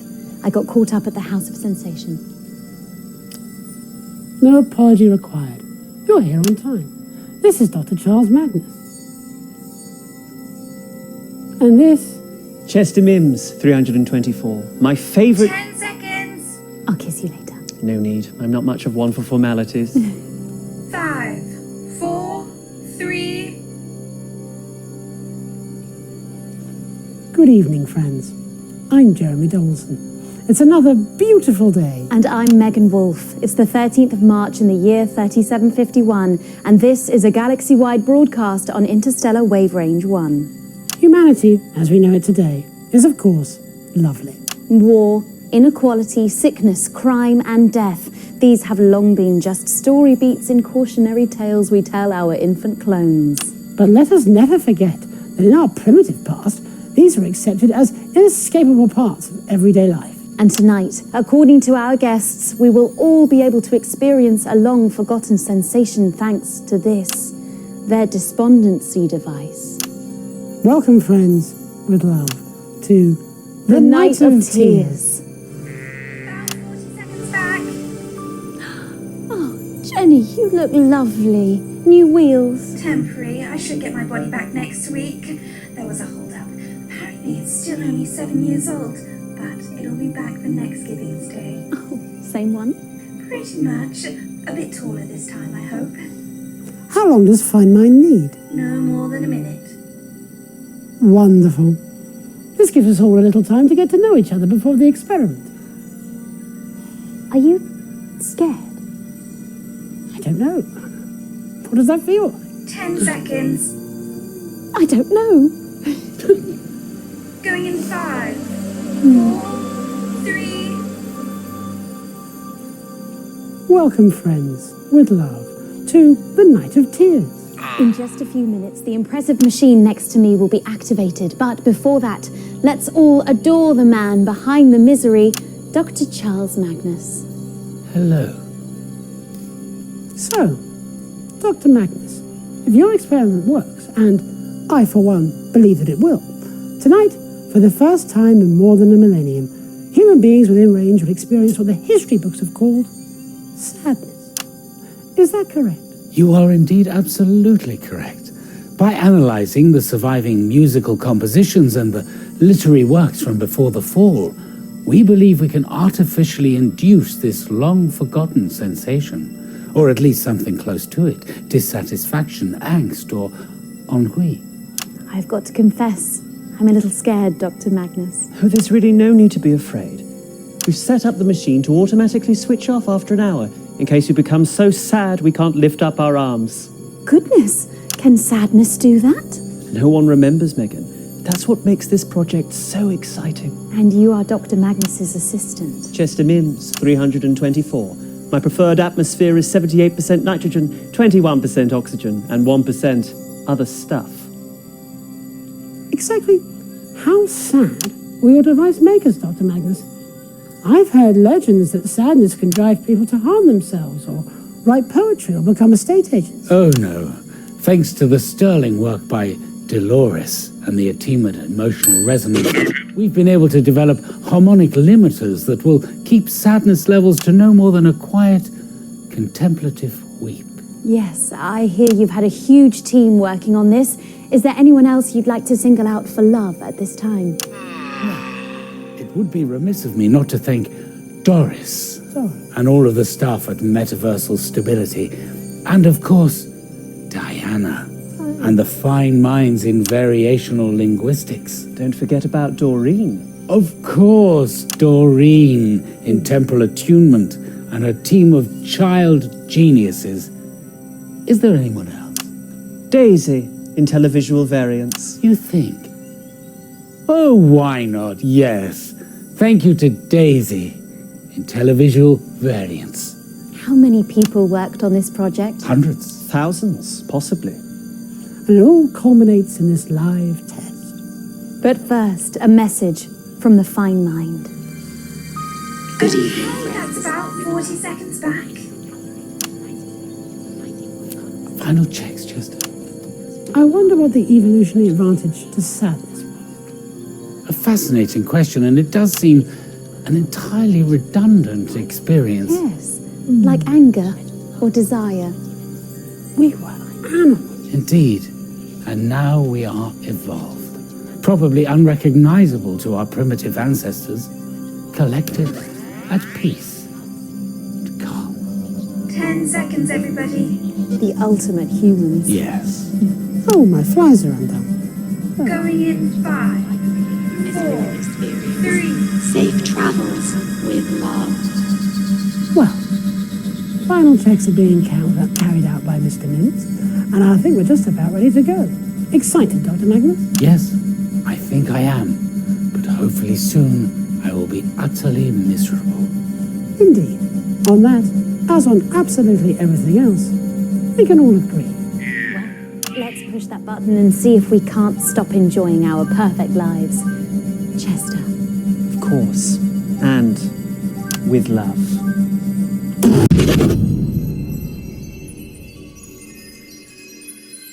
Well, bloody done, Winston. We've done it. I've got her details now, and I've added it to the Rolodex. You can call Professor Dolores Klein for the next loop whenever you're ready. Or you could keep exploring other universes, I suppose.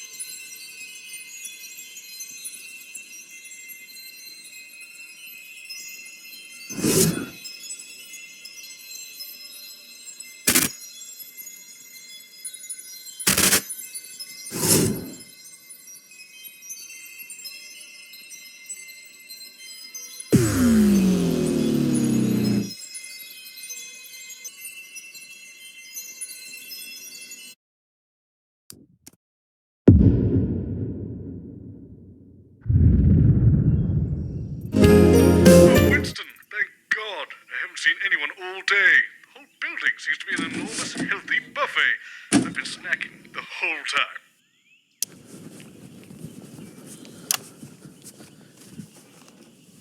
I've told you 1,000 times, Cherry. It's the total number of fruit minus the total number of vegetables multiplied by their combined ability to keep medical professionals away. I honestly don't see why that's so hard for you to remember. If you could just wait here, please, Dr. Mandarin. The host will be with you shortly. Not him. I'm sorry, Dr. Mandarin. Wait, no, please, no!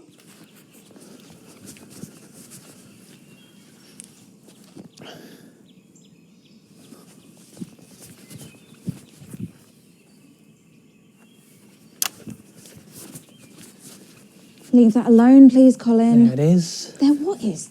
You look really cute in this universe. Back in a sec. Winston, it occurs to me, I think I might have been eating the staff. Specifically, Patrick. I better go and find this. Don't tell anyone, all right? What's happened to her? No idea. Colin can handle it. He handles everything else. Anyway, Lemony Donaldson, this is Dr. Charles Mandarin. Ah, of course. Lemony Donaldson, professionally sour. All the sharpest minds are. Sorry I'm late. Colin left me in the dressing room again. Professor Mandarin. Actually, it's Doctor, apparently. Either is fine. And we're going live in 10. Colin! Shit. 5, 4, 3. Good evening. I'm Lemony Donaldson. And I'm Mango Wolfe. It's the 13th of March 1985, and this is a Channel One of Your 5 a Day special event, hosted by your National Nightly Fruit team. In a bowl, nestled on an occasional table in Chinkleberry, Dr. Charles Mandarin and his succulently named Gesticulation Collective have been working on a secret project. They claim their ambulatory device will finally enable us all to grow our own arms and legs, whatever they are. Tonight, live on Channel 1, we'll be putting that world-changing claim to the test. We'll be in our schedule throughout the evening with our team of reporters flying about up and down the country to report live on whether the device has actually given us all the ability to get up off our cores and move for ourselves. We'll have experts from the world of salad, pudding and preserves, and of course those all-important results. So, Even though you soon might be finally able to, don't move that dial. Stick with Channel 1 all evening as we bring you The Night of Limbs. Okay, that's 45 seconds, everyone. Really prickly, you know. Funny, I was going to say the same thing to Lemony. I don't know what you mean. I have the rind of a young, fresh peach. Well, you should probably give it back to her. When we come back, we'll do the questions about your device, Dr. Mandarin. Okay, I'll need my presentation though. Yes, I believe we're just getting it ready now. Oh.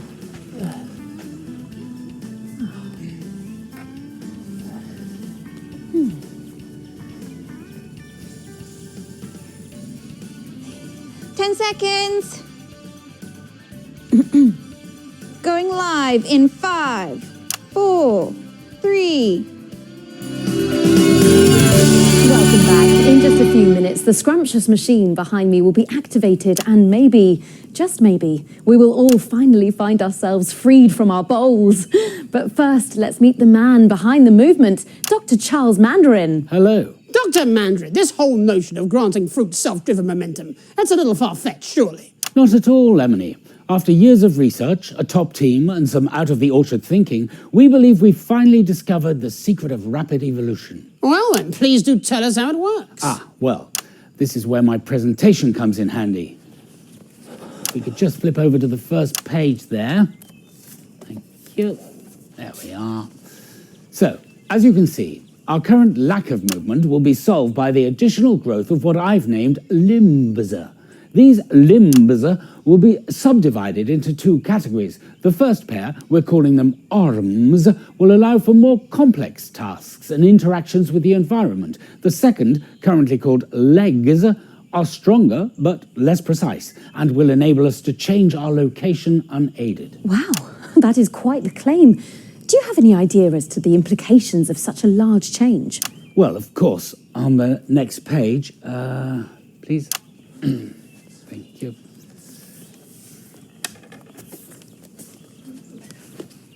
So, as you can see, we expect a significant increase in productivity for the average fruit.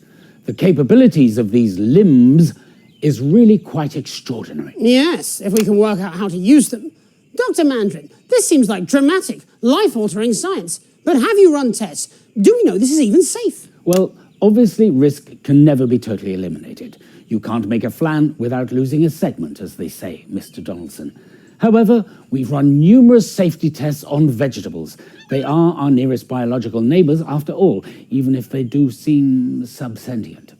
We've brought in our prototype model to demonstrate tonight. Shit.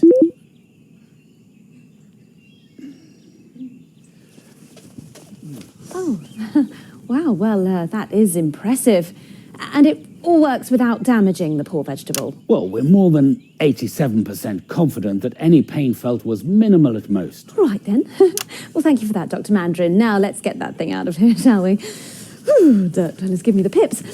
We were hoping to go live to the new government presentation cushion for a special message from the Prime Ministers, Peach Clement and Julia Limesbury, but unfortunately he's got a bit pickled and she's worried he'll just take the piss.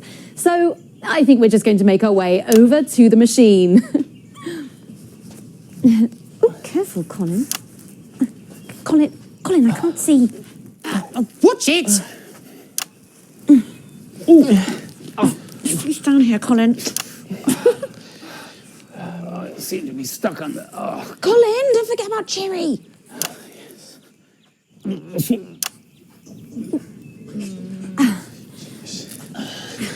Okay, I think we're all here. I can't really see, so there's that. Who's here? I'm here.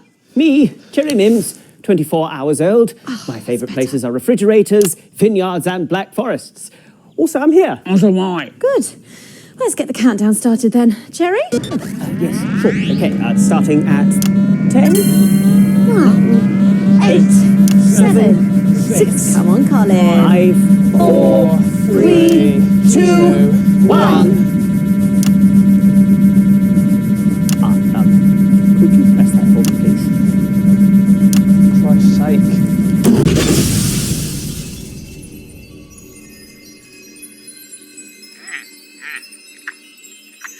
Never liked him.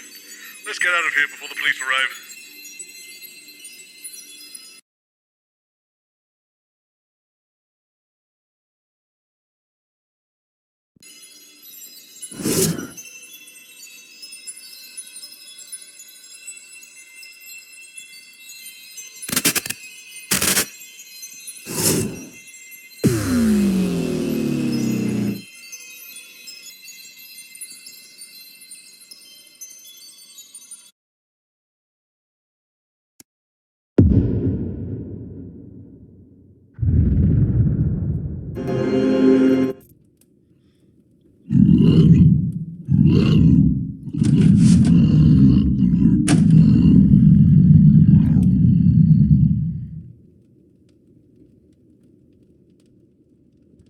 I've told you 1,000 times, Chester. It's the number of mating rituals I've attended when no one has turned up, followed by the number of blessings the entity has bestowed under my left arm. The date my predestined match was sacrificed by my best friend, the age my pet Gwoglaw was when I was forced to eat him, the number of times I've communed with the darkness, and the exact position of the celestial bodies when I first felt its dark touch. I honestly don't see why that's so hard for you to remember. If you could just sit here, please, High Priest Magnus. The host will be with you shortly. Not you. Dr. Magnus, I don't like the way it's been looking at me lately. Isn't it possible for me to sit here? No, definitely not. Honestly, you think too highly of yourself, Chester. You're not chosen. You'll be fine. Now go and wait over there. Yes, Dr. Magnus.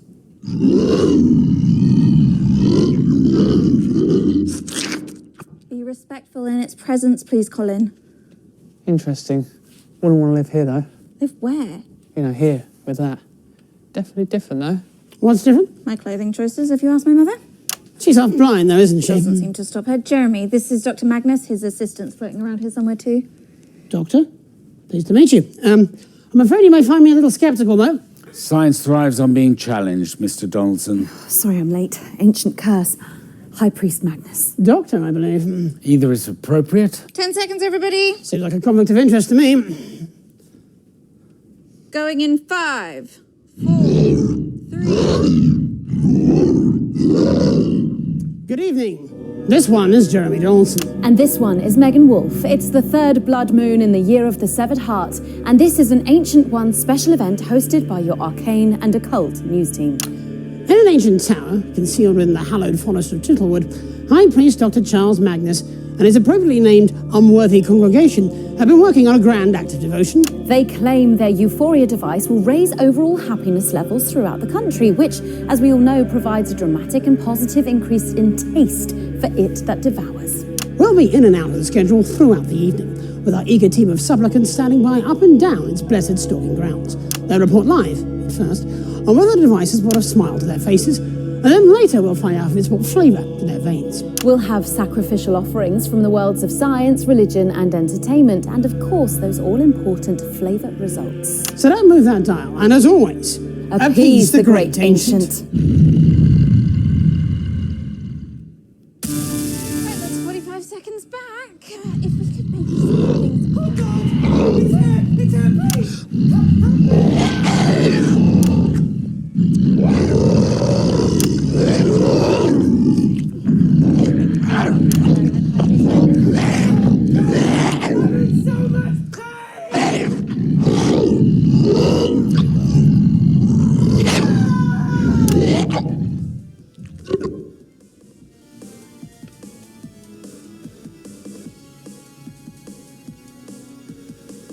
Seconds, everybody.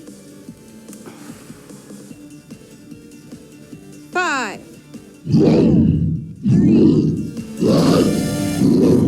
Welcome back. In just a few swishes of its mighty barbed tentacles, this resplendent machine behind me... Actually, Miss Wolfe, I think it might be best if we conducted the experiment sooner rather than later, all things considered. Oh, yes, of course. Sorry, I was still on script. Maybe just a couple of quick introductory chats, though, to set the scene.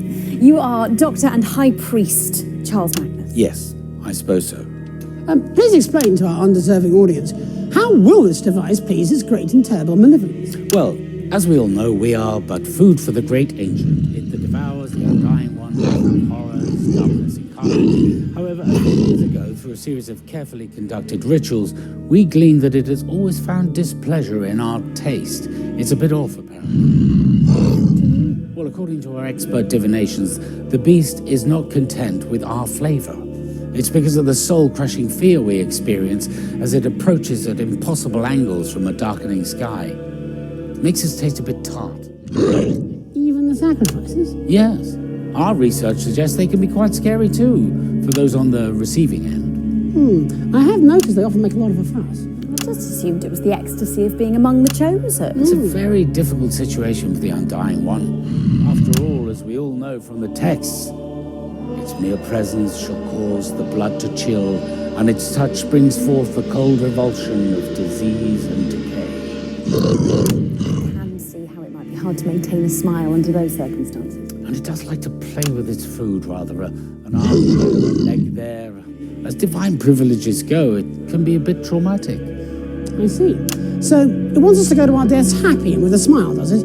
Ignore that pesky survival instinct of ours. Oh, those pesky humans.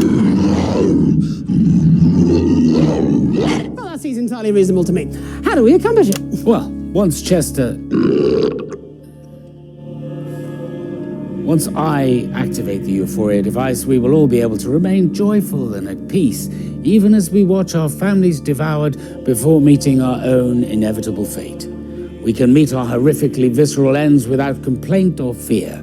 In short, we will finally taste lovely, thus ensuring the unspeakable horror will have a bountiful food supply for millennia to come, which I think we can all agree is the ultimate goal. You'll get no argument from me. Well then, without any further ado at all whatsoever, let's do this thing. Good idea.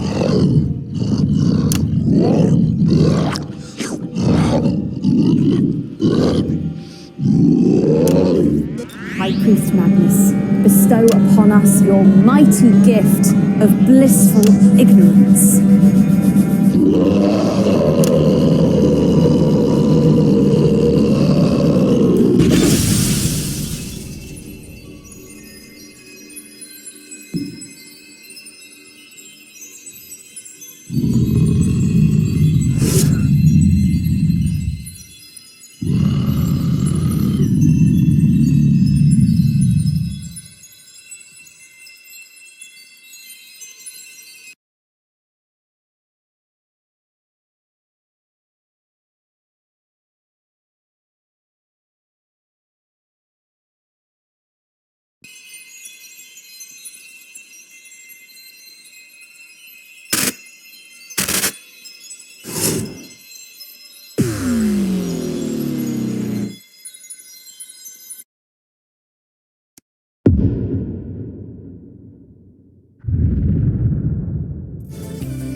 Winston, my office seems to have got a lot smaller.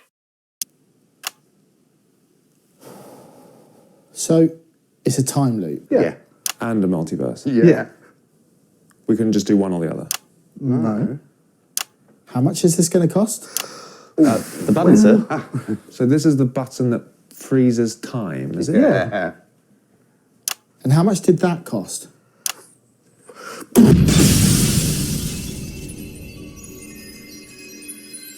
I don't know who those idiots were, but I don't like them, and I think we should leave.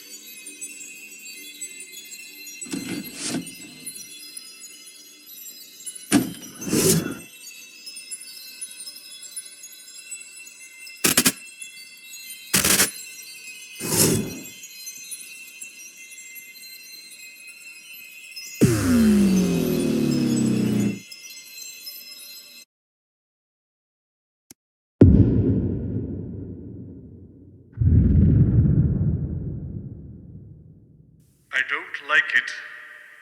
I don't like it. Don't like it.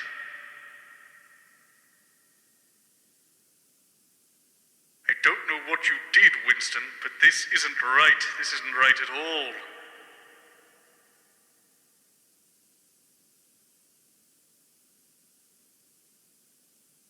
I don't like it, Alex. I'm just a voice. I can't see anything, can't do anything. Wait, how am I even talking? I don't have a body. I don't... Oh God, I can't...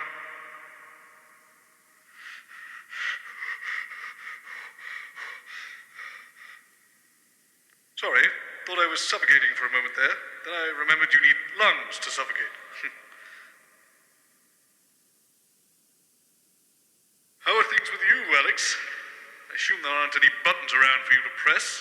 Not that you've ever been the most communicative type anyway. Do you think there's anyone else here?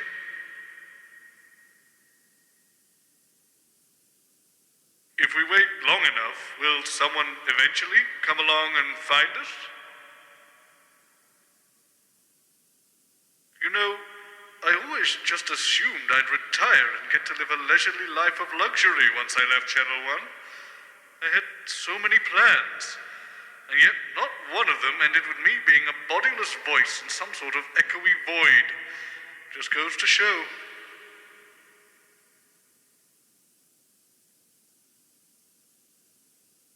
I really hope there's something there with you, Winston, because there's literally nothing I can do to get us out of this. You are there, aren't you, Winston? I'm not stuck here on my own, am I?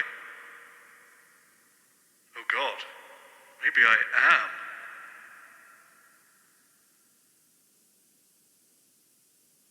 It would make sense. After all, who'd just sit there listening to me talk to myself when they could escape this place? So there it is. I'm here. Alone. All alone. Should probably come up with something to entertain myself, really, so I don't go mad.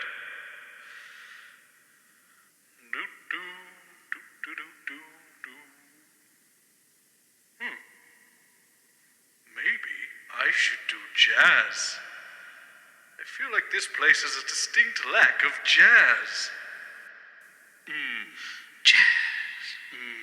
Jazz. Jazz. Jazz.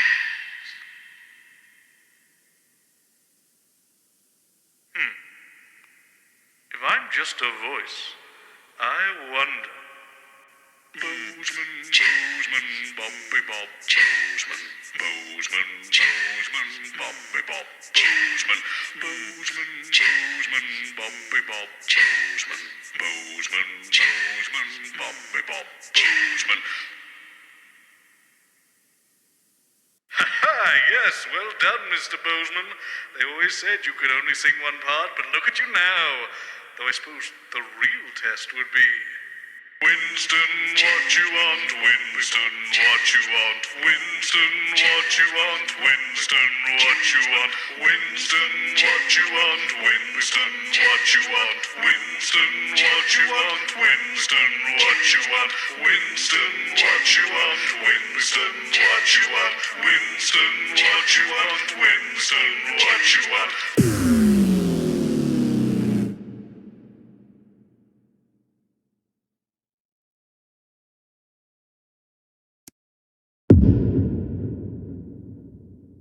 The number of blind dates I've been on when no one has turned up, followed by the worrying number of...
Thank goodness we're back from the Multiverse.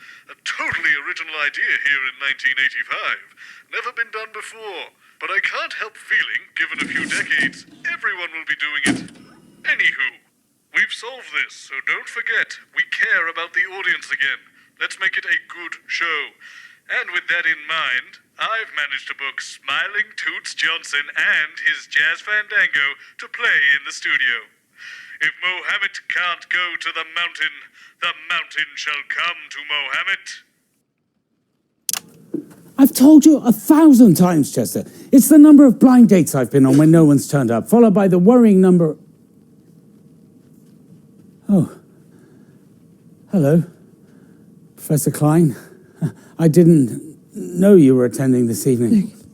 Good evening, Dr. Magnus. It was all a bit last minute, I think. Chester, did you know about this? If you could just sit here, please, Dr. Magnus. The host will be with you shortly. Not you. Sorry, Dr. Magnus. Are you not staying, Chester? Yes. Where are you going, Mr. Mims? Sit down. Didn't you just... Professor Klein and I think you have a lot to add. Leave that alone, please, Colin. This is more like it, yes. Everything's in its place. You okay, Colin? Why can't I just be... Glad you're not singing. Why would I be singing? Who's the mouse? Boseman booked her last minute. Also, there's a new script on the auto cue, and he says you're to talk about love. Who does Boseman? Has he lost his fucking mind? It's a night of smiles, Jeremy. Try one on for size. Jeremy Donaldson. Professional matchmaker, apparently. Goodness, I hope we won't be needing one of those. A matchmaker? God, no. They're very thought. Sorry, ridiculous. mate. Boseman held me up. Did he ask you to... Keep it here, just relay the message. I heard that. Well, I think you'd look really good with wings on, actually. 10 seconds. And a nappy. Oh, that's a look. Okay. 5, 4, 3. Good evening. I'm Jeremy Donaldson. And I'm Megan Wolfe. It's the 13th of March, 1985, and this is a Channel 1 special event hosted by your national nightly news team. What is happiness? It's a question that has baffled artists and poets since the dawn of time. From the primitive caveman, romantically rendering his intended unconscious with a simple stone club, to the jazzmen and their spooky pose, loosening libidos with each daring new progression. Or the audience, tap, tappity, tap, tap in their toes to the crazy rhythms of the mysterious night in an effort to unwrap her most intimate secrets. Who wrote this? Boseman, apparently. Is he having a midlife crisis? And yet she eludes us, this fragile happiness that flits from heart to heart, staying only as a guest until, of course, we are found by our true love and our heart starts to beat in syncopation with another. For when we are in love, every moment is happy, every sound a melody, every face is radiant, beautiful and engrossing as an alley cat. And when they find the first word ever scrawled to the cave walls in the flickering light of that primitive flame, you can bet your soul that that word would be love. Or even jazz. So don't move that dial, stick with Channel 1 all evening as we bring you The Night of Love.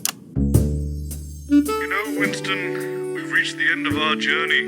There have been ups, there have been downs, but in the end, we've come through it a little older and a little wiser. And I, like you, am looking forward to going home. So let's make it a good one.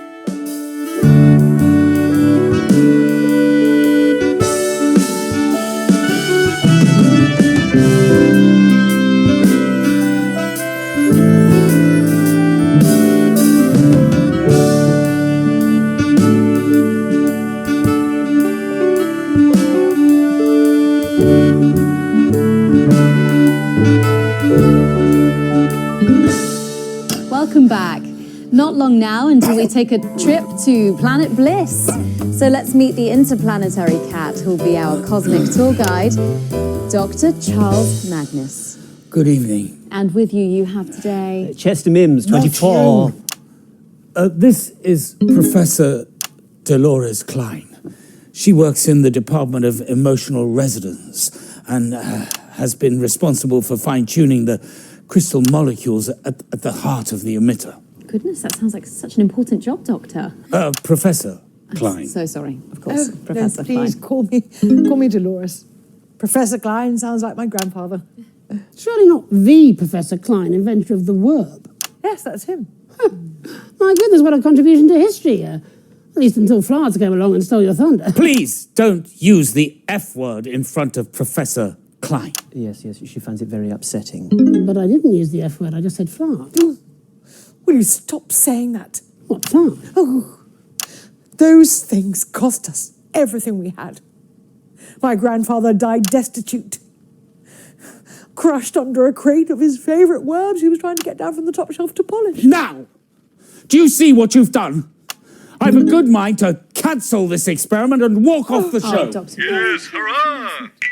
We've all worked too hard for too long. I will control my unmanageable rage. I apologise for my outburst, Mr. Donaldson. That really wasn't an outburst. Never apologise for your passion, Dolores. It's what makes you so impeccable at your job. Impeccable. I might even say precise. You say the nicest things, Charles. So when the device is switched on, will we all experience love? Oh, cripes, no. That would be catastrophic. People in love are mentally ill. They shouldn't be allowed to fly aeroplanes or perform sensitive tasks. No, our device will simply bring about a sense of contentment. Love can be terribly painful. Yes. Best avoid it. Probably.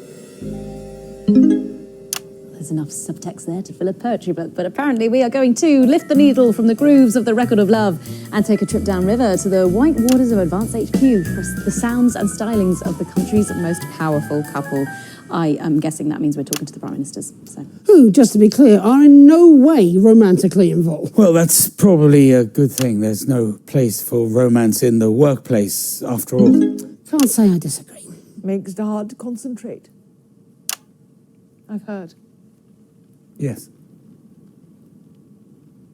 So have I. That's what I've heard too. Let's go to that message now. Good evening, everybody. On behalf of Advanced, Julia and I just wanted to wish all of you the very best of luck with tonight's groundbreaking experiment. When this project landed on my desk, I just knew it deserved to be funded. After all, what could possibly be better than increased happiness? And now, here's a little something what I wrote earlier, especially for tonight. It's a love poem, which I want to dedicate to everyone at the Happiness Project and, of course, Mrs. C. So it's a big well done from us to Dr. Magnus and the entire team at the Happiness Collective. And now here's Peter and his poem, if you're quite sure. Absolutely, I spent all afternoon on this. Christ, I'm nervous. I'm not much of a poet, ladies and gentlemen. Are you okay? Come on, Clement, stop fuck-arsing around and let's get the gimlets smiling. True love don't come along every day, so when it does, you should make hay. If that man gets you dripping, say yes to the whipping, as his famous old man used to say.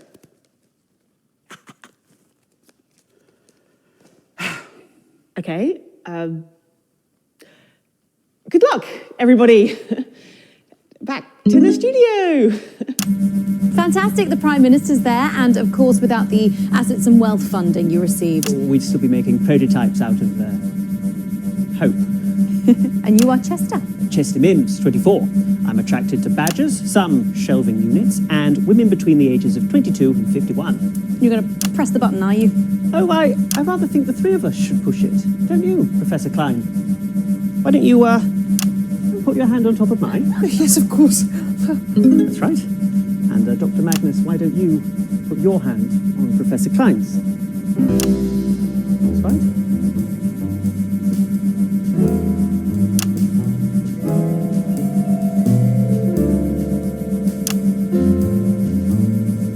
Go on, man. Tell her. This is what we've been waiting for.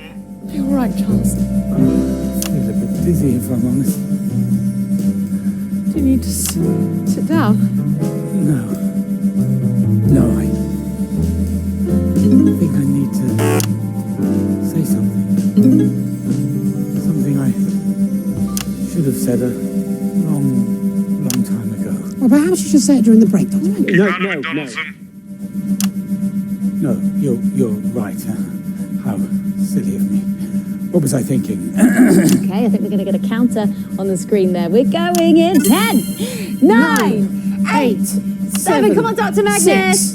5, 4, 3, 2, 1.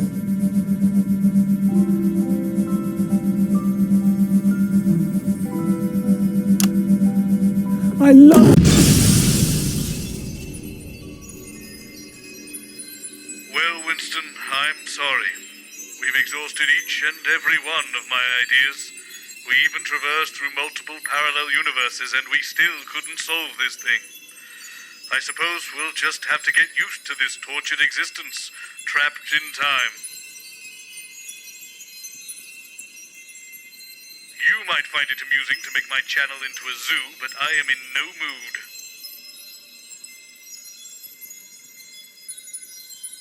Call Dolores again. We just did that, Alex. It was close, but no fandango, I'm afraid. Oh, I see. Throw everything together and maybe the chaos will push Magnus and Dolores together? Well, it's worth a shot, I suppose. Go for it, Winston. Make it happen.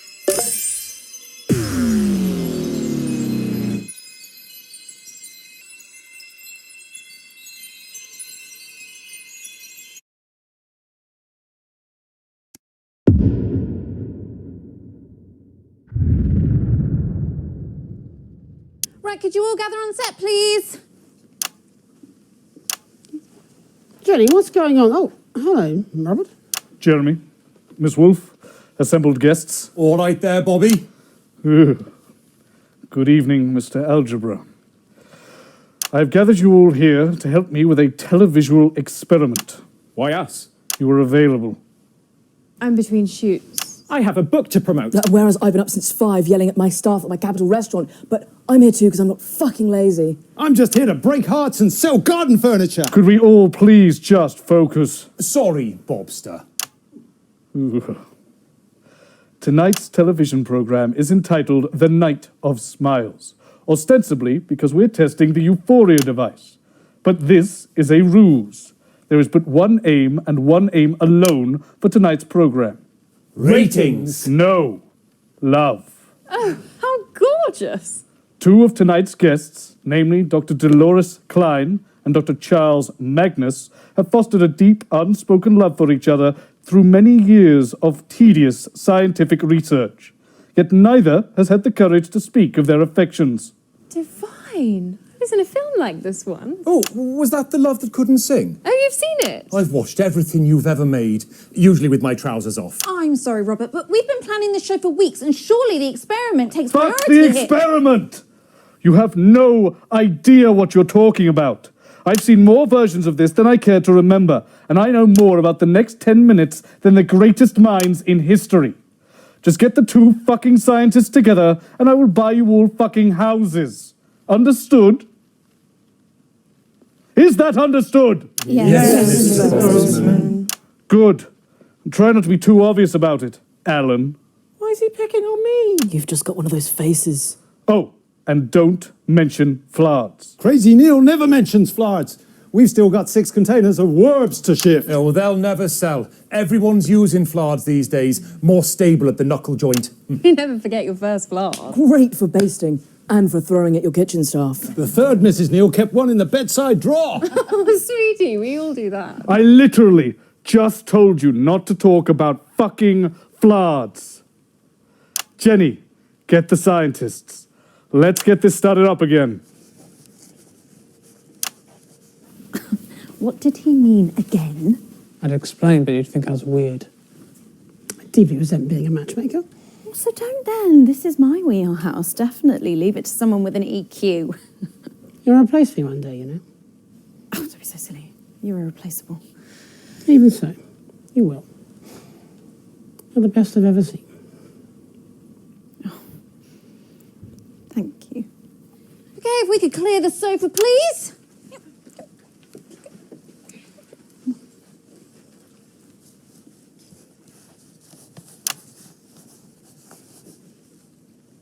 That's my chair, Geoff. Oh, Christ, sorry. Right you are. Room for one? Right, yes. Sorry. No, of course, you're not in the staff room now, Geoff. I think there's room here. Oh, thank you. Oh, I'll just budge up a bit. Room for me on the end here, probably. Sorry, excuse me. Just a bit of a squash. Would you rather I stood? No, you're fine, Charles. Remember, everybody, L-O-V-E. 10 seconds, everybody. They're scientists. They can spell, you doofnut. 5, 4, I've done everything I can, Winston. The rest is up to you. I'm Jeremy Donaldson. And I'm Megan Wolfe. It's the 13th of March, 1985, and you are here with us. I'm sorry. You seem to be perspiring rather a lot. My heart has experienced a mild acceleration, I think. Let me check. Is this a good time to mention my new book? We haven't even got to the opening titles yet, Alan. What are you going to keep that book on, friend? Oh, God, not you as well. You want to buy a shelf? We got all sizes, and crazy prices. Let's have a look at that book, friend. Yeah, it's here. In this.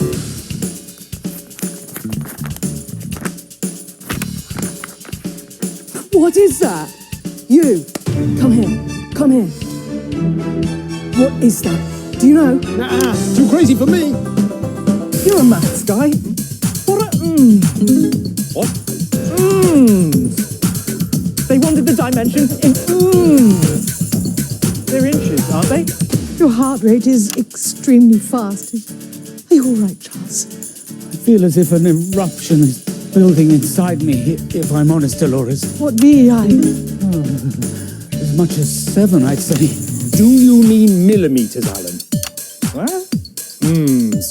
Do you mean millimeters? Oh, I see what's happened there. Fucking useless! My book! Oh, I'm sorry, everybody. I'm sorry. I just needed a bit of a...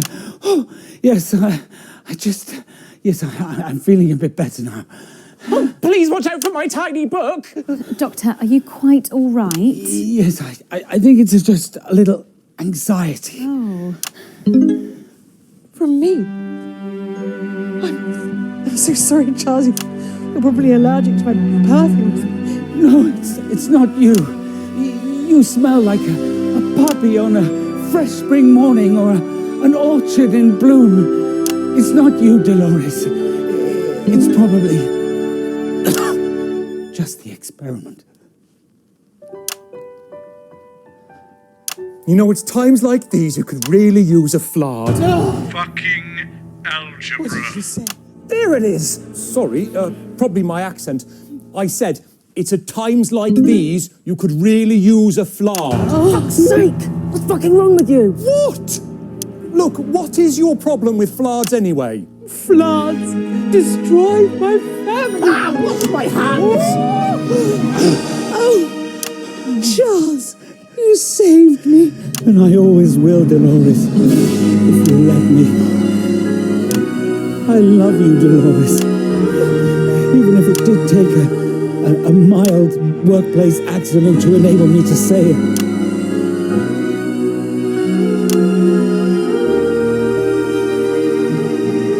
Yeah, you're kind of just sitting on me now. At last. Gosh, I'm so sorry. Sorry.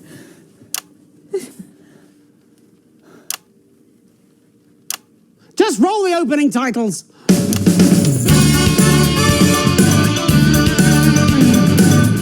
Well, Winston, this menagerie of chaos you've come up with better be worth it. Of course, it goes without saying that if we do break out of the loop this time, we'll go home to our respective families, carry on as normal, and never speak of this again. Wouldn't want to have any confusing references or continuity breaks in the future.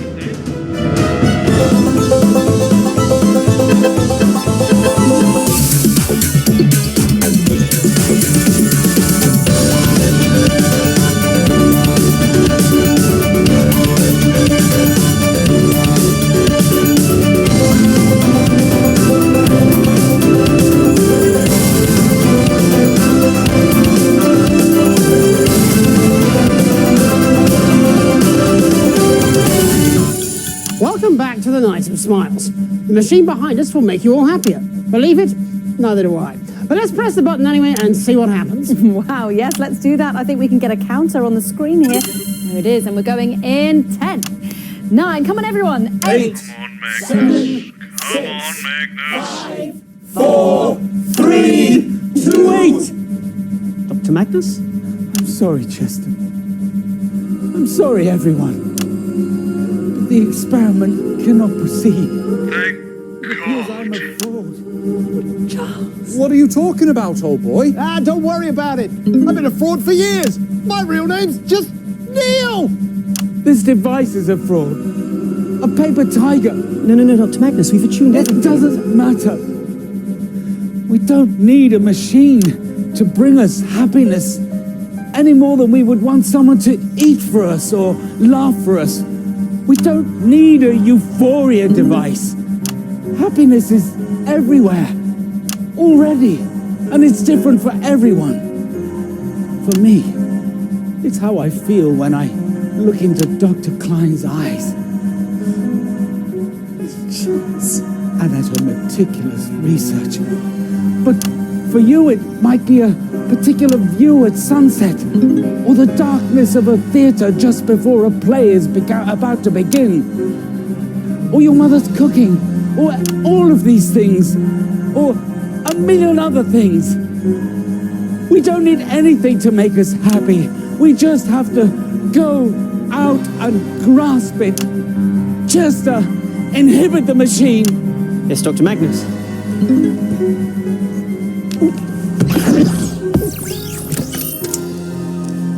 Machine inhibited. Suppose we can all go home.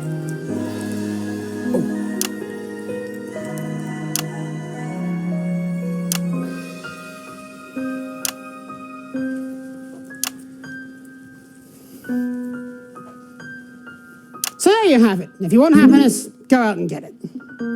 So what now? We're going to the CFL? Really? Okay, if you say so. We apologise for the change in tonight's schedule, which was mainly caused by, well, by love, I suppose. The universe is probably safer, and our boss owns us a house. So all in all, a good evening. But it's about to get even better as we have a treat in store. It's all the highlights from today's semi-finals of the Feline Football Championships. So let's go to that now. Jolly good show there, Alex. Jolly good. I'll see you tomorrow when we can get back to the real news.